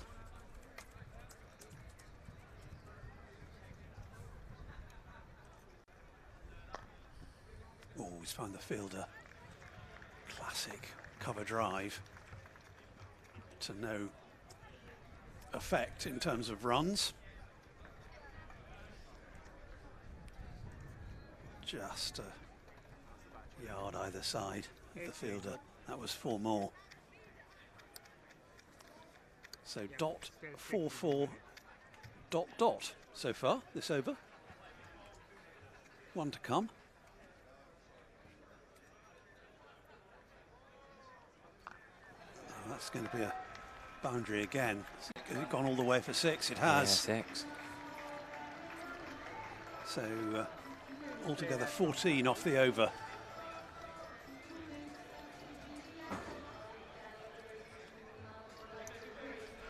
Yeah, not a good start for JT Langridge. Cut for 6, 2 scoop shots, a cover drive for 4. Good batting from Kieran Carson, but just not threatening enough from Langridge. Flat deck and almost looks like cannon fodder. Kieran Carson straight away lined him up and thought, this guy's not good enough for me to worry about. I'm going to whack him around, and that's brought another change of bowling, is it? Was Ned Leonard going to come round the wicket? Yeah, he's going to come round. 9 boundaries already between the two of them, these two batters. And they may have lost 2 wickets, Glamorgan, but they're going at a hell of a rate. 57 for 2 from 7 overs. You can say they're well up with the run rate. Yeah, they put on 44 already.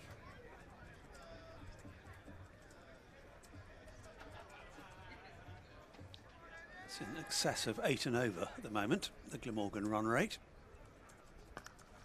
Can they stem the tide? No, they can't. Eddie Byram gracefully cover drives that for 4. Perfect placement, that. No aggression. Kieran Carson wants a bat tap, and Byram pied him for a good few seconds. Eventually got it. 10 boundaries now, Stephen. 47 these two have put on together now.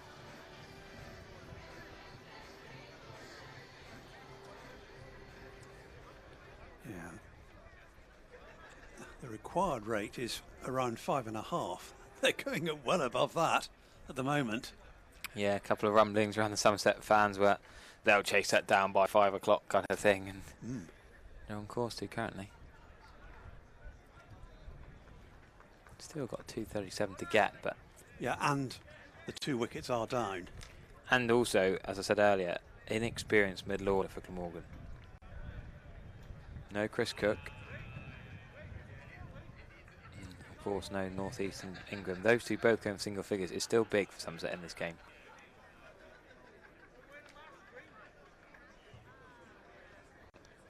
That's better from Leonard.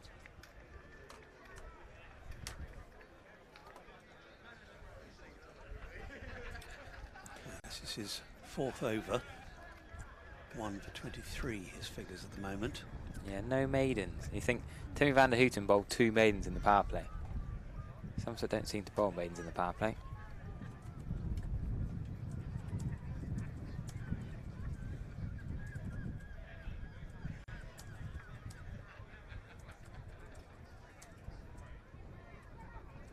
That's a decent delivery from there. And he's unlucky there. Kieran Carson has got lucky. Fortunate there, the 11th boundary. The 50 partnership between these two. Yeah, cruising along here, but that was a fortunate stroke.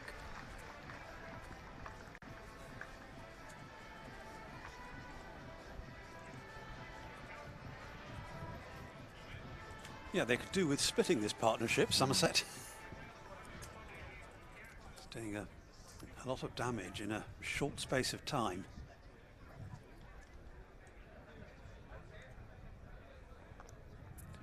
Just the 8th over. Good running as well. Goldsworthy can't stop the single.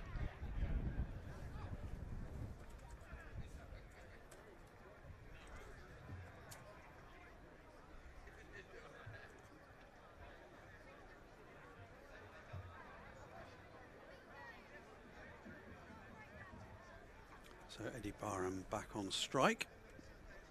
Better at run a ball. Eddie Byram 24 from 20. 5 boundaries.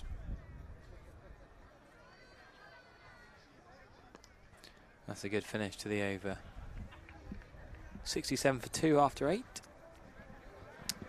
So Glamorgan motoring at the moment, but they have lost their 2 most experienced batters.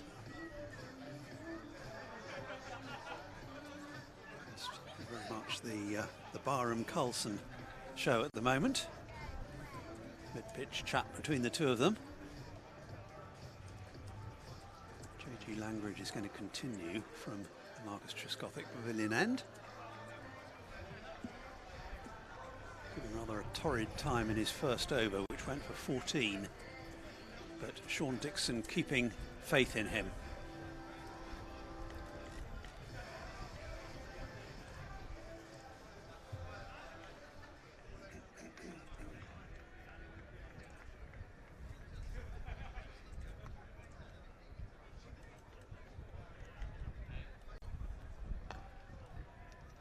That's a decent first delivery. We'll go for a single. Line and length were pretty good.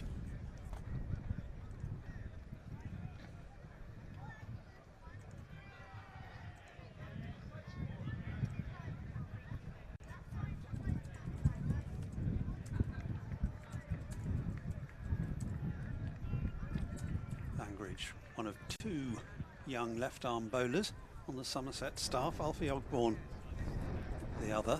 He's not fit at the moment.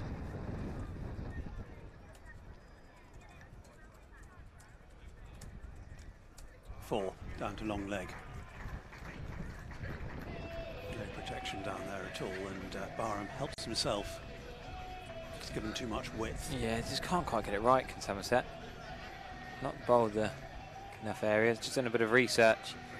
Timmy van der Houten bowled 2 maiden overs to Andy Mead in the 11th over of the game, and just the first not on the power play, and then the 3rd over of the game.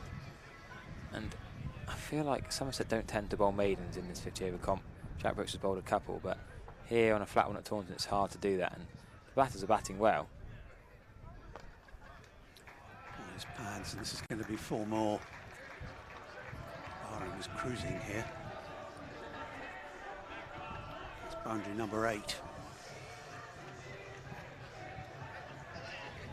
So, danger signs for Somerset. These two batters look in ominous control.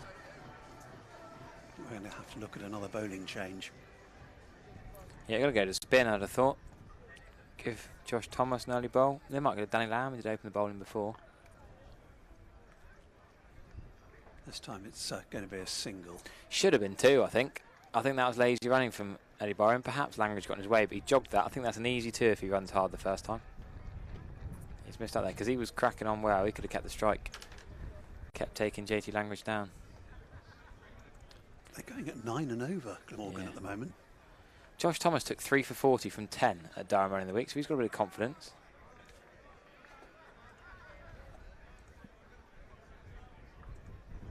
I'd have thought he'd be throwing the ball at some point fairly soon.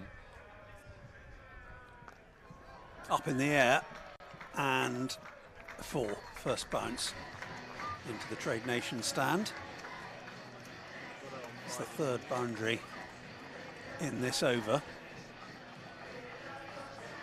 Gone for 14 so far, which is the same number as the previous. Still 1 delivery to bowl. Words of encouragement for JG Langridge. It's difficult, isn't it, when you're being hit all round the park. Yeah, Jack Brooks wasn't doing that badly, really. Taken off after 3 for JT Langridge. This time it's a dot to finish the over, so the 14 won't be added to. But I fancy we will see a change. 0 for 28 from 2. Difficult start for JG Langridge.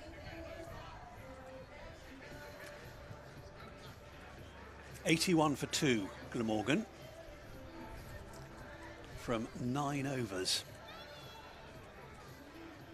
And both these batters are in command.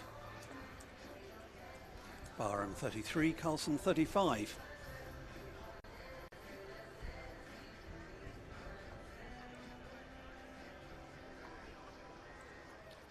Leonard is going to continue from the river end. This will be his 5th over. 1 for 28 he has so far. Yeah, around the wicket to Eddie Barham. Oh, he thought about pulling that, did Eddie? Pulls out, just punts it to the offside for 1 run. You got a feel for JT Langridge. Bit of a cold, you know. You got the fans, thousands of fans watching you. You're live on YouTube, people watching all over the world, and it's not nice for a young bowler to be whacked around the park. He got hit for 95 at Bristol. 1 for 95. Eddie Byram, swivel pull. That's another Eddie Byram shot. We know he plays well. Another boundary. Somerset just can't stop this stream of boundaries. Yeah, Langridge bowled right against Sussex here. 1 for 17. There's 2 this day games.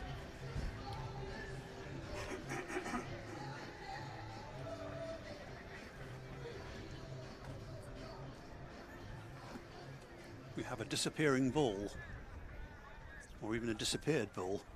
I don't know how, when he's just pulled it to the fence, you'd have thought. Yeah, I think it may have got under one of the pickets down there by the Dartshire Pavilion. We're going to see drinks run out for Byram and Carlson. Byram up to 37, Carlson 35. They're flying hit. Yeah, came together at 13 for 2, and they've motored their way to 85. If these two can maintain this momentum, the game could be over very quickly. Yeah. So Eddie Byram in the One Day Cup this year, he was averaging 38. In the One Day Cup in 2021, he had a high score of 18, averaged just 9. In 6 innings, his high score was 18, just an average of 9. So the contrast between his 2021 and his 2023 Metro One Day Cup are stark. Played a little bit in Zimbabwe, 2022, 2023, different season of course. He had a high score of 71, not out there, average of 39, just a 150, but it's improving as he gets older and matures. I do like Eddie Byram, it's nice to see him getting runs, but it doesn't help with almost cannon fodder bowling, half volleys and long ops that are quite comfortable for Eddie Byram to put away. Various conferences going on out there, yeah, involving groups of Somerset fielders. There has to be a change at the Marcus Trescothick Pavilion end. Yeah. I would go for spin. I'm with you on that, I think, Harry. What else can they do?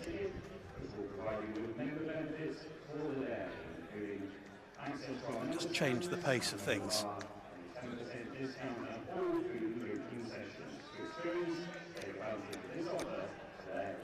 Yeah, there's a slight difference between the Logan Cup in Zimbabwe and the English pitches here at the Metro One Day Cup, of course. This is only 50 over matches to compare against. Leonard, we're back underway, and Eddie Byram whips it for leg side. That should be 4, but there's only one man out there, and it's gone straight to him. He's probably got, what's that, 100 metres of boundary? And within the 100 metres, only 5 metres of that boundary that it wouldn't have been 4. But he somehow found the man. Yeah. Pinpoint accuracy as well. Hardly had to move. No. So it brings the right-handed Carlson onto strike.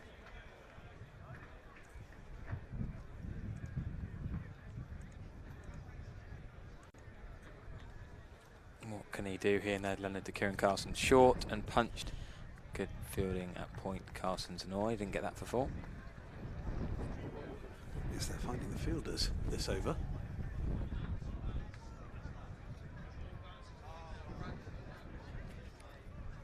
Both Carlson and Byram have strike rates well in excess of 100 at the moment.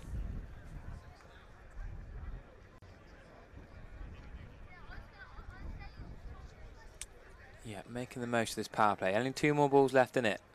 Composed and calmly donked on its head down to JT Langridge at deep third for 1 run.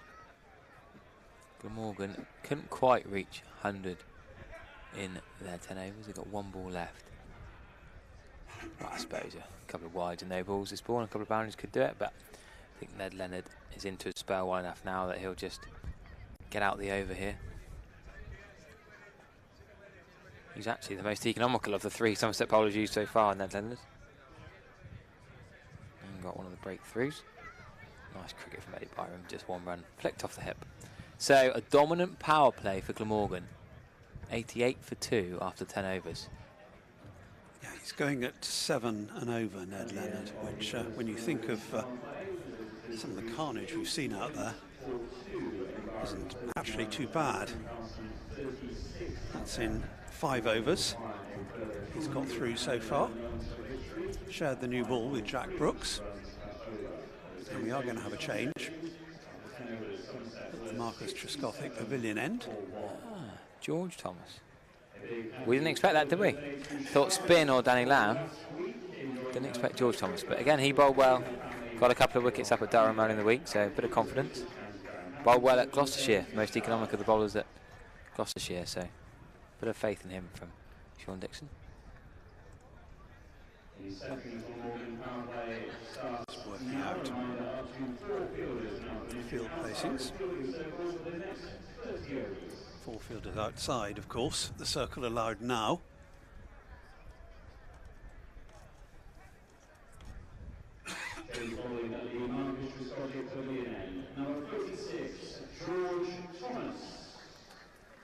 So immediately 4 men are out. We've got a long leg. Beg your pardon, a 3rd man and a deep extra cover, long on and a deep mid wicket for George Thomas. And one of them is going to be in action straight away, Jack Brooks, down at 3rd man. Just a single for Barham. Goes to 40, 89 for 2 in the 11th. Bright sunshine here at the moment. Over Taunton, not over the Quantock Hills beyond. They're in shade just at the moment, but that may change. Very pleasant outlook.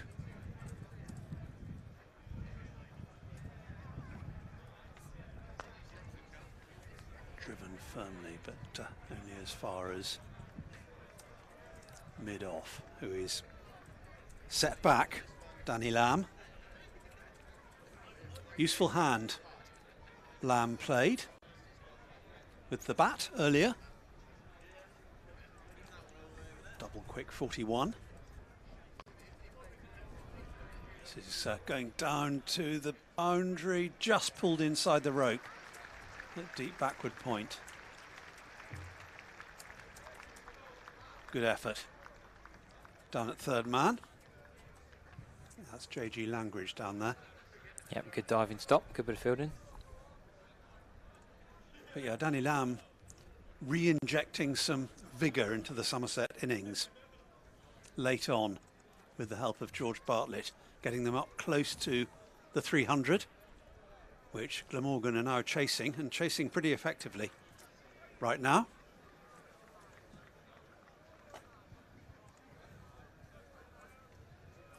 That's despite the 2 early setbacks. Another single here. Langridge again down at 3rd man.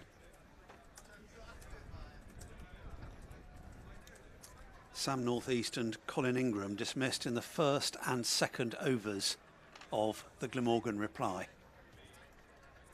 Since then, it's been all Carlson and Barham.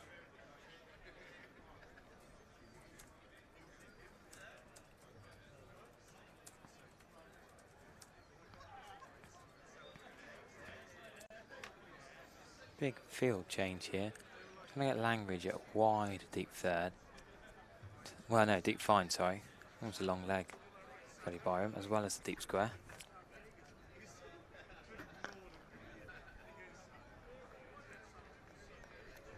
Played straight at short extra this time.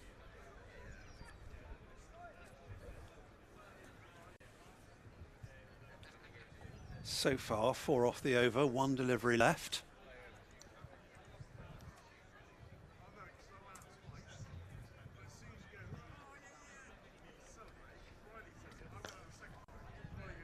And 4 is all there'll be. So that is a bit of a comeback from Somerset. Yes, yeah. The introduction of Thomas has worked thus far. 1 over for 4 runs.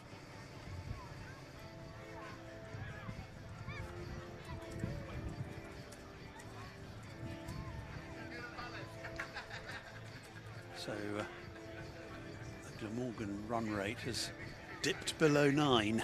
It's 8.5 now. Required run rate is 5.5. So they have this run chase well under control at the moment. Add a couple of wickets though, and it could all change. Yeah, this is a big move, this. Jack Brooks, change of ends. Well, 3 overs from the MTP. And now he's going to come on at the river end. Well, it was in the 11th, in the 12th. It was at the river end, Harry, that he was so successful in the Warwickshire game. So miserly. So maybe that's in the back of his mind. Yeah, and maybe the back of Sean Dixon's mind as well. Jack Brooks, well, it's an inside edge, really, from Kieran Carlson. Tries to drive that straight down the ground.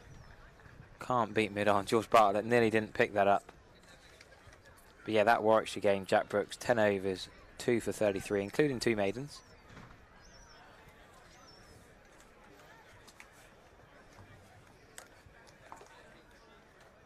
That's a big shot from Kieran Carlson. Can it be caught? Oh, it's 6 runs, but nearly an absolute blinder. Fine leg, running round, full stretch dive. Danny Lamb is a good fielder. He's athletic, he's young, he's quick, he's fit. He couldn't have got that there. That would have been one of the catch of the century, really. Unbelievable effort. Great effort. It was almost a slog sweep, wasn't it? Risky, really, but Carlson's not bothered. Short pounder, he's going to keep going for his shots. Yeah, that 298. Looking a bit light at the moment. Yeah, they're just picking runs off at fun, really. Single down to third man. Going to bring the left-hander back onto strike.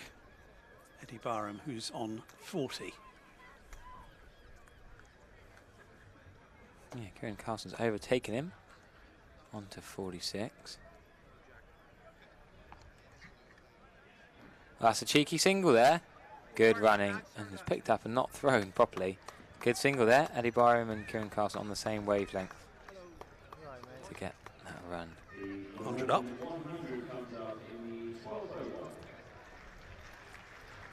Yeah. Do that in the 12th over is going some. It is. Eddie Barham's dad was a sports journalist back in Zimbabwe. Well, plenty to write about Eddie Barham's batting today. He scored 69 against Gloucestershire and Sussex. And that's going to be 4 for Kieran Carlson. Kieran Carlson is going to get to 50 before Eddie Barham. Kieran Carlson, the Glammy skipper, has batted beautifully. He's back foot punched that, late cut that really, almost through the backward point man. Goldsworthy potentially should have done better there. Carlson scored 59 against Gloucestershire, 18 against Sussex, 61 against Warwickshire, 65 against Derbyshire and 26 against Worcestershire. So he's got in every game. He's not got 100, not scored over 65. Can today be the day he goes big as a skipper? Well batted, Kieran Carlson. Barely getting a dot ball, does he? He's just so calm, just nudging it around.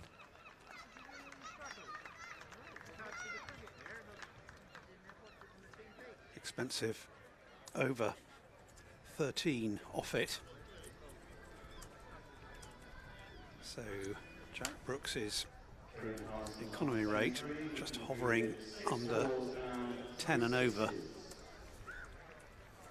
The switch to the river end hasn't really worked as yet.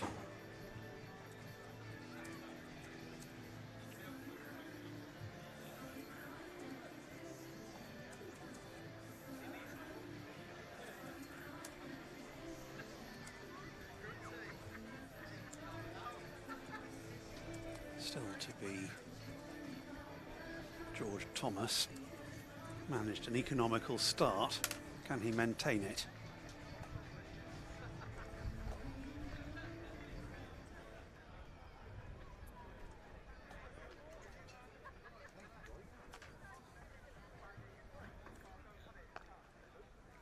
First ball he can.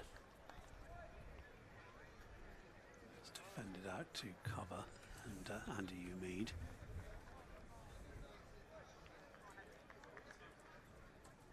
Wonder how long it is before we see some spin.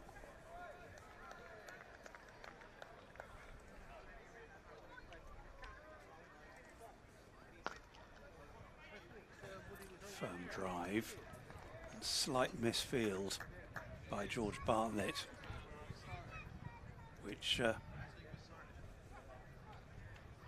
enables them to go through for a single.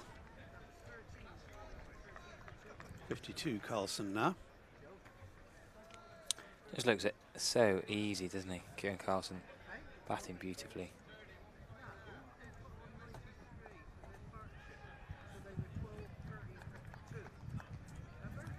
Byron looking to pierce the offside field, can't do it on that occasion.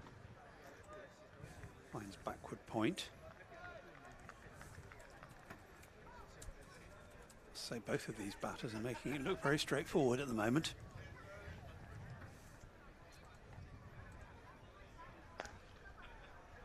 It's going to be 4 more. Extra cover again. And boundary number 9 for Eddie Barham. It's been his favourite area today.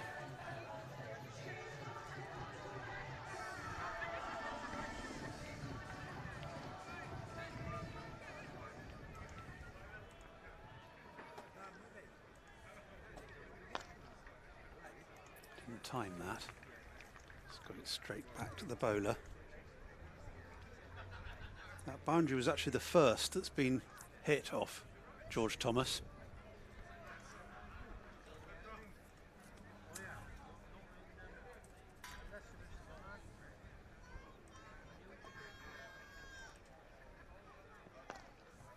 Back to him again. So another reasonable over, really, from Thomas. 5 off it. And in economy terms, he's been the pick for Somerset so far. 110 for 2, Carlson 52, Barham 45, 13 overs have gone.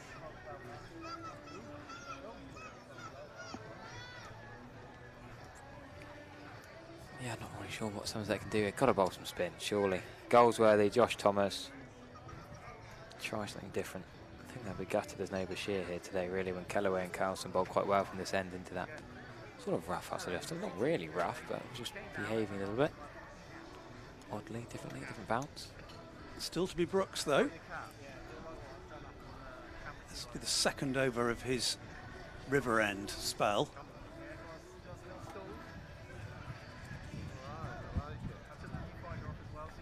One for 38 from 4 thus far.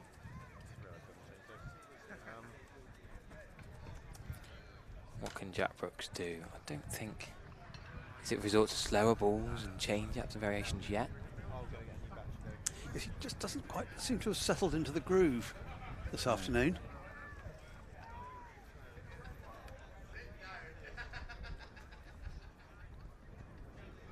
Took the wicket of Sam Northeast in his first over, but he has been leaking runs. Short, up in the air, will fall safe. Oh, he's misjudged it, JT Langridge, no. He's just not moved right, he's missed it, a bit of spin, it's gone for 4, and you've got to feel for JT Langridge. It's a 100 partnership for Carlson and Byron. We've batted beautifully, we can't take it away from them, but it's a funny way to get there. Poor JT Langridge. Not been his day with the ball, not been his day in the field so far either. He's gone for 28 off his 2 overs and now just sort of run past one and misjudged it. 4. That's a short ball that could have been pulled by Byron. Good single from Kieran Carlson. Lewis Goldsworthy really should be on that. Brooks isn't happy. Brooks is trying to keep calm, but Eddie Byram has got to 50. 10 fours for Eddie Byram. He is a former Somerset man, if you didn't realise it. He scored 60 and 69, so it's a 3rd consecutive 50 in a Glamorgan shirt in this list day competition. He's batted very well, but has benefited the last 2 balls from a bit of poor fielding from both Langridge and Goldsworthy.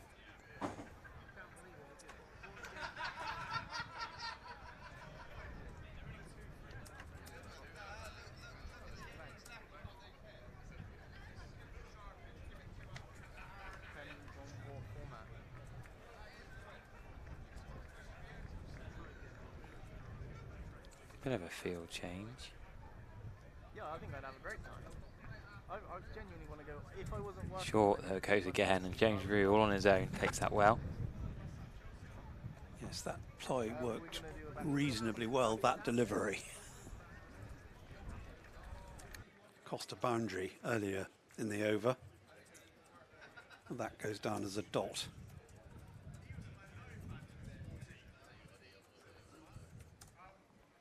Paul, this time he does go for it, Byram. It's probably going to skip away for 4. Andy Mead's quick at deep square, but he can't get round in front. And Andy Mead desperately wants his 100 to not be in vain again, like the Sussex match. Would desperately love to have a win after his first innings 100, but he can't do anything about that. Byram's blocked, defended a few short balls, but he's timed that one. But he's got enough of it to go for 4. 54 apiece.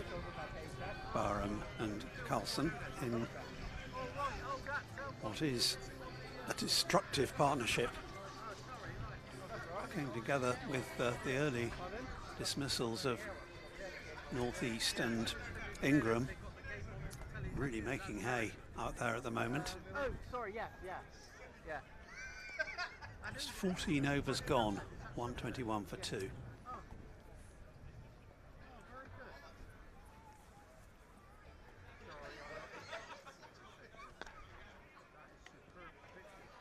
It's a good half stop at short extra. They will get a single though.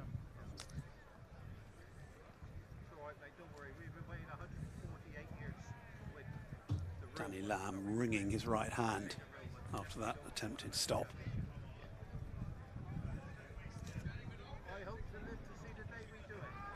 Well taken. Appeal for a caught behind, but no interest from Ben Peverell. You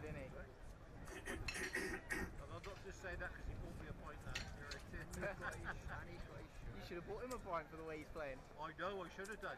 This was last year. I just got his shirt though, it's perfect. Into the deep and full. No margin of error at all on this pitch. Alright, I stay with the back. See you again. The music man, the DJ's busy today, isn't he? The amount of boundaries he's having to click a new song for. We've got paying overtime today. Got a boundary and over pretty well. Or 2. And good running as well. Yeah, Thomas has maintained a certain economic positive. Still gone for the 1 boundary this over. Can he keep it down to that? Yes, he can.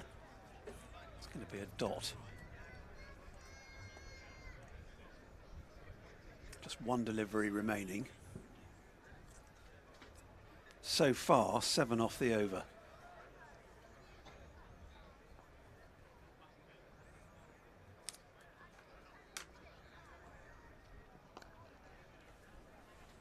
And a single to complete it. So 8 in all. 176 for 2. Glamorgan. Their run chase looks in pretty firm hands at the moment. The hands of Carlson, who's on 55. Byram, who's on 59. 15 overs have gone.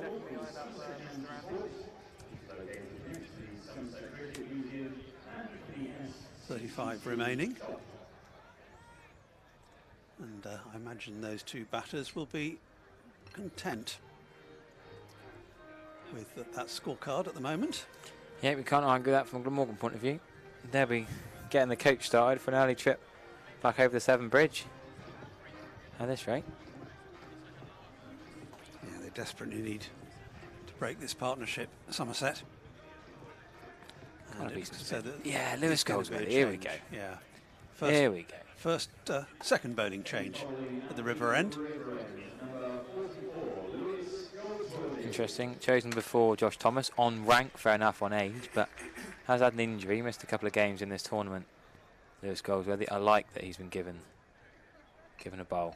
Big fan of Lewis Goldsworthy. Got a couple of key wickets. That 70 he scored a couple of weeks ago, he backed that up with a couple of wickets. Got a run out as well. Good footballer as Lewis Goldsworthy, a good athlete. He'll be fielding well off his own bowling. Yeah, 2 for 30 against Worcestershire. 1 for 48 against Warwickshire. 0 for 48 as Privy Shaw whacked everyone around at Wantage Road, in fairness. So he's going to be bowling to Eddie Barham initially.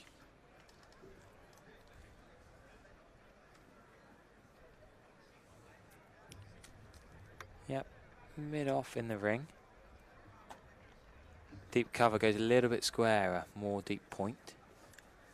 Of course, the two scouts out on the leg side. Fairly square though. And he goes for reverse sweep first ball. Completely misses it. Might have even hit it in the chest and the helmet, but.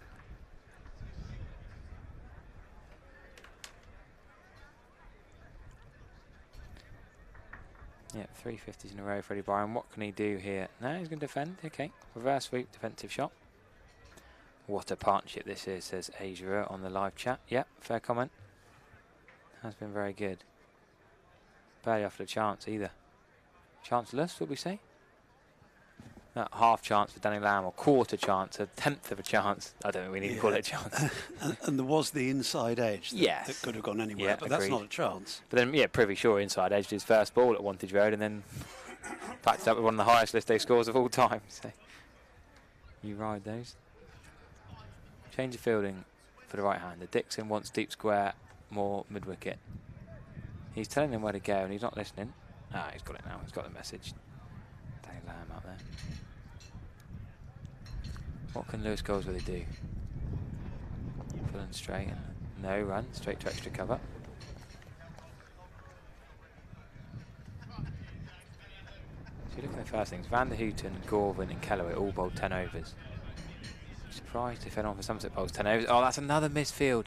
It's not been really good enough from Somerset so far. George Thomas again. That was a harder one than only let for 4 early, and it's only cost 1 run. But got to be stopping there. If you want to win this game of cricket, got to be on it in the field, haven't they? It's not quite like the T20 Blast fielding standards from Somerset in this competition. Yeah, it was hit pretty hard, but he got both hands to it. Making room, and that's better fielding. That's good standards. That saved a run, and that deserves a round of applause. It's got great work at cover. And Goldsworthy got through a decent first over there.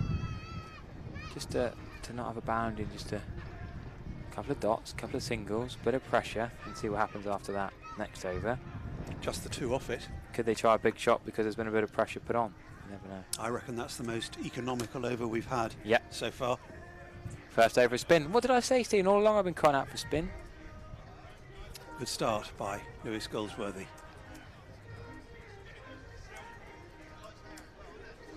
Can they build a bit of pressure? Somerset.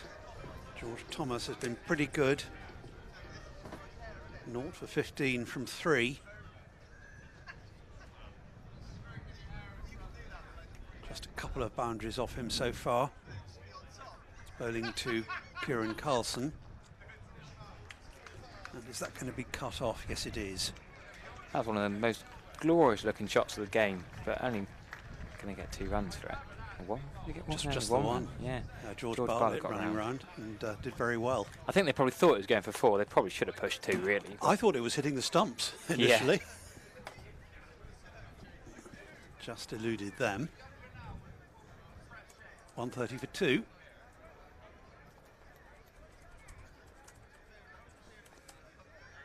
Another single here, down to 3rd man. Just caressed on its way by Eddie Barham.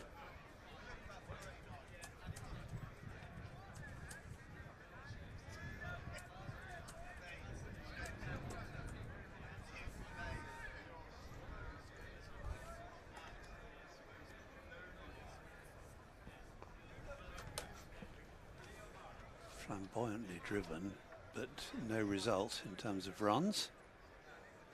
I remember interviewing Eddie Barham very early on in his career when he was with Somerset. It was a game down at the Aegeus Bowl, and got a half century, something like that. And he's a very pleasant young man. Family there watching at the time.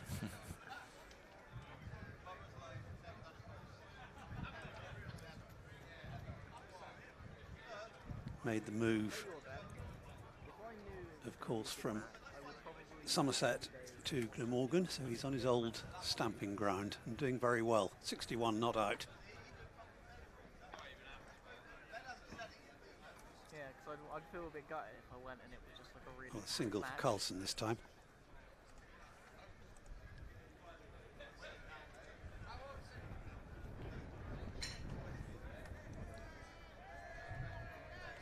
Third of the over.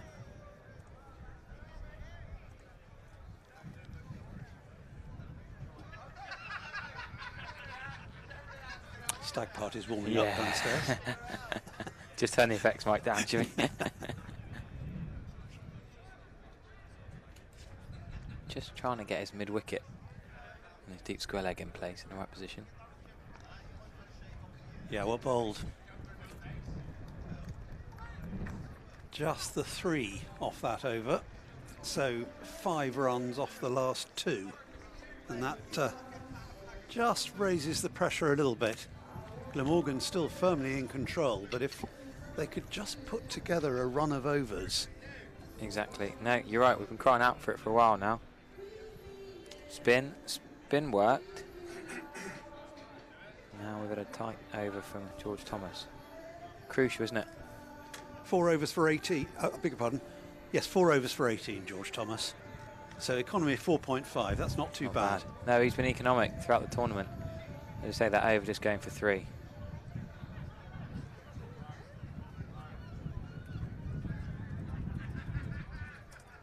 Oh, an attempted big slog sweep first ball, missed.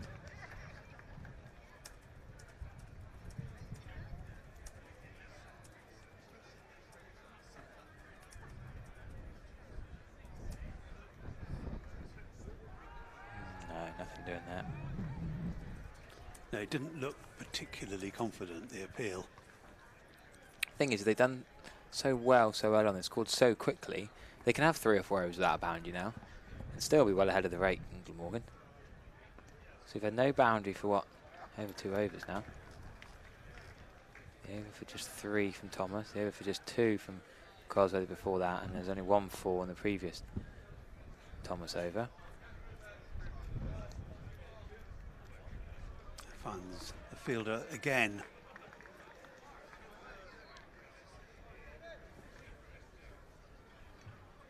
Not quite halfway, Glamorgan, runs-wise, but they've got plenty of overs left to do it. This is good from Goldsworthy. Yep, really impressive. Just would have liked him coming earlier. Don't know what the reluctance. Oh, he's gone for a big shot, Kieran Carlson. Can they get there? No. Yes, no. Oh, he didn't get it in the end. He flirted with it. It is a 4, but he didn't get hold of that, Kieran Carlson. Yeah, it spoils the figures at the end of the over. Would have been a maiden, in fact, but for the boundary. But didn't have complete conviction, that stroke. Windy day, Somerset flag atop the tower of St James Church, all aflutter alongside the weather vane. I make that 20 balls between boundaries, which is quite a lot. The way Glamorgan have been batting. See, why the change here? George Thomas wasn't doing a lot wrong. I'm surprised by this. George Thomas bowled some economical overs. Is that what you need? But Danny Lamb's going to come on. Yeah, 4 for 18, George Thomas.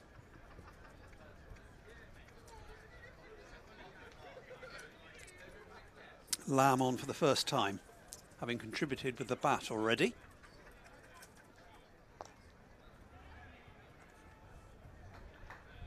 His single off his first ball, just to the right of the man at backward point.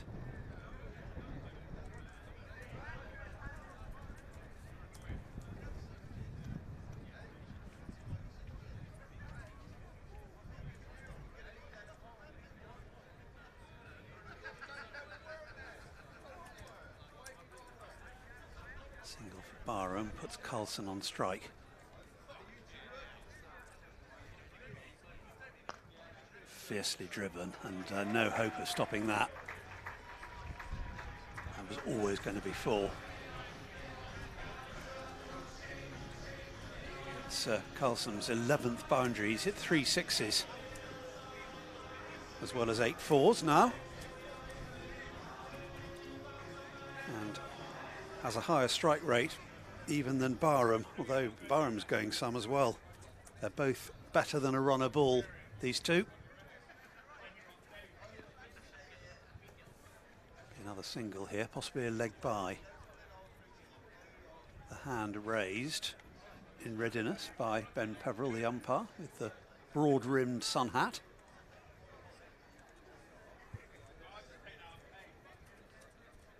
Something slightly Wild West about those umpires' sun hats.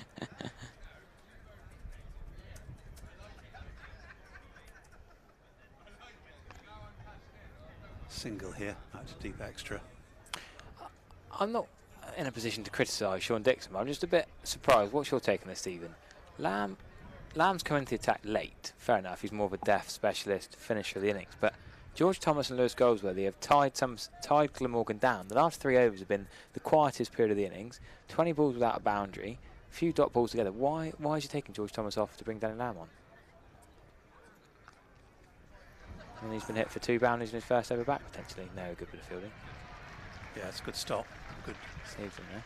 Tumbling stop there out at deep backward point. Yeah, I mean, maybe for the sake of variety, George Thomas had bowled 4. Can always bring him back, but I'm with you. I think I don't think it's not going to go the distance. If you've got a bowler at either end who is exerting more control than at any stage of the innings thus far, then why break the partnership? It was the best little period of the match for Somerset. Goldsworthy and Thomas were tying him down, and it's almost like he'd forgotten to bowl Danny Lamb, but I don't think Danny Lamb needs to bowl in the first 20 overs. I think he's your guy to go to in the last 20 overs. He even bowled 10 overs, you know, maybe in 2 spells or straight to the end. It's not going to go 50 overs, is it? You know, realistically, Glamorgan are going to win this like game. That at the moment. You know, if Glamorgan collapse, it still won't go 50 overs if Somerset win. There's not enough runs scored for him to go 50 overs, so I just feel like he's got to bowl the overs that are doing best as much as possible. Goldsworthy, unsurprisingly, is going to continue. Just 6 runs off his first 2 overs, Lewis Goldsworthy.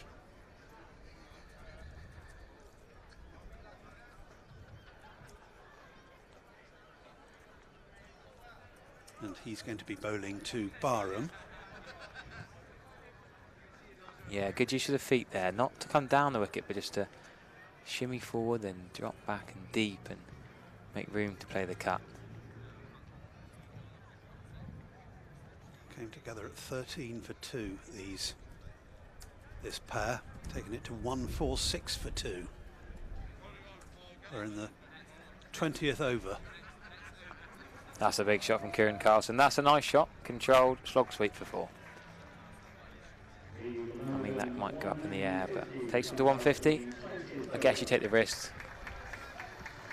Some think, oh, he might not get hold of that, that might balloon up in the air, but he's batting well. I don't think Carlson's going to miss that. Second boundary off Lewis Goldsworthy.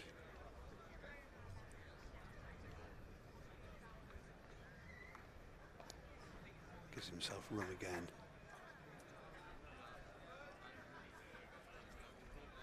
Just a single out to deep extra.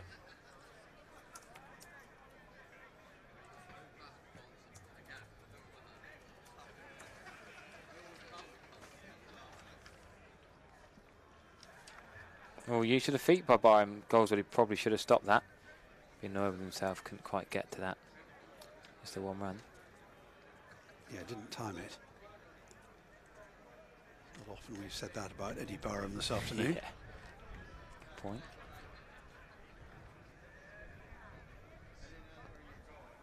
Another, no, there won't be this time. Good fielding. Sharply running across. Glamorgan halfway there. Live on a prayer, over halfway there now. And JV singing. No, still got over 5 overs to get to the halfway point in the overs. So if they keep going, these two, this will be over well before 40 overs are bowled. But Andy Mead, good fielding. Well done, the Centurion running around, picking up one-handed, big throw, and straight through Goldsworthy's legs. But No run.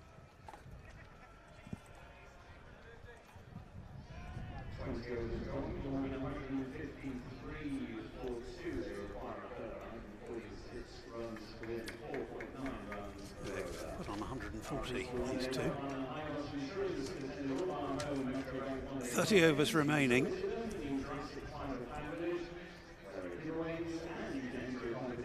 So Glamorgan in the driving seat at the moment. Like Somerset were at 13 for 2 and 2 top batters gone, but these two have turned the tables completely.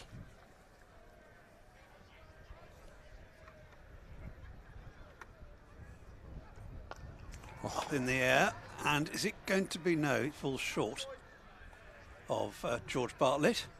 Takes it first bounce.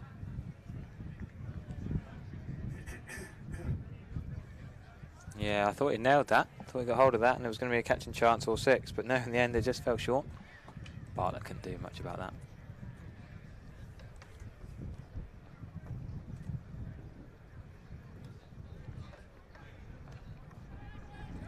Sharp single. Oh, shy at the stumps. Might have been struggling, but that went over the stumps. So even if it had been straight, it wasn't going to hit.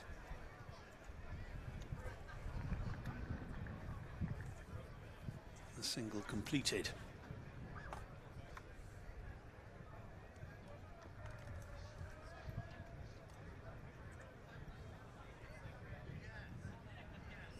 Shorter from Lamb and caught.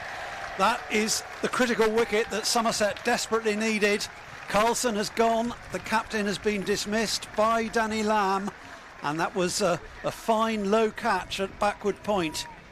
Glamorgan have lost their 3rd wicket in the 21st over with a total on 155. Carlson gone for 75.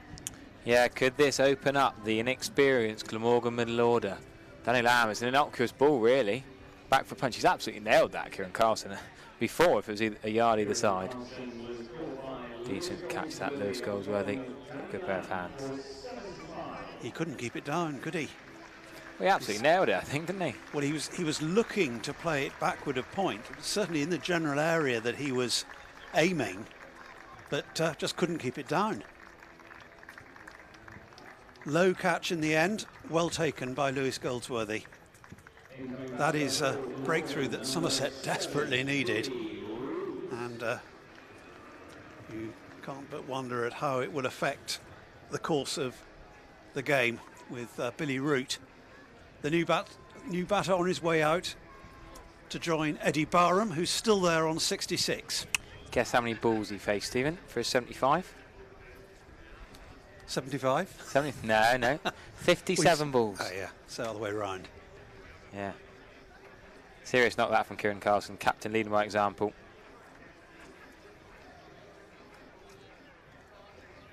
Yeah, so strike rate of 131 for Kieran Carlson, but Somerset have seen the back of him.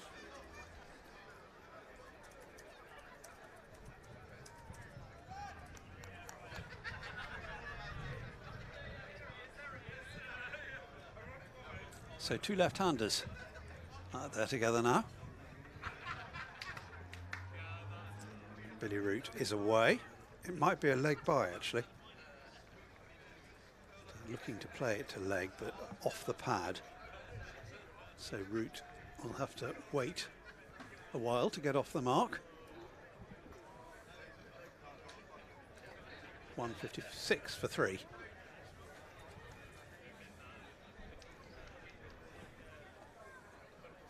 Danny Lamb has 1 for 10.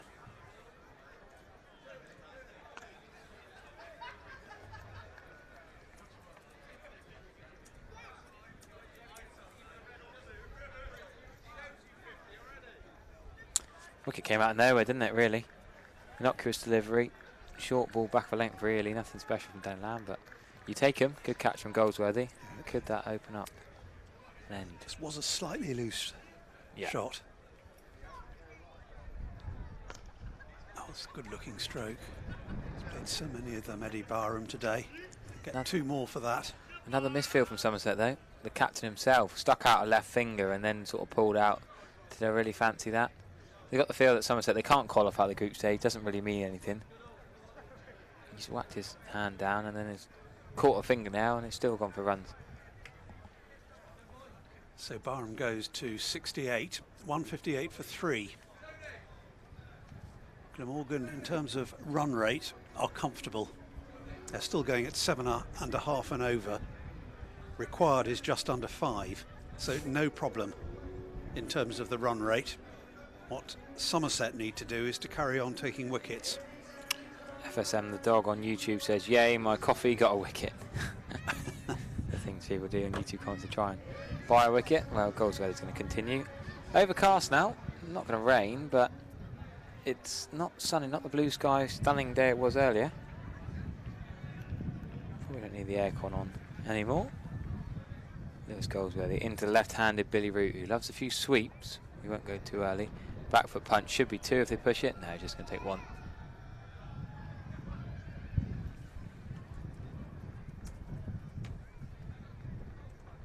Off the mark then, Billy Root. Yeah, that leg by before, not going to him.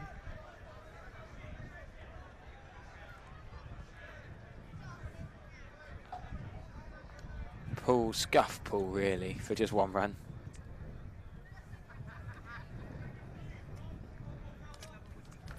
Yeah. Billy Root is a decent player, bat number 8 in that Notts one-day cup side of a few years ago that were seriously quality. The likes of Samit Patel, Brendan Taylor, Alex Hales, Ricky Vessels. Quality Notts white ball side. And William Root, the now 31-year-old, was in his 20s then and didn't get much of a chance with the bat, but now he bats a bit higher for Glamorgan. All 3 formats. Got very little backlift.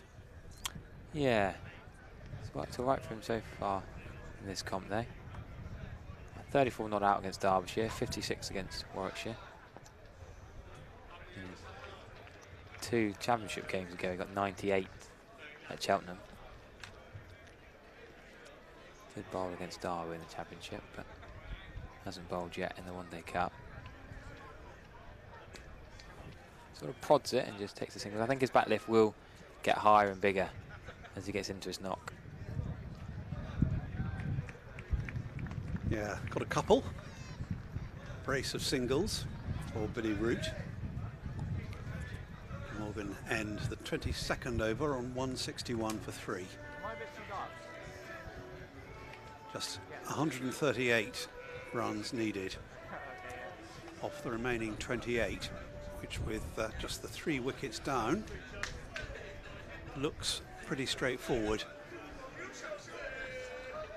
Somerset need to build on that dismissal of Carlson. This is the man who did it. Starting a new over. Danny Lamb, 1 for 12 his figures from 2 thus far. It's got quite gloomy. Quite hefty grey skies above us at the moment.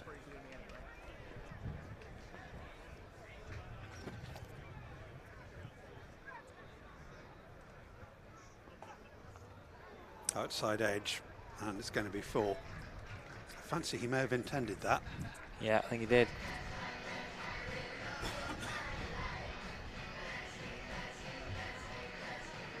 That's Billy Root's first boundary. Yeah, he was looking in that general area. Happy to run off the leading edge.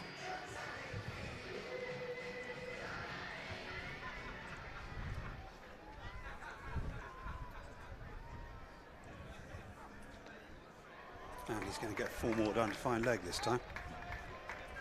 The opposite angle.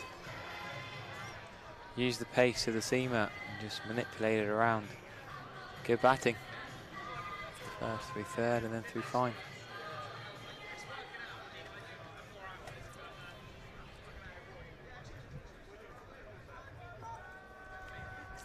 Successive boundaries for Billy Root, immediately into double figures. Deals with the ensuing short one pretty well. We have an update from the Somerset women playing at Wells Cathedral School against Wiltshire. So they finished their 50 overs, batted out the whole 50 overs, 233 for 8. Wiltshire Cricket Board have lost a couple of wickets. They are 87 for 4. 2 wickets for Carla Rose. Single out to deep extra here. Alice Bird and Tilly Bond have both got wickets as well. So Wiltshire in a spot bother, chasing Somerset women's score of over 200. 15 wides is not great from Somerset women. They'll be able to improve upon that as the innings goes on. Runs here out to deep mid wicket. At least one. That's what they're going to settle for. It's really got dark, hasn't it? Just in the last 5 minutes. No, I wonder whether they'll call for the floodlights. Call for bad light. Yeah. The floodlights have to come on first, don't they? Before they give in. Yeah. Lewis Goldsworthy will continue. I think it will probably get brighter because the cloud overhead is moving. But Somerset fans are going to look at that grey cloud. I'm not sure it's going to save Somerset. We've had over 20 overs now. It's a bit late for Somerset. Can't do a lot more in this competition, but Lewis Goldsworthy will fancy a couple of wickets here. Can he get former Somerset man Eddie Byram out before he gets to 100? Eddie Byram, list A, high score, 71 not out.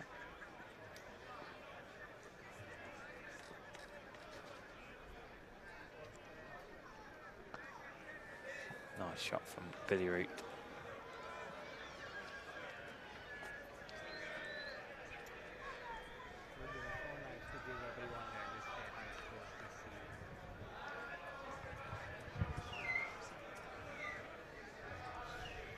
Yep, that's a list A best for Eddie Byram. Whatever happens now, he's got to 72. Well batted, sir. Always seems to get runs back at Taunton, doesn't he? Loves batting against his old mates. I still remember him whacking him into Gimlet's Hill in the T20 Blast when he played here a few years ago. Top man is Eddie Byram. Good player.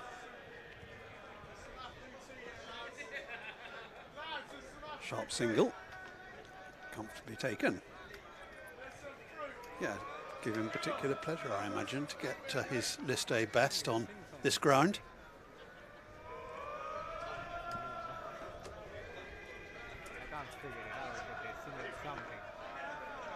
Won't add to it from that delivery, though. Got a bit cramped for room. Playing it out to Josh Thomas at cover. Straighter this time, will be a single. Long on in action.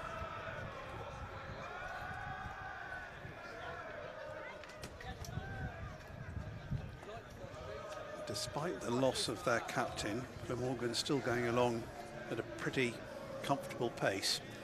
As we look out at the Quantocks, heavy cloud above them and possibly a little bit of rain coming down on them in the distance there. So I hope that isn't coming this way.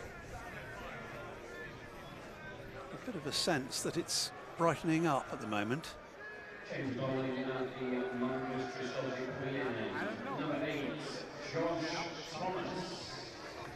So a change at the Marcus Trescothick Pavilion end.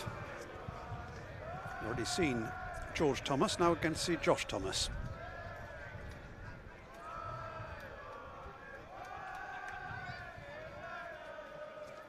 It's going to be spin at both ends. Yeah, I'm glad to see this move. I'm not quite sure why it took so long. I'm not sure what the plan was, because he took 3 for 40 on Thursday over at Gosforth against Durham. 24 overs before he's given a chance. First delivery is on the money. Full and straight. Which is what you'd expect from a guy with confidence. You know what I mean? He's coming in with form.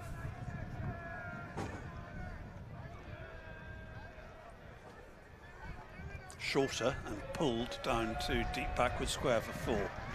Yeah, nice sweep shot that.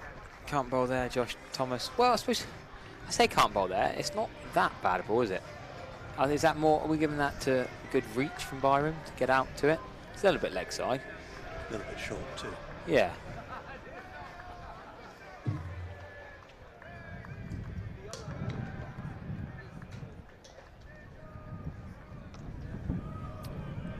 This time straight to the man. That deep backward square, didn't have to move. Single. 181 for 3. In the 25th.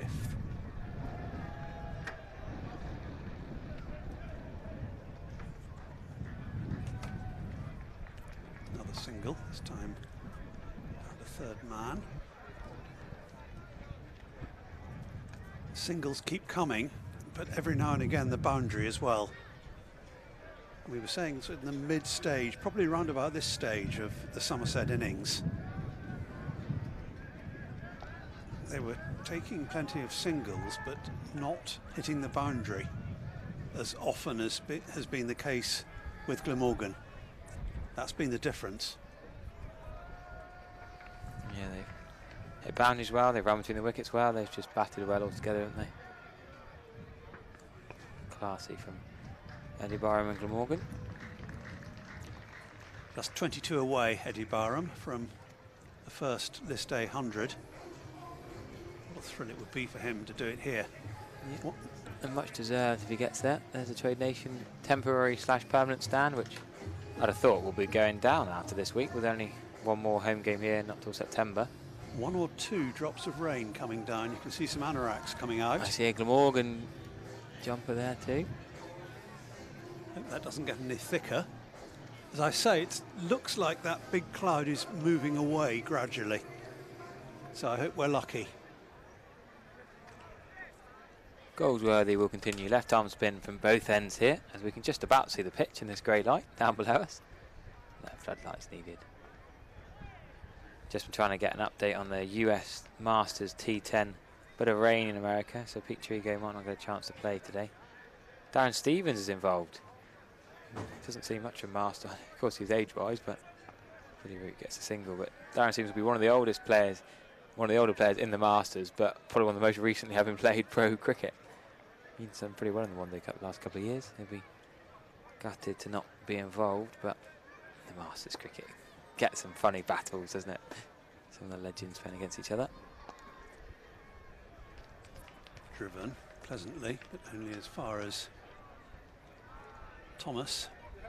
Josh in the covers. Oh, it goes reverse. Could there be a catch? No, James Rew can't get there. Didn't really go anywhere. Eddie Byram doesn't really need to do that. He's creaming it and reverse against the spin. Probably not the ideal shot. If he gets hold of it, all he's got to do is beat Jack Brooks for 4, but Eddie Byram suddenly looks a little bit of strife.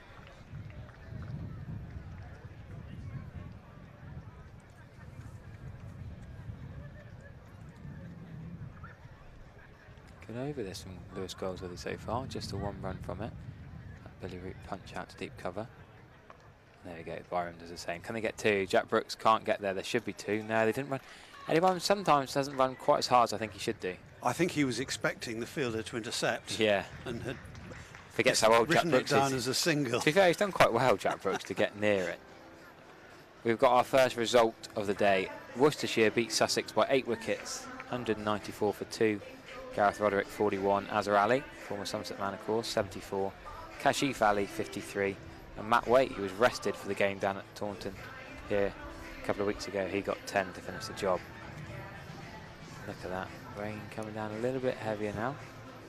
Not heavy enough to take the players off, but if this persists for a little while, might have to get the Duckworth-Lewis Stern out, which nobody wants, do they? It looks as though it's aimed at us.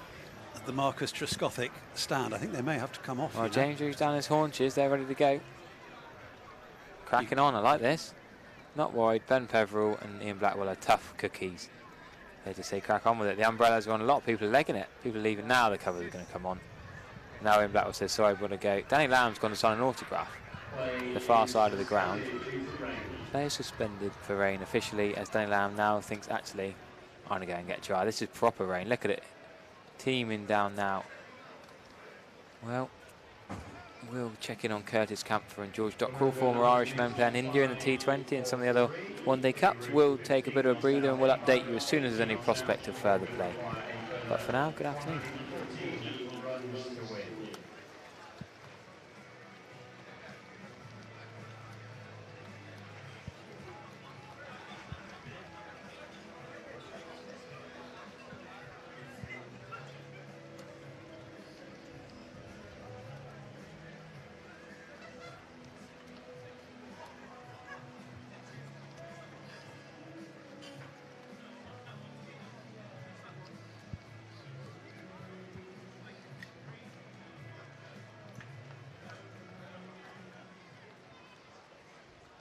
Now, working with Somerset County Cricket Club is one of the best ways to get your message heard by advertising with us.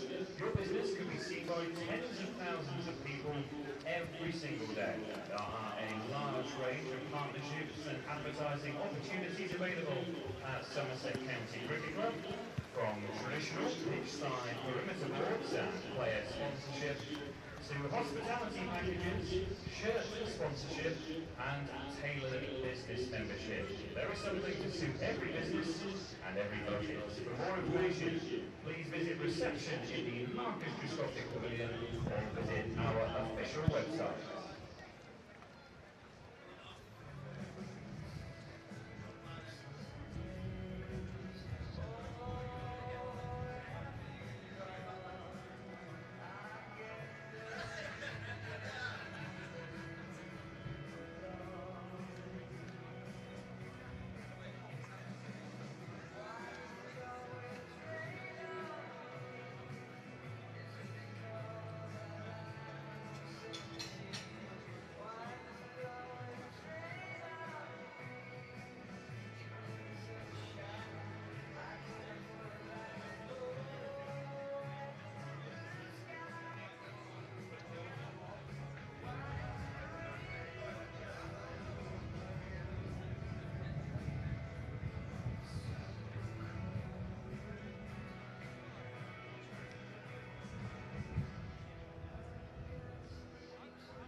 Updated with prospects of play as and when we get an update from the umpires and the rain stops here at the Cooper Associates County Ground. Time to bring you up to date with the scores elsewhere from the Metro Bank One Day Cup, latest round of matches. Kent taking on Essex. Kent posted 287 for 8 from their 50 overs. Essex in response 121 for 4 after 24 overs. They require a further 167 runs to win. Leicestershire against Yorkshire. Yorkshire rolled out for 184 from 47.5 overs. Leicestershire 77 for 3 in the 20th over. They need a further 108 runs for victory. Middlesex taking on Lancashire. Lancashire set Middlesex a target of 304 to win after reaching 303 for 7 from their 50 overs. Middlesex 106 for 2 in the 19th. They need a further 198 runs to win. Surrey against Hampshire. Surrey bowled out for 203 after 45 overs. Hampshire 174 for 1 in the 30th, just needing 30 more runs to win from 20.3 overs. Northants dismissed for 201 in the 50th over against Derbyshire. Derbyshire in response 80 for 4 midway through their reply, needing a further 122 runs to win from 25 overs. Warwickshire against Durham in Group B, 338 for 8 was Durham's score from their 50 overs. Warwickshire in the 19th over, 113 for 1. They need 226 more runs to win with 9 wickets in hand. And a result in the match between Worcestershire and Sussex. Sussex bowled out for 190 after 45.5 overs. Worcestershire reached their victory target in the 27th over and won by 8 wickets.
I'm pleased to say that the rain has stopped here at the Cooper Associates County Ground. I hope you're having a good family day with us here in Taunton. The umpires, Ben Pepperell and Ian Blackwell, are placing the stumps back in the ground, and the good news is that we haven't lost any overs. So Glamorgan still require 114 runs to win. They've got 24.5 overs remaining in their innings.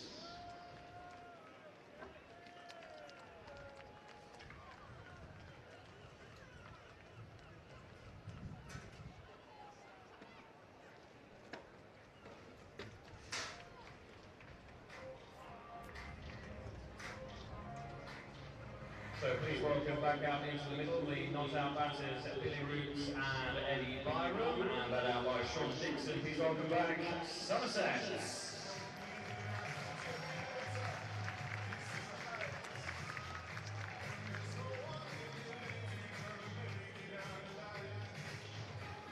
Well, we are back on. The rain has abated, the sun's out, and we're going to see a commencement of play here at the Cooper Associates County Ground. My name's Harry Everett, and I've been joined by Richard Latham for 5 overs or so. Richard, who's Somerset, Gloucestershire for years and years. Go on, Richard. Give us a few words of your summation of the game so far. Well, I think Somerset got a little bit wrong in the sort of second third of their innings. It was looking like 320, 330 score at one time, and James Rue got himself run out, and a lad, Kellaway, bowled a very, very good spell of off-spin from this end where we're watching from the Marcus Trescothick Pavilion end. And what looked like being 320 suddenly looked like it might be 270, and still a few lusty blows at the end from Danny Lamb and George Bartlett. But I think it was a slightly below par score on what is, as usual here, a very, very good batting pitch.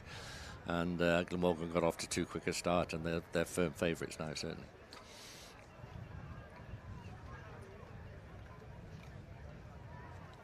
Yeah, Josh Thomas is going to continue from the Trescothick Pavilion end to Billy Root. Two left-handers batting together here.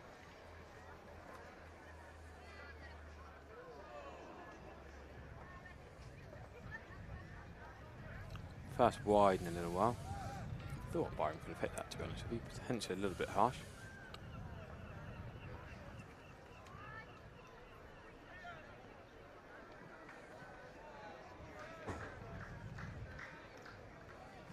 I suppose the rain is going to make the pitch skid on a little bit. Might bring some different dismissals into play. Yeah, and we saw with the Somerset Innings, as I say, 1 or 2 quick wickets can change things. But I thought also that Somerset were very slow to use their spinners in this innings. The start made by the seamers was initially very good with 2 wickets in the first 2 overs, but then pretty average, to be honest, over probably the next 10 or 12 overs. And a little bit of a change of pace. I thought one might have come a bit earlier than it did. Lewis Goldsworthy's bowled pretty well, and now Josh Thomas is doing a reasonable job this end. So a little bit too much seam up. It was a bit samey on what is a very good pitch, and Eddie Byram, of course, who knows the conditions here, and Kieran Carlson took full advantage. Yeah, I'm glad you've made the same point as me. I thought I was banging a door on my own earlier, saying why is Goldsworthy not bowling? Why is Josh Thomas not bowling? 3 for 40 from 10 overs at Gosforth on Thursday against Durham, and Josh Thomas doesn't get a go until the 25th over. That's just his second over completed.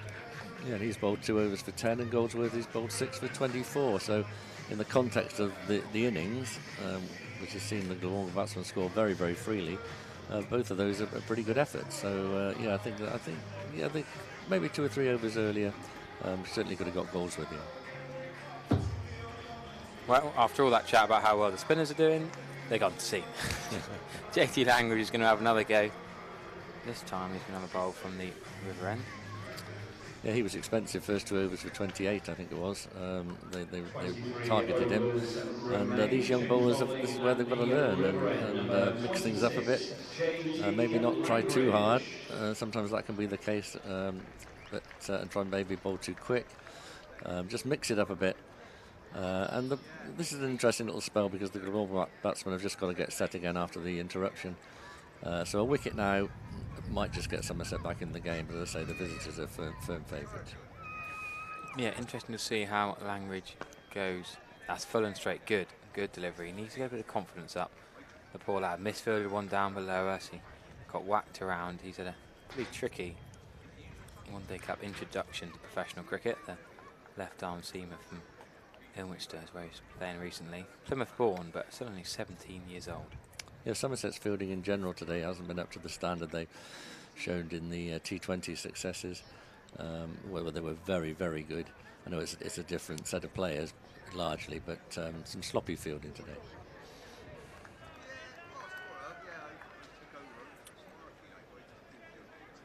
Yes, Somerset are renowned for their fielding in the T20 Blast, particularly. County Championship fielding is pretty decent generally. Yeah, I think in the Blast it was exceptional. People like Craig Overton hardly missed anything, and the number of catches he took in the outfield. And there was some stunning ground fielding as well. No complaints there whatsoever. It was a big part of Somerset's success. So Langridge, what can he do? Pumping all arms and legs. No run. Briefer, Curtis Campher and George Dockrell watch. They're both in action for Ireland against India. India scored 185 for 5 in a T20, and Curtis Campher's not even got a bowl. Neither Campher nor Dockrell's got a bowl. Slightly surprising. Somerset missing Curtis Campher here as well. He's a pretty useful player to have in the middle order and hit a bowl 10 overs. Get more of a bowl for Somerset than he would for Ireland. Seems a long time since George Dockrell was here, doesn't it? Yeah, no, he's more of a batter these days. Bat 6 or 7, only bowls a few overs occasionally. Still plays Leinster in the Dublin Premier League. Byron whips that away. Should be 2 out to Andy Mead in the deep. He does well, but it's a long old way out there. Always going to be 2. The problem Somerset have got now is that Glamorgan don't even need 5 and over. It's slightly under 5 and over the scoring required run rate, and that here is on such a fast scoring ground is pretty straightforward. And unless Somerset take wickets, Glamorgan are going to win. There's track driver. I could do with him rustling up some motivation and encouragement for the Somerset bowlers and fielders here. Eddie Byram again. He's going to get 4. A diving, despairing Dixon. I'm not going to call that a misfield, not going to criticise that fielding, but just sort of sums up Somerset's one-day cup campaign, really. The skipper diving the dirt and not quite reaching it. Another 4 for Eddie Byram. And this is proving a very, very satisfying afternoon for Eddie Byram. Look, players love coming back to their old clubs and doing well. Indeed. And he has played exceptionally well. When you think they lost those 2 wickets very quickly, 2 big wickets, Sam North East going after it in the first ball of the innings before, and then Colin Ingram, who's been very dangerous for Glamorgan over the years, also departing early. And really they counter-attacked, and Eddie Byram led that counter-attack, and with Carlson, and has played exceptionally well. How many times have you and I in the last few years talked about Somerset giving someone a best, a career best, a personal best? That's a scuff pull shot for Eddie Byram, another 4. He's into the 90s. Sean Dixon can't stop that, and yeah, as I was saying, Eddie Byram's list A best was 71 out before today. Yet again, Taunton has provided list A best batting score for a man who used to play here. Yeah, I think it's well known that it's a wonderful batting pitch here, so players coming here who like to bat for long or like to bat quickly, they've got conditions very much in their favour. But we also see some bowlers. That's the strange thing, coming here and doing CBs against Somerset. So I think Taunton's it is a lovely ground. I think other clubs enjoyed coming here, and that's something that Somerset can't get round. It's a small ground, fast scoring ground. But the interesting thing is that some seam bowlers over the years have done pretty well here for the opposition. Oh, that's a very wide ball, squeezed away behind through James Rue for 4. That's 3 4s in a row for Glamorgan. So Colesworthy was bowling well. Colesworthy's taken off. Langridge then goes for 10. Not quite sure what Lewis Goldsworthy's done wrong with the ball. That one there. It's kicked on the boundary behind James Rue. Josh Thomas, left arm spinner. Spin has favoured seam so far in this match. That's a good single. Dixon can't get the run out he's desperate for. Ben Keller, as you said, bowled really well. The off spinner bowled well from this end. Yeah, only 19. I think it was only about his 5th or 6th list day game, wasn't it? So that was very impressive, I thought. He came on at a time when Somerset looked, as I say, were threatening to score 320. And he changed the game with those 3 wickets, really. He's attempted a reverse sweep. That's very, very wide. He's given us wide eventually. Yeah, Clifton College. Ben Keller was at Bristol. Batted 3 for them. Joe Phillips was the captain of the school team. He's the lad who scored runs for Gloucestershire in the championship and a couple of list day games, a Cornish lad. A very good cricketing school, Clifton College. Ben Keller, I've been really impressed watching him with bat and ball. I'd quite like Somerset to get a couple of wickets just to watch him bat, actually. I enjoyed watching his 3 throw-in runs against Warwickshire. Watched a few highlights of his knocks in the One Day Cup. He's a man to watch out for. Exciting future. That's wide again. Eddie Byron tries to cover drive it. It's given us a wide. No bat involved, and come through for a single as well. Yeah, I think the problem now is these Somerset bowlers are striving. They know very well they've got to take wickets. They're not going to keep the run rate down to the required level to win the game. So, trying a few different things, and they're not coming off as it happens at the moment. But can he keep bowling JT Langridge? I know you think, oh, you've got to give the young lad a chance. Got to give him experience, and maybe the game's done, and Somerset aren't worried about progressing anymore. But is it going to dent his confidence by keeping bowling and keep getting whacked around? Well, I mean, I think Lewis Goldsworthy is a very good one-day bowler. Agreed. He's shown in T20 in the past that he's fearless in how he bowls. It's not easy to bowl at the pace he does and left-arm spin in T20, but I always thought that if he was hit, he responded well and didn't let it worry him. He's got a good temperament for bowling in one-day cricket, so I'd like to see more of him bowling anyway.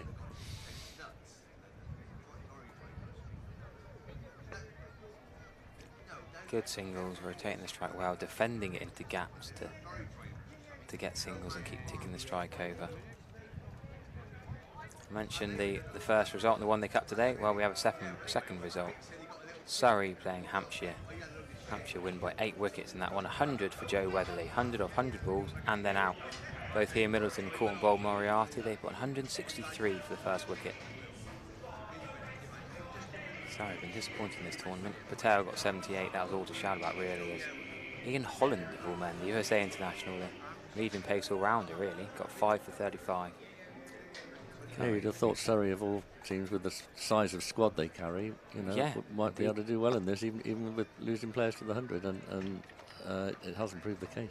You look at Joe Clark's not in that team, he's a quality player in this. Dom Sibley, Patel, Burns, Geddes is a very exciting young talent.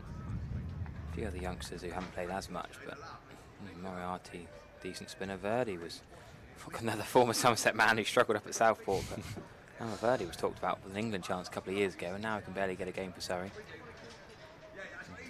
Yeah, surprising some of these One Day Cup results. I'm not sure that one match spell with Somerset did him much good, actually. No. Another boundary. It was not a very forgiving ground to bowl on, and what did he get in? It was 120 or something like that. Yeah, I want to wipe that from the CV. It was hardly a memorable appearance, or memorable for the wrong reason. Billy Root on to 27. If you're not aware, yes, he is Joe Root's brother. Left-hander. I've seen him play well. Billy Root, good player as well. Yeah. Not maybe in his brother's class, but very, very decent county player. Yeah, I was saying earlier about when he batted 8 for Notts for a while. Bowled a few overs of off-spin and that quality. Notts probably had the best white ball side of the 2010s. You think Patel, Brendan Taylor, James Taylor, Alex Hales, Ricky Vessels. So many quality players. And Dan Christian leading the troops. And Billy Root just couldn't get in that side. He'd come down to Glamorgan and done pretty well. The left-hand bat. Middle order. Bowled a few off-spinners. Yeah, I spoke to him at Cheltenham this year. They played Gloucester at Cheltenham, and I also spoke to Matt Maynard, who of course is their coach and was coach here not so long ago. And then they've had a reasonable championship season, haven't they? They're one of the teams that are sort of battling for promotion from in second place behind Durham, it has to be said, because Durham have run away with it. But there are several teams involved in the runners-up spot. Chase and Glamorgan are one of them.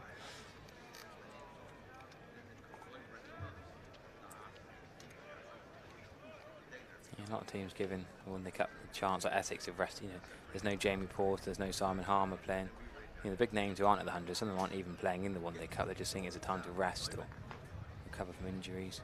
Yeah, sadly it's become almost a second 11 competition, and I think that is very sad, because 50 over cricket I really like. Yeah, me too. I think it's a good test. Tactically it's interesting. And what's been proved here is that Somerset have got very, very good crowds for it, and that really delights me, because again today, decent crowd. It's not all about T20 and the 100 and smash bang wallop. There are still people who want to watch this sort of one-day cricket, which is great. And it's perfect Sunday cricket, isn't it? You remember the Gillette Cup and Benson and Hedges and all that kind of thing way better than me. But the Sunday League, it's just a tradition of playing 50 over cricket on a Sunday. Yeah, I mean, it was 40 over cricket for a long time, wasn't it? The John Player League, and then they mucked about with the start times, went to noon for a season or two, which I didn't think worked at all, made it 50 overs. Of course, when you go back to the Gillette Cup, you were talking 65 and 60 overs. And the Benson Hedges cut 55 overs, so there were a lot of this sort of cricket about, and I used to like it when the counties played, the minor counties or lesser teams, in the first round of what became the NatWest Trophy and the Gillette Cup. Had some very good experiences covering those at smaller grounds and against the smaller sides, and some shock results.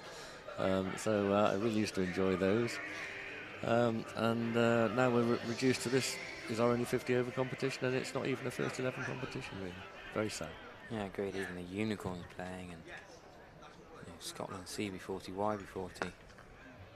There's some cracking partnership and memories over the years. I grew up as a kid coming up to these games and just loved it. And you watch your 50 over World Cup. This is the format that people play on a Saturday. That's the interesting thing. This is the international format, so you'd think we'd want to have a good 50 over competition of high quality, and at the moment, as we see now, it's a competition for blooding young players, and at best having a sort of mixture of youth and experience, but certainly nothing like a full strength side for any of the counties. Probably one or two who aren't affected by the 100 so much might have the chance to put out full strength sides, but as you say, they rest players as well, so we don't see full strength county teams in this, and I think that's a shame. I was thinking, how many of these, I'd quite like to go and watch England New Zealand. So I thought, well, no one here will be involved in it. The teams that we're playing in the World Cup haven't played 50 over cricket for yonks. They might play in these England New Zealand warm-up games in September and then against Ireland. But Billy Root reverse sweeping for 4, not going to stop that. Good on the reverse sweepers, Billy Root. But yeah, they're warming up for it with bizarre other formats which no one else plays. Makes no sense. And if England struggle in this 50 over World Cup, then it's pretty easy where to point the fingers. We are champions, don't forget. 2019. It's like, imagine playing 90 minutes of football, winning the World Cup, and then deciding, we'll play 80 minutes in this country instead of 90 minutes next year. Well, it's a massive difference between T20 and 50 over cricket. Obviously there's not that much difference between T20 and the 100, but when you move up to 50 over cricket, it's a totally different game. You can build an innings in 50 over cricket.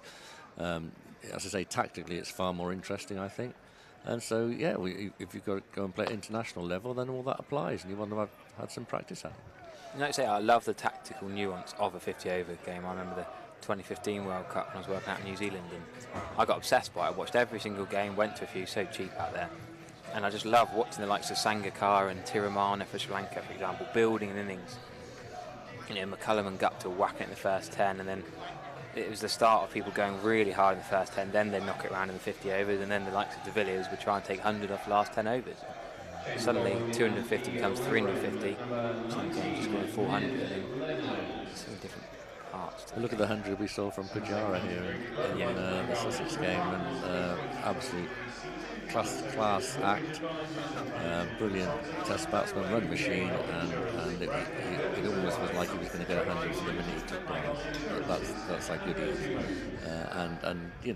They had one or two had to hit out at the end to clinch victory, but it was all built around his one inning. Yeah, that was quality to watch. I did thoroughly enjoy that. I think Pujara, if he'd opened the batting, then Somerset might have had 3 double hundreds in 3 games against him. If Pujara had opened the batting in the first innings, maybe. Well, he never seems to take a risk, and that's the class of the bloke that he scores quickly enough, without taking risks. Pretty orthodox shots. Yeah, and then Leonard back on. Experience of these young men having to bowl the likes of Pujara. I think Ned Leonard would rather be bowling at Billy Root, Buddy Byram, but they're looking pretty comfortable here. And just 75 need to win now, only 19 overs remaining, but I'll be surprised if this goes near the last 10 overs. Yeah, the modern way is to finish games off as quick as you can, isn't it? They don't think, we need 4 and over, so that's what we'll go at. They will, if the ball's there to be hit, they'll hit it, and they could easily win with 5 or 6 overs to spare. Particularly if Eddie Byram gets to his first list 800. He's whipped that away. He's on 95, now he's on 96. Yeah, once he gets past 100, I think he'll go through the gears. Talking of Billy Root, Amy Matthews, Polly's daughter, says in the YouTube comments. That's Polly Rose, the scorer next door to us. Fun fact, my colleague who used to be a midwife delivered Joe Root. There you go, no pressure on that. Future England captain. Did he come with a bat, says FSM the dog. Well, sun's out here. We're going to have some positives in the end. The last home game in the summer holidays, the last home game in August. Last home game in this competition as Ned Len bowls a no ball over the head of Billy Root. And Ian Blackwell gives multiple different signals. Yeah, strange to think there's only 4 days of cricket, if that, Sad, left at Taunton this season. And again, you know, the whole of September to just have one championship game. I think some of the fixture scheduling is baffling. Slow down a little bit as Billy Root's just going to knock it around, and Eddie Byram's nearing his 100. Strike rate dipping just above 100. We look at the, you know, you don't want to be obsessed by strike rates this day and age, but it's quite important in white ball cricket. And Glamorgan, all of their batters have been well over 100, and Somerset struggled, Goldsworthy struggled. Even Rue, with all the aggressive shots he played, only got 12 off 13 for the unfortunate run out. Josh Thomas came in as an aggressive finisher, only got 2 off 9 balls.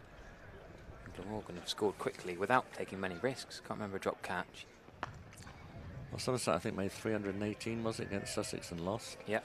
And it looks a similar sort of pitch, similar sort of conditions, and I think they needed 330 today. Yeah. And as I say, for quite a lot of their innings, certainly early on and to the middle of the innings, they looked like getting it. Yeah, we kept lowering our predictions steadily. Right, Eddie Byram is still 1 shot away from the first list day 100. Former Somerset man, Zimbabwe born. He's edged that for 4. Eddie Byram has got to 100. Fair play to him. Great news for the former Somerset batter, left-handed opener. He scored 3 consecutive 50s in this competition. His high score in this format of the game was 71 not out before today. And now he's reached his 100 off 94 balls, 15 boundaries. Now that was the 16th to tip him to 100. So very well batted, Eddie Byram. Glamorgan coasting to victory here. 229 for 3 after 232 for 3 now after 32 overs.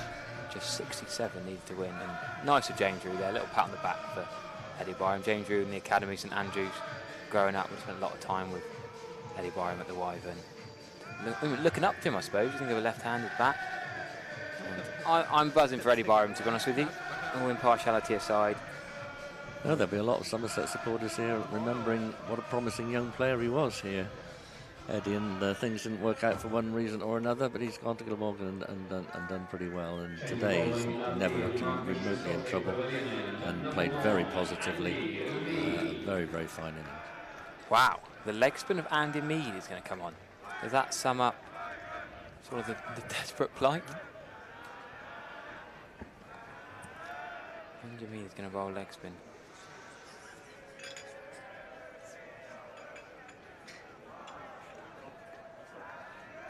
Deep square, deep mid wicket in place with Billy Root, the left-hander, to Andy Mead. Andy Mead with his leg breaks. He did bowl in that Hampshire County Championship game, but slightly surprised. Oh, it's an off break first up. All going away from the left-hander. Man of many skills, Andy Mead. Generally bowls leg breaks, but such a talented guy, can bowl a bit of both.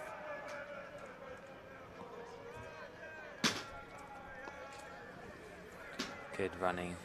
Lewis Goldsworthy can't stop the single. Many thanks to Richard Latham for that stint in the commentary box. I was worried that things are moving rather quickly here. I was afraid he wasn't going to have time to write his report. You reckon they're going to knock these 60 off in no time? Oh, well, they're going pretty smoothly, aren't they? Yeah. At the moment, Glamorgan. They're not going to need 18 overs. No chance. Off break so far from Mead.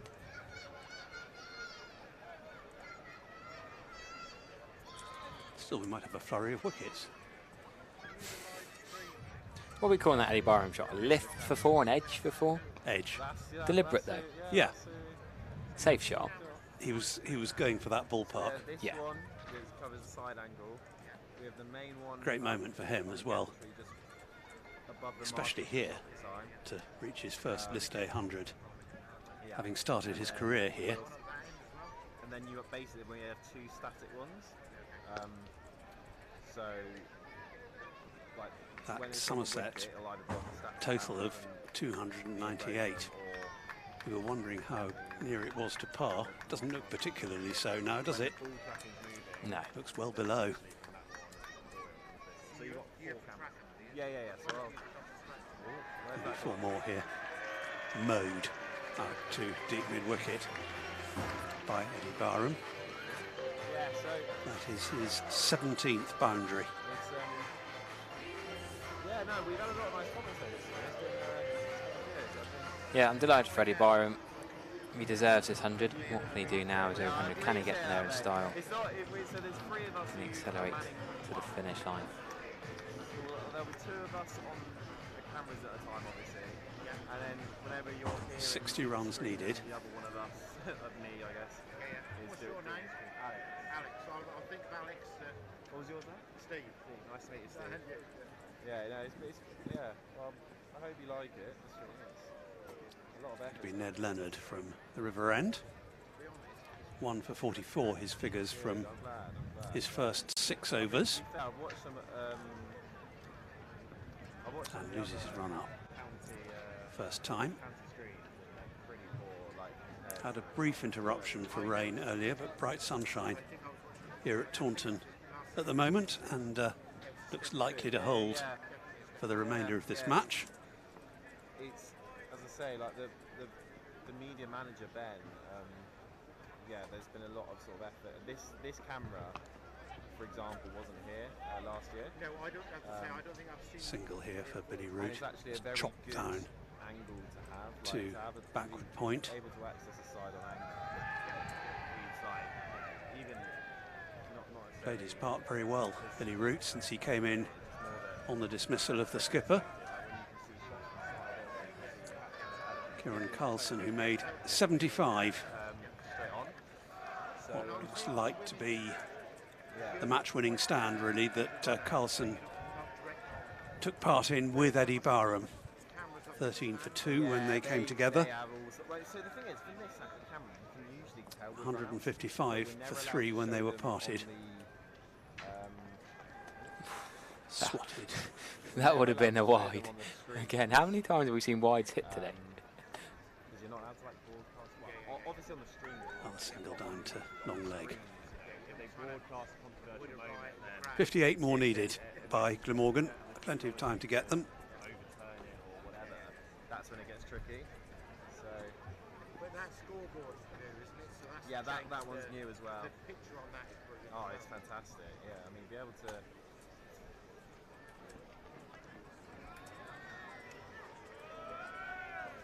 George Bartlett's having a busy over down at long leg. Yeah, we will have. We have the Another live single down to him. screen, so whenever something, a fall happens or whatever, then we just play it directly off the YouTube stream to go on the screens, and to be able to have that. 242 for 3. To be able to have replays in the ground for 50 over and county championship games, it's really good. It's like, again, like not many other county grounds have that luxury really. So yeah, no, it's good fun though. Trying to run that down to fine leg. No bat on it. Given as a wide by umpire Blackwell. And I don't know how that picks up a wicket. Presumably that's connected to the scoreboard. Yeah. It's all connected via a system called Play Cricket Score Pro. Last chance saloon, really, for Somerset, isn't it? Yeah, it's all connected, and then you can automatically. What do they do? Do they go out with a bang? As and when it happens. Do they save some of their seam bowlers? Not risk injury. Is that Single out to deep mid wicket for Eddie Barham. Well, they're desperate to take wickets, aren't they? That's the only way they can get back into this game. If Glamorgan bat time, they'll win. They've got oodles of it.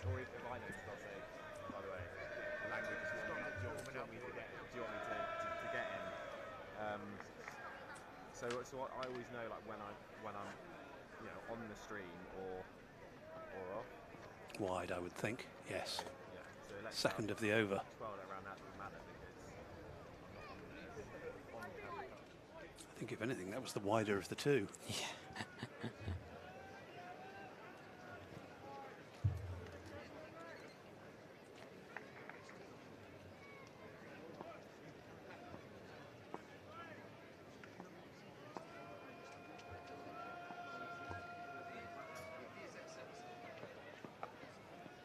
straighter and cut away down to third man.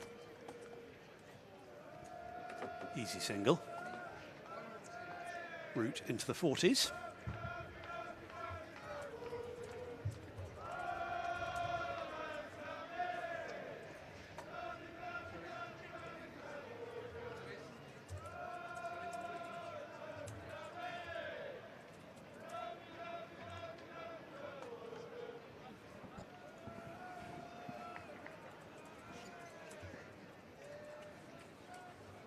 Third man just being called in inside the ring now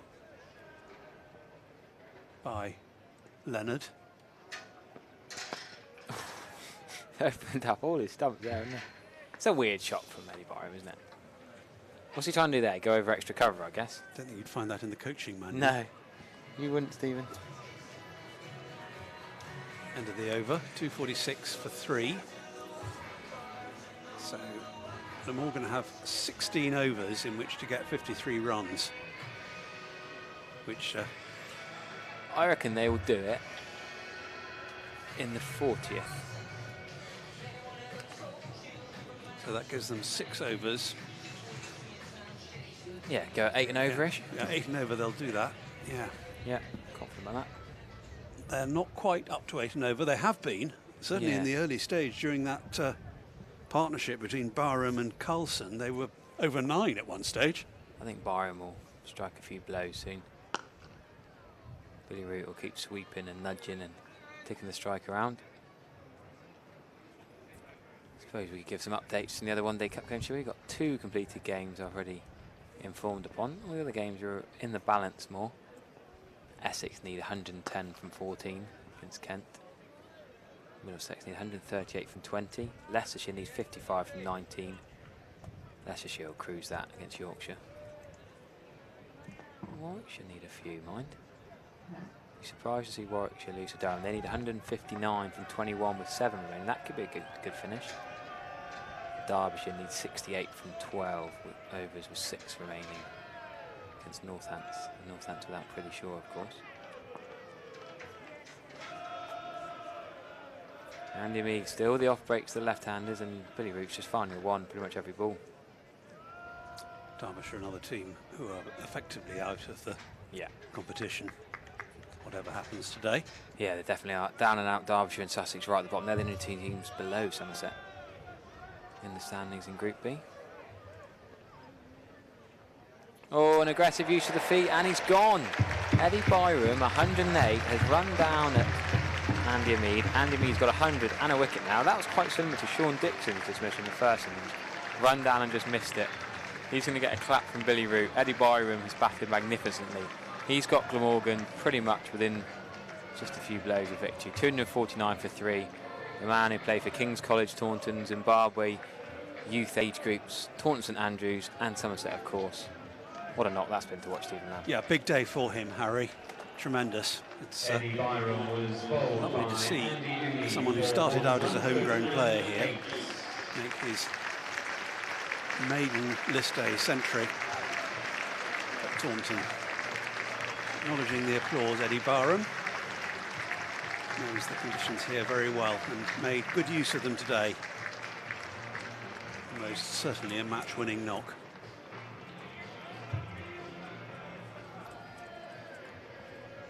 That delivery that Elton just straightened a little bit off the pitch. Just shaping to leg, and that's where Byram was attempting to play it. It just straightened up, hitting Midland leg. Andy Mead's having a good day. Yeah, he is, isn't he? Somewhere putting it with off-spin now. Bowled leg spin in the championship, off-spin and white ball. And the new batter is the teenaged Ben Callaway, coming in at number 6 for Glamorgan, with the match in large part won. Another 50 required. Can Somerset double up on that breakthrough? You've had long odds on Andy Mead to bowl Glamorgan's top scorer. Edward James Byram, 26 years of age, list A best at Taunton. Not for Somerset, but against them. Here he is. I've been talking up Ben Kellaway all day, haven't I? Say I'm looking forward to watching him bat. Tall man for a teenager. He gives it a whack. I don't think he will take long to knock off the men. 35 overs have been bowled. Glamorgan 249 for 4. They require a further 50 runs to win. So, A reminder. Billy Root on 43. Exactly 50 needed to win. Glamorgan still have 6 wickets in hand. And 15 overs. To get them, shouldn't present too much of a problem for them, particularly with Billy Root well set on 43 not out.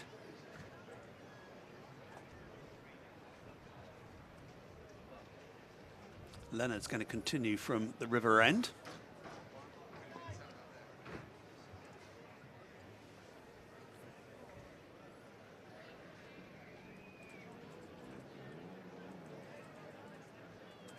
Conversation to be had here about field placings with his skipper.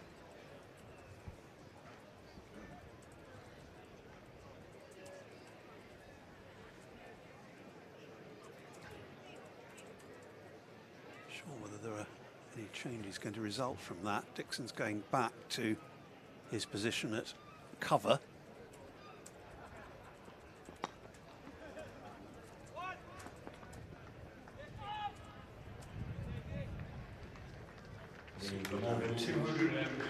Backward point brings up the 250 for Glamorgan. Coming up in the 36th over.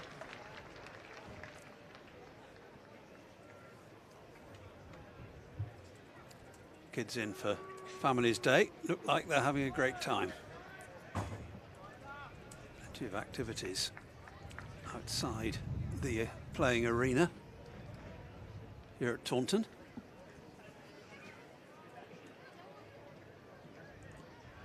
Yeah, I've had a good day. Some entertainment for Family Day. Slip in play to Ben Keller, and he's bowled him. Ned Leonard has got a breakthrough here. Surely Glamorgan aren't going to collapse. So 250 for 5. We've seen Somerset come back from nowhere before in this competition. That Worcestershire game springs to mind, but Ben Kellaway, I've been bigging up all day, has gone for a duck. That's an inside edge, which could have gone anywhere. Eddie Barham, I remember, was lucky with that. Yes. The first ball he received today, inside edged, and it went down, missed the stumps and got him a single. Kellaway didn't have Barham's luck. It can be cruel, this game. It can smile on you and it can frown, and Ben Kellaway's just had the frown. I did say, could Somerset double up on the breakthrough? They duly have. Inside edging a pull shot isn't the way you'd think Ned Leonard would be looking for a wicket, but got Colin Ingram with that beauty. Two slightly fortunate wickets, let's be honest, for Ned Leonard. A cracking catch and a chop on. 250 for 5 then. Billy Root is still there. Incoming batter for Glamorgan, number 37, Alex Horton. And it's the keeper who's going to join him. England under 19 wicket keeper, of course. Kept ahead of James Rue. 19-year-old. I've not seen him bat before, Alex Horton. Well, he's only played 4 this day innings and 2 T20 innings. Only 14, 9 and 1 in his last 3 innings. Did not bat against Derbyshire and 4 against Worcestershire, so he's not exactly in a big run of form. And his form is 7. Just a little bit of a wobble here for Glamorgan. You've got to say they're still favourites, but those 2 quick wickets just puts a different complexion on things.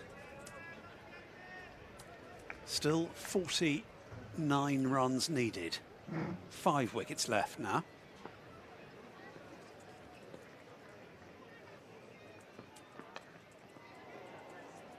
They'll go down to 48 with that single to third man.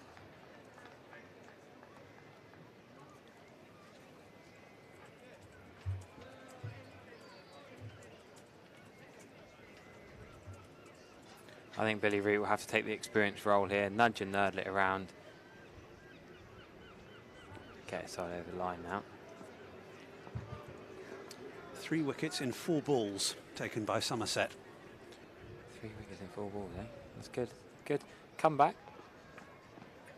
Surely a wide. Wide and short as well.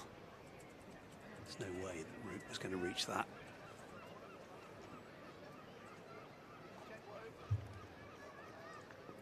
So Leonard will have to bowl that one again.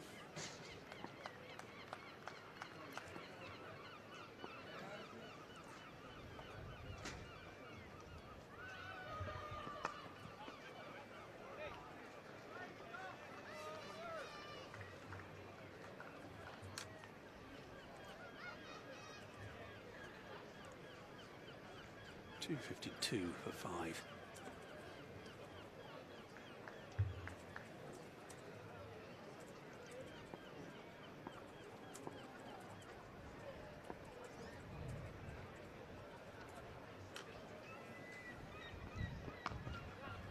Chopped away, down to backward point. Root wants 2, have to hurry, but he gets there. That was quick. Between the wickets. Yeah, it was good running. Root will go to 46 with that. Another 45 needed now. Just run through the batsman out in this innings. Sam Northeast in the first over, having hit Jack Brooks for a boundary through cover, was bowled for 4. And Colin Ingram next over caught behind off Leonard for 8. And the big stand between Eddie Barham and Kieran Carlson ended when Carlson was caught at backward point by Lewis Goldsworthy off Danny Lamb, and that could easily have been another played on. 50 it's pure luck, isn't it? I mean, he's got to 50 and he's batted very well, but it's funny how there's been so many inside edges in this game. Barham got lucky first ball, Ben Callaway didn't get lucky on Noor. Billy Root's gone to 50 with that inside edge. If he's still there at the end, Glamorgan will cruise to victory. If he gets out, there'll be a bit of a panic in Glamorgan dressing room. It's kind of pretty good rate, that 50 as well. Just better than a run of ball. Billy Root, and 5 boundaries in it. Well batted. It's the last ball of the over. So Umeed's going to continue. What have we got now? 14 left. 41 needed.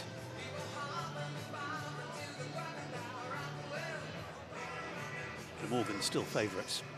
Oh yes, definitely. So Ned Leonard come back, 8 overs for 60. 2 wickets though. Good effort.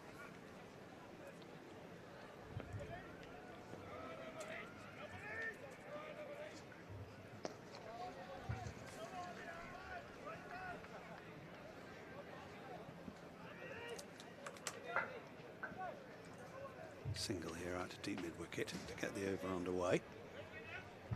And Horton is onto 2.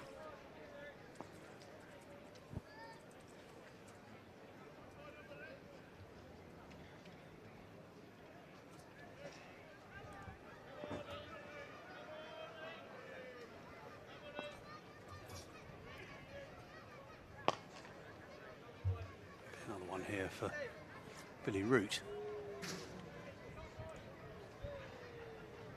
Bartlett, who's been stationed below us in front of the Marcus Trescothick Pavilion for most of the innings. Had quite a bit to do in the field. Be a dot ball.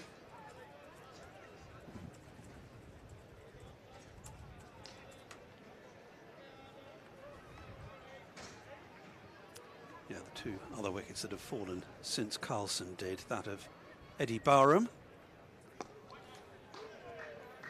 Maiden list 100 before he was bowled by Umeed for 108, and then in the next over Ben Callaway bowled by Leonard for a duck.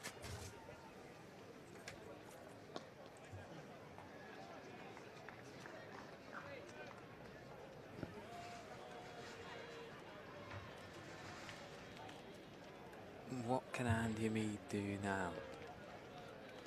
Any miracles? Calm from Horton. To be fair, it's quite an easy situation. There's a little bit of scoreboard pressure. With Long on back, it's easy for Horton. I think you've got to bring up Long on for the new bat. End of Umid's over. 3 overs, 1 for 13. Pretty tidy from Andy Umid.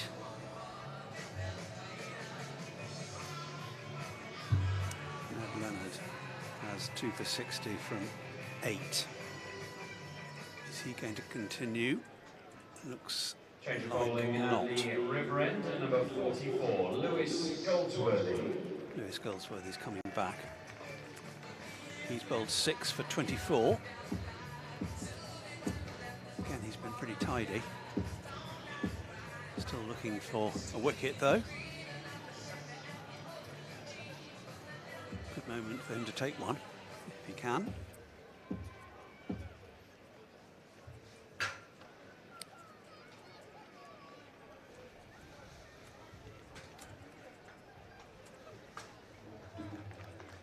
He might go a little bit beyond the 40th over now. Yeah, After I think those you're probably 2 wickets. right. Yeah, I didn't expect those 2 wickets. Just set Glamorgan back a little, but still feels like it's theirs to lose.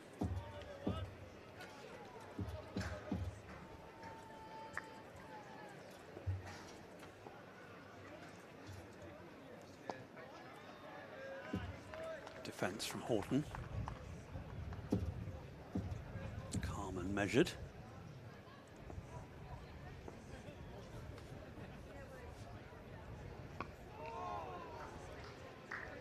Looking to give himself room to play that on the offside. Ends up playing to leg.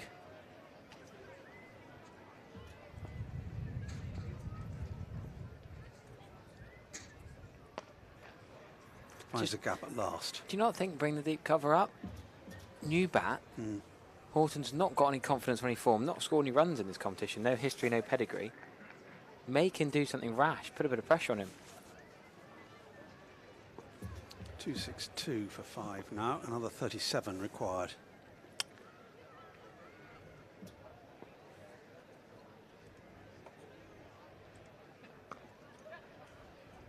And another single for Root.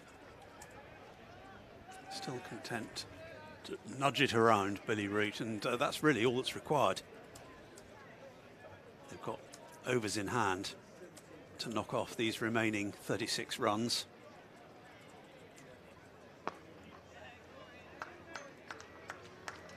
Dot ball to conclude. A tidy over. Just a couple off it. Now, what can they do? What can they turn to, Stephen? Come on. Let's be optimistic here. You're Sean Dixon now. You need 5 wickets. Not 36 runs. You can't defend 36 runs. You need 5 wickets. Curtis Camphor has just gone out to bat. He's 4 off 6 against India in the Ireland-India T20. So you can't turn to him with the ball. You can't turn to Josh David. Who can you turn to? Umid's bowling pretty well. Yeah, you know. okay. No, I don't disagree, to be fair. I like that. He's got the spinners have got the best economy rate. George Thomas bowled pretty well earlier on. Yeah, George Thomas would probably be my alternative. Okay.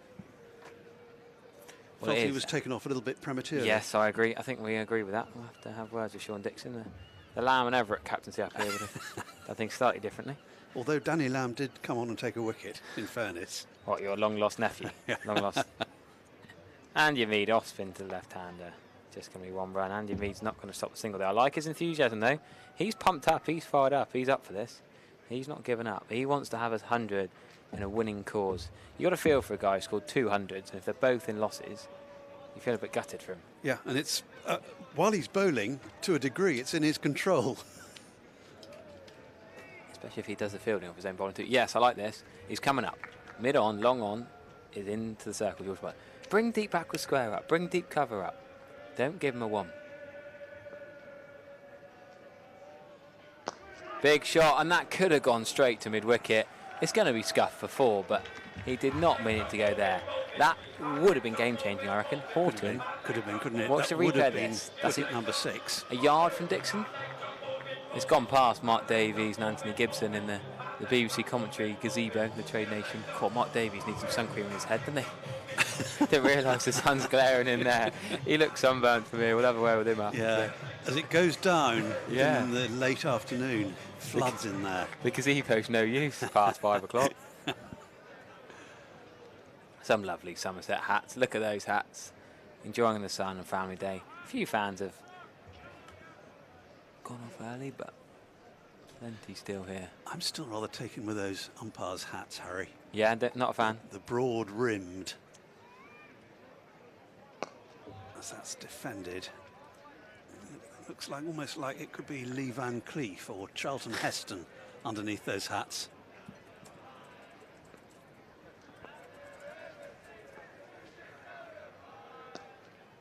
Going to be one to deep square. Horton, that would have been the crucial breakthrough. Shame for Somerset. Needed that to just go to Dixon's hand. Not Dixon's fault. Just a yard away. There he is. You want one of them, do you, Stephen? Have a word with Ian Blackwell afterwards. Or Ben Peveril. I do like them. For a few dollars more. We got you the ex-university green blazer last year. You enjoyed that? You like wearing the different attire? Yeah, I've got the bobble hat as well. Have you? Yeah, that went skiing with me earlier Did it? this year. Brilliant. Came in very useful. Slaps that through the covers. Going to be 2, surely. Yeah, easy 2. You're not going to go skiing with a bucket hat, I suppose. Bobble hat's more the attire required. More the thing. More the thing. Out in Obergurgl. Oh, wow, where's that? Austria. Very nice. Pleasant resort. And Mead still bowling off spin. That's a short long up. He's got away with that. It's only gone for 1 run. Billy Root scampers through. Good throw. I think he's in. I think he's in. Great bit of work. Great bit of work. I don't think it was quick enough. Ned Leonard, the man. Ben Peveril was perfectly placed. Yeah, you can't argue with that. The Andrew Flintoff, Glenn Maxwell style of throwing. The quick pick-up. Billy Root, a little bit cheeky there. It would have been crucial. Look at this. He runs hard enough. Slides his bunny. Doesn't want to get hit, Billy Root, by this. His bat's in the air. Oh! Is it down? I'll tell you what. I thought that was in. On replay, did he get his bat down in time? We'll try and get you a few more angles of this, because Billy Root didn't put his bat down early. You know you're meant to slide your bat in. I think he's been a little bit dozy with placing it. Oof, that's close. You can understand benefit of doubt to the batter, Ben Peveril from that position. Maybe he's just in, but if he'd slid that in, I think it might be in the air. I think it's in the air. Yeah. I mean, either way, you can understand it being given not out, benefit of doubt on the field, but you've got to slide your bat in, Billy Root. It's basic, isn't it? Yeah.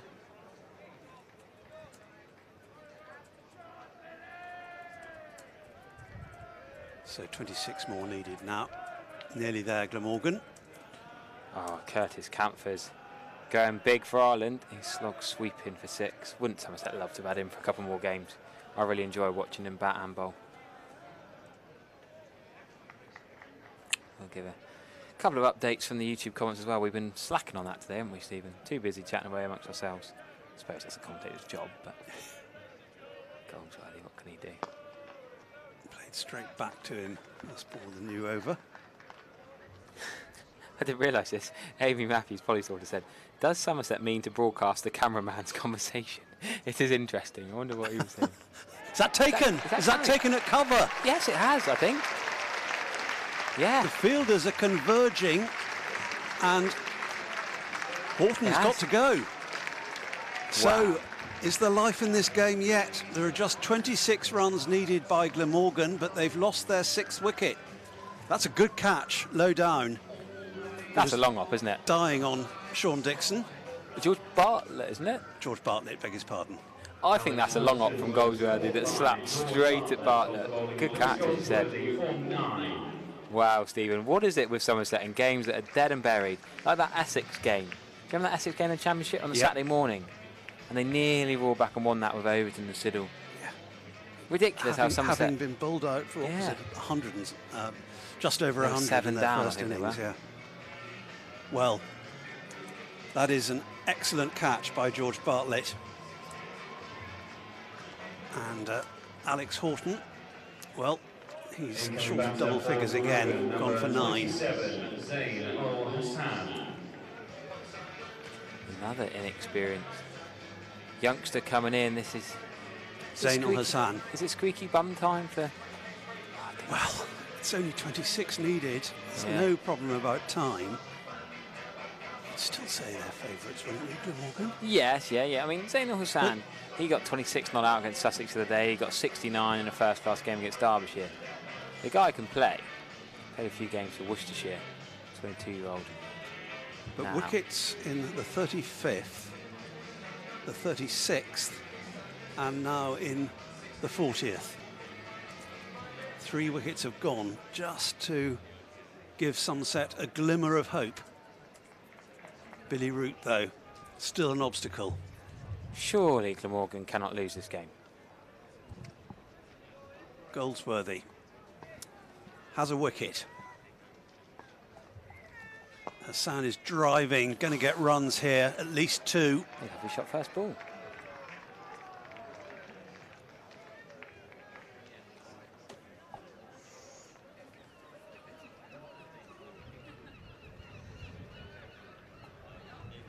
Ridiculous game of cricket again, Stephen. Got a habit for wacky games here. Yeah, I still feel that Somerset lost their way a bit mid-innings. Yeah, I agreed. They had such a good platform at 170 for 1.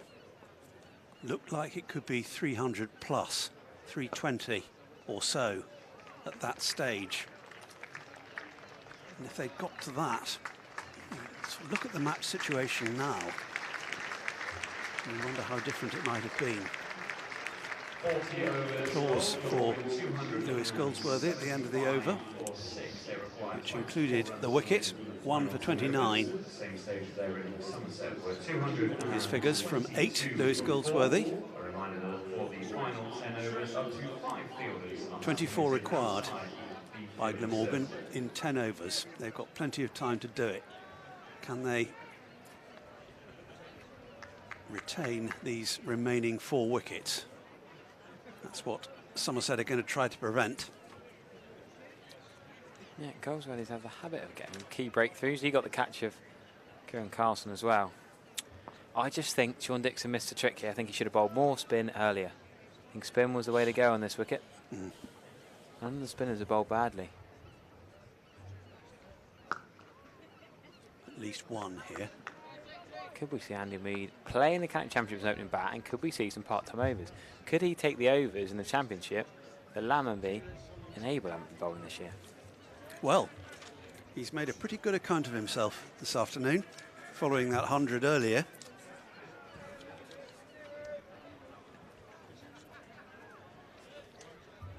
And he's looking absolutely engrossed in this match, Andy Umeed. What can he do against Hassan? Concedes a single.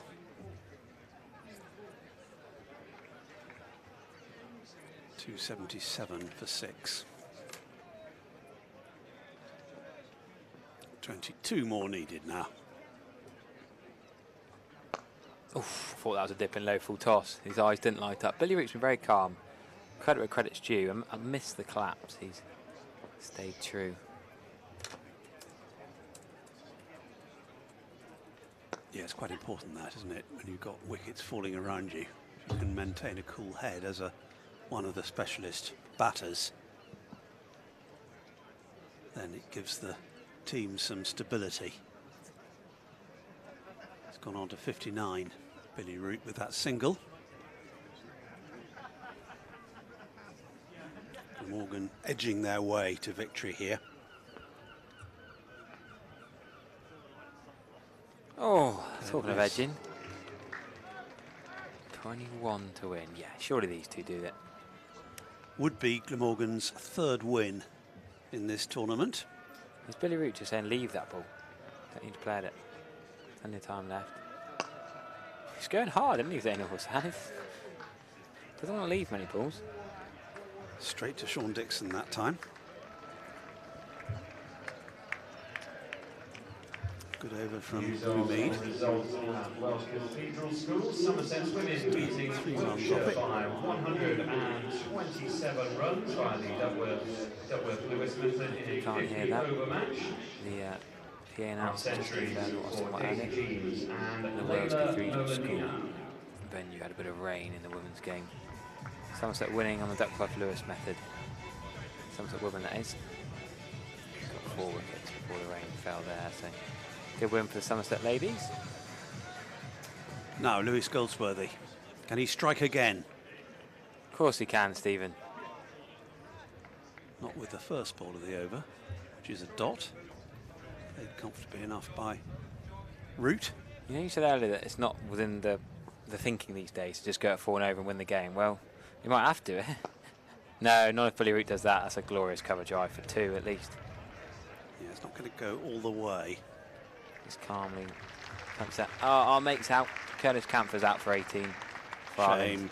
Trying to reverse scoop. She's all well and doing that in the Metrobank One Day Cup. We're trying to reverse scoop an Indian international spinners. Slightly different challenge. Gone to Bishnoi. Oh, that's already tossed up. It was a full toss, in fact, and it's gone for 4. Yeah. That's a big step towards victory for Glamorgan in this context. Takes the remaining runs required down to 15. Root goes to 65 and 66 with that push. Root 66. That's the brother. Very good, very good. Yeah, that full toss was ranked, wasn't it, from Lewis Goldsworthy? He's not bowled many bad balls like that. That was a shocker. Push back to the bowler by Hassan.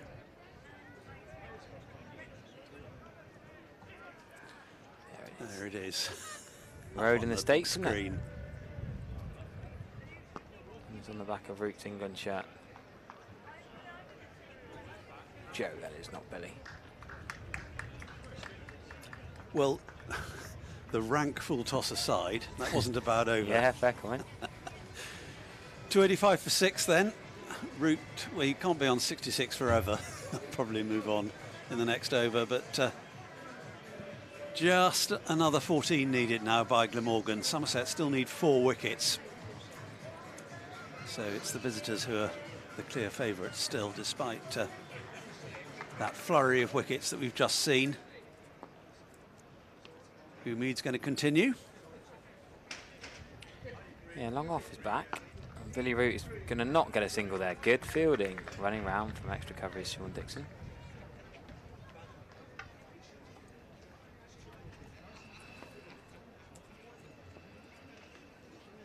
Still off spin. I'm waiting for him to chuck a leggy in there. It's Route 67 now. Ruined your fun.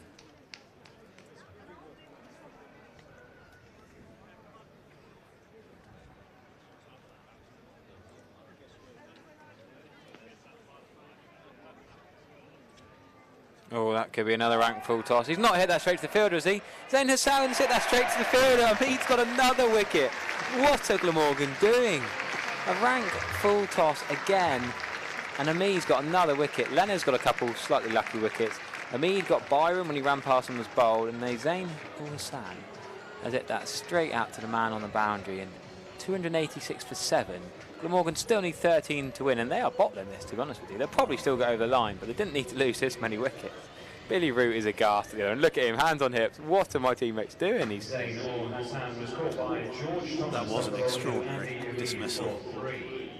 We've seen 2 full tosses in 2 overs, and one of them, unbelievably, has taken a wicket. It's George Thomas, the catcher. Easy as you like. Straight at him. You can see it looping up gently. They're the most there he threatening is. balls, aren't they? And taking it just in front of his face. Easy as you like. So, just 13 needed to win by Glamorgan. Now just 3 wickets by Somerset. There's Tim van der Guchten, who bowled well first up today. Yeah, I just can't get over what they're doing here, Stephen. I can't get over it. Why are Glamorgan gifting their wickets away? The dangerous ball is a full toss. You see it in club cricket. I suppose a lot of these guys still play club cricket. It's dangerous. Don't use the pitch sometimes. Surprise the batter. Yes, Tim van der Gutten must be wondering why he's required. Yes, well, he's quite a good bat, to be fair. He's a good purchase in a fancy cricket league. Perhaps Can bat at number 9. Perhaps you need an experienced hand to come in. Yeah. I don't think he will do what the guys before him have done. Had quite a word with Billy Root as he arrived there. I guess Root would have been saying, just hang in there for me and we'll see it out. There's no issue with time. They've got 8 overs to get 11 runs, 13 runs, beg pardon. That's that's going down the leg side, Andy. We calm down. Ben Warren's just had to go through all his database. He can't find a graphic for Andy and me taking wickets on Twitter. They'll shout for anything now. This is a ridiculous game of cricket. It's quite exciting, isn't it, Stephen? Just as we thought, oh no chance. That's closer. Gibbon! He's gone! Would you believe it? He took a moment, Ben Peverill, but the 8th wicket has fallen. Van der Gutten has gone without scoring, and Somerset now need 2. And another. Stephen, this is remarkable cricket. That's a remarkable Umeed. Oh wow, Van der Gutten, what are you doing? Umeed has 3 for 26 now. And 100. Good thing we kept him on up here. Van der Gutten, what are you doing? Oh my. Wow. So, 2 balls could do it for Somerset. Oh, wow. So what will Billy Root have to say? Will Billy Root now have to go aggressively? When he gets a strike, does he have to up the tempo? Does he trust his Andrew Gorvin was the man here last year. I talked about it earlier. He was the guy at the end. He nearly won the game for last ball.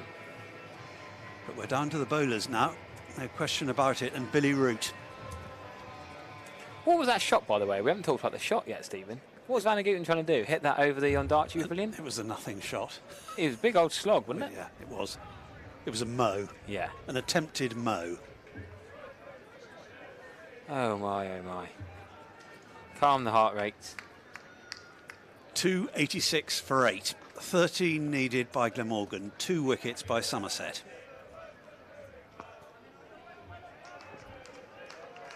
That's how it stays at the end of the 43rd over. So we've been saying again and again, time is not an issue for Glamorgan. It shouldn't be, but you never know with this game.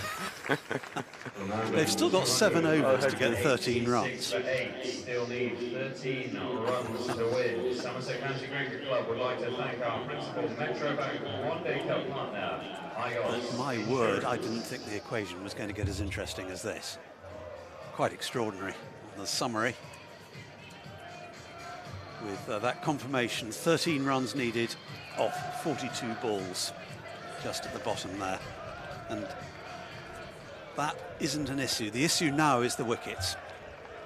We always felt that the only way for Somerset to win this game was by bowling Glamorgan out. Yep. Could they be about to do so? There's a dot to start with for Lewis Goldsworthy. I think this is his last over that he can bowl. It's his 10th. 1 for 36 at the moment.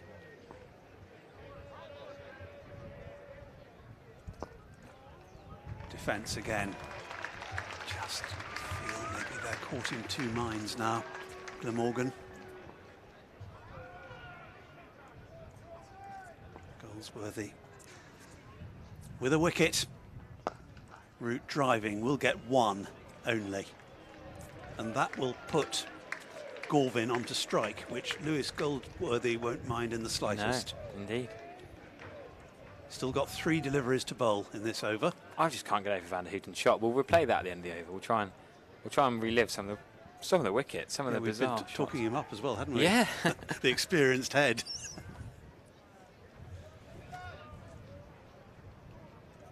The Dutchman lost his head. So, Goldsworthy to Gorvin.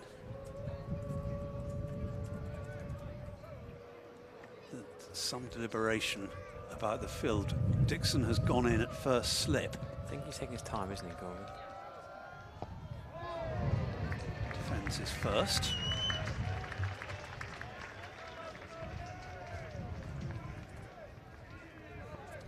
Can do funny things to the mind when you get a collapse like we've just had.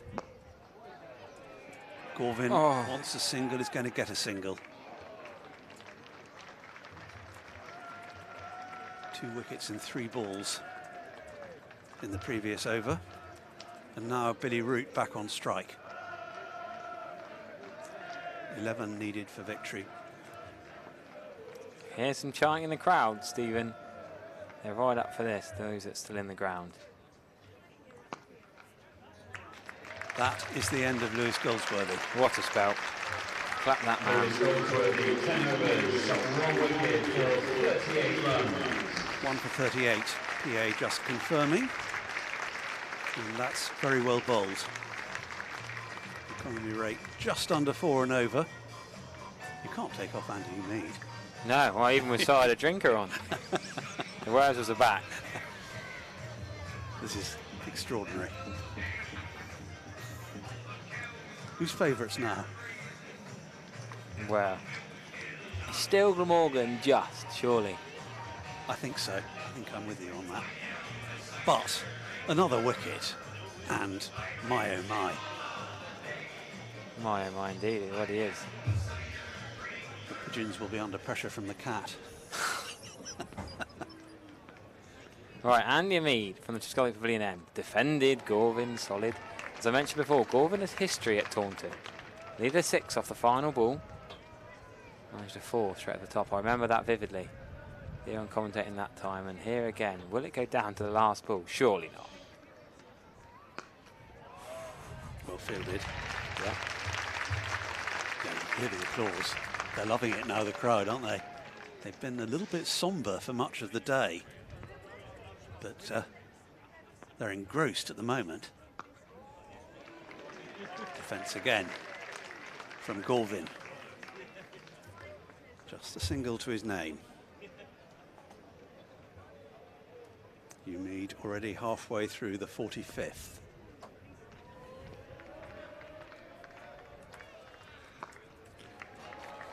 Getting nervous, Stephen. Can he block out a maiden? Well, it's ticking by, isn't it, this over? Pretty quickly. 4 gone.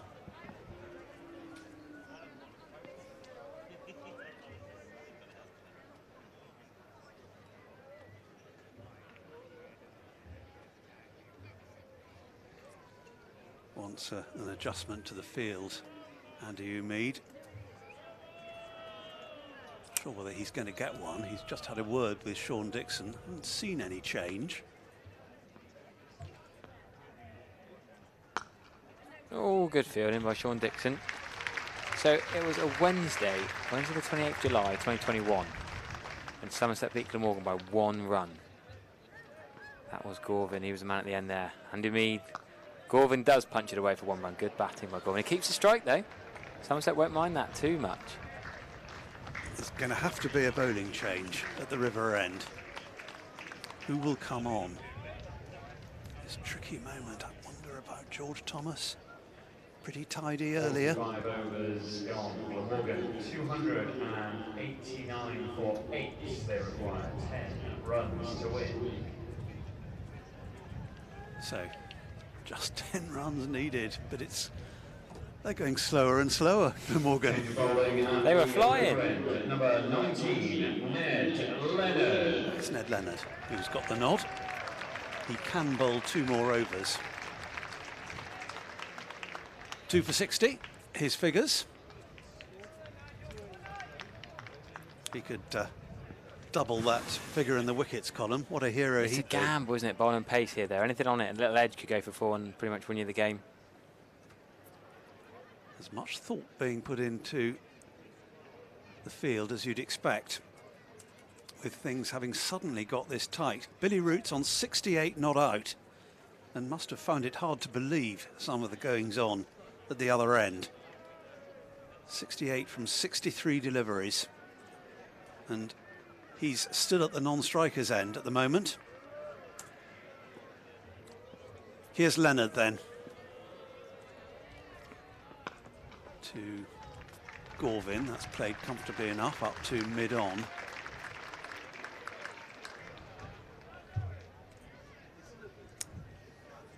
fully engaged in this game at the moment, which has got a whole lot closer than anyone expected. Yep, I think people have gone home will miss it.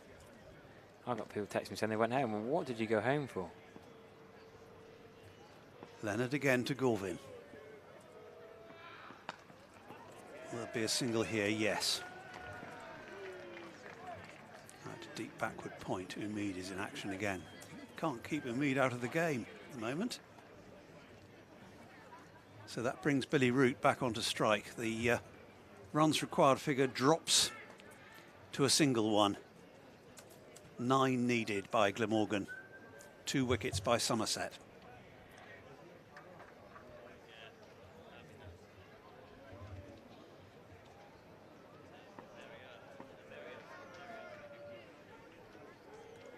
Here is Leonard.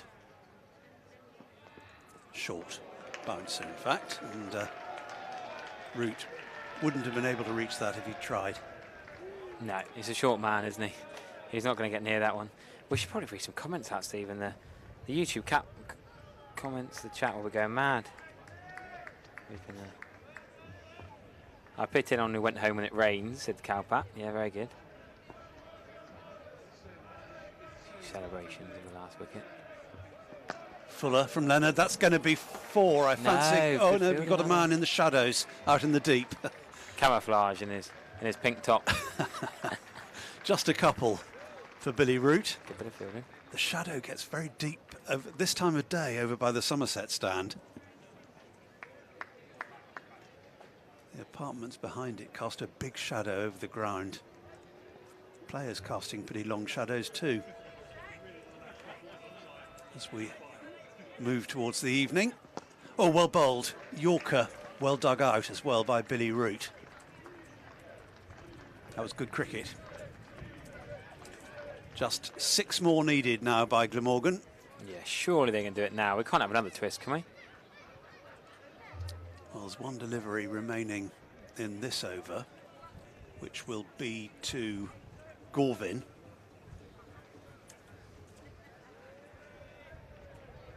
If Gorvin can see out this over, it's very hard to see Somerset pulling it out of the fire.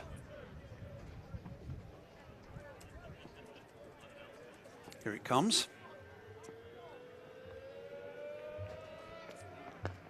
Defended firmly, stoutly. So Billy Root is back on strike at the start of the 47th over with 6 needed for victory. If you're just tuning in, you've missed all the excitement and the fun. Glamorgan were cruising 249 for 4. And Eddie Byron went, got it kicked off. That became 286 for 8. Glamorgan losing, what's that, 4 wickets? 5 wickets. 5 wickets for 37 runs. What a collapse. Andy Mead again, surely. He's done not a lot wrong. Yes. Look at these taking off. That big partnership between Carlson and Barham dominates the innings, really. And then between Barham and Root. After which it's fallen away, rather. Glamorgan still the likely winners, but Somerset have given them a bit of a fright. They've given themselves a bit of a fright with 1 or 2 of the strokes that have been played. Right, what are they going to do here? Billy Root, calm, collected, 1 into the onside. He's not going to do that thing where he tries to farm the strike. He's not going to do a Ben Stokes here. He trusts Andy Gorvin. If Gorvin gets out here, he might not trust the number 11, which would be Rory Smith, but what a game of cricket this has turned out to be, Stephen. It's amazing, isn't it? How fortunes can turn and swing. Just 5 needed now, as Umid is in conversation. Big chats this, I like this. With 2 of his teammates. James Rue is chatting to the skipper, captain and vice captain together. After Billy Root, it's 0-9-3-0. The middle order collapse. You almost feel like, would Umid be more happy with his 3 wickets and his 100? Well, if he can take 5, And he'd be happier with that, I'm sure. Long odds against that. It's not impossible, though. He's going to be bowling to Andy Gorvin. He's defended calmly enough. Glamorgan Cricket Twitter page haven't got the memo here. Their side needs 6 or 4 overs, and they're tweeting about a completely different game in Cardiff. Andy Mead, there's flighted. I like this. Dicing with ambition, the risk, the flight, the dip. He's up for it, isn't he, Andy? Yeah, he's a proper competitor. And he's not just darting it in. Oh, I thought that was going to go to extra cover. Going to be out for 1 run. Knocking him off in singles, fair enough. Yeah, that's one of the 5. So either kind of boundary will do it now for Glamorgan. Doesn't look like that's the mentality, but you never know. Just 4 runs needed. They're not going to run out of time because they're just getting a single and over, but it's gone a lot further than we thought it would. We didn't think we'd still be here come 6 o'clock. And over 47. On the leg side. No, they're not going to push for 2. Just looking at the bowling figures. If you just can improve them slightly, could Somerset win this game? Just 3 needed now. Getting a bit rowdy in the crowd. Yeah, a few chants. Glamorgan on the brink.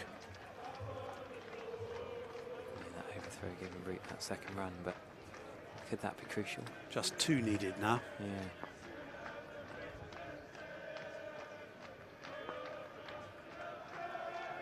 Does he try and do it in start? I don't think he will, you know.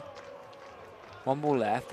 Yeah, good. I like this because Billy Root knows if he gets a single, he's got the next over. Yes, Andy Mead, brilliant. I like it when a bowler takes initiative. He's going to captain this. Don't give a run in the ring. Do not give him a single. Let Gorvin at the winning runs the other end.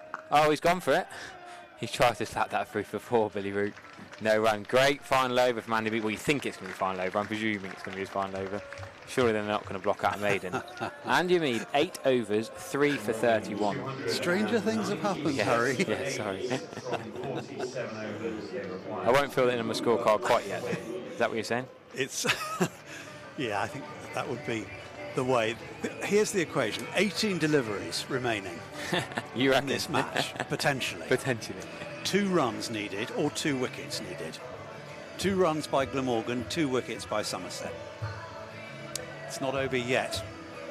It's close, but it's not quite over.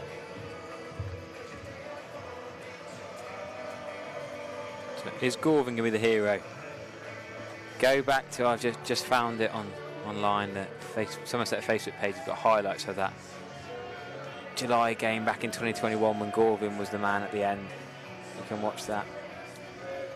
He's the man on strike now, and Ned Leonard is going to bowl what has to be his last over if he can get through it without the winning runs being scored. Just 2 required by Glamorgan.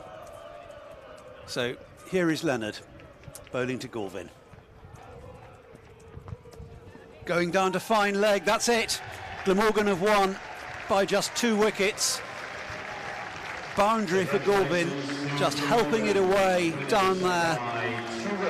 And Glamorgan win in the end. They were favourites for much of this innings, but Somerset gave themselves a ray of hope with that flurry of wickets after the big partnership.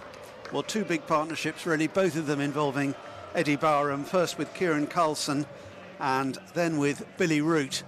But in the end, it's Glamorgan who prevail.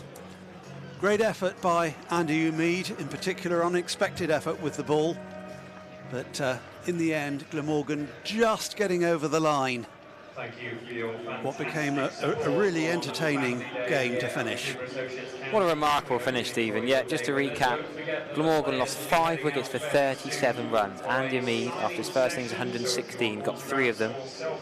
He brilliant with the ball. 8 overs, 3 for 31. Lewis Goldsworthy bowled superbly. Sean Dixon went to spin quite late. Had he gone earlier, could Somerset have forced his victory? You look at the stats, the card, the seamers are expensive. Danny Lamb only bowled 3 overs. JT Langridge went for 44 off 4. George Thomas bowled quite well. All the seamers were expensive. Josh Thomas only bowled 4 overs, but Lewis Goldsworthy was superb, as was Andy Mead. And Somerset was so close to defending 298, which was below par. They should have got more than that, especially when Andy Mead got 116 and they were set pretty well. Yeah, and those 3 outstanding individual scores. Eddie Barham 108, Kieran Carlson 75, and Billy Root finishing on 74 not out. No one else got into double figures for Glamorgan. Those 3, the architects of the victory. As Somerset players troop off, there's Andy Mead, who's had a tremendous game, but it ends in disappointment for him. Got the 100, got the wickets, bowled far more overs than he would have been expecting at the start of the innings. What a contribution from him.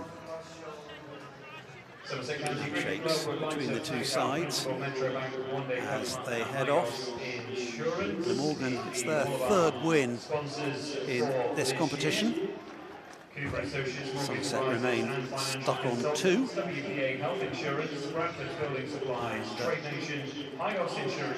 is pretty much it from us, but very much that you've enjoyed the game. It turned out to be a lot closer than a lot of us expected, but in the end, Glamorgan winning by 2 wickets. Billy Root, one of their heroes, finishing on 74 not out.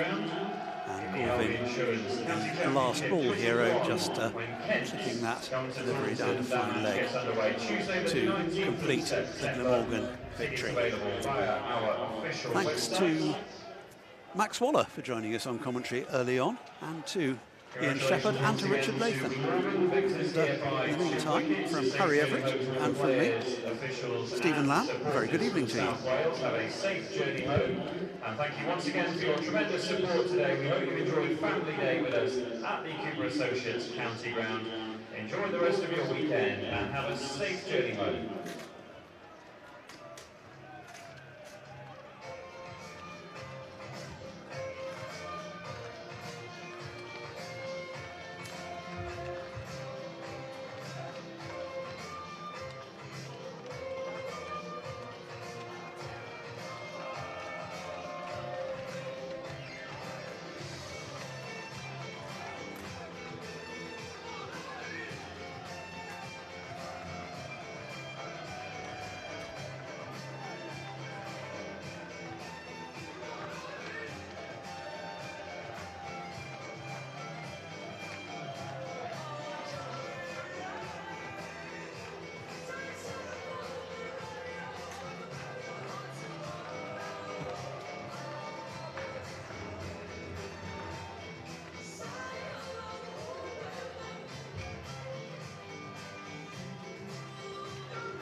you're unforgiving. I can get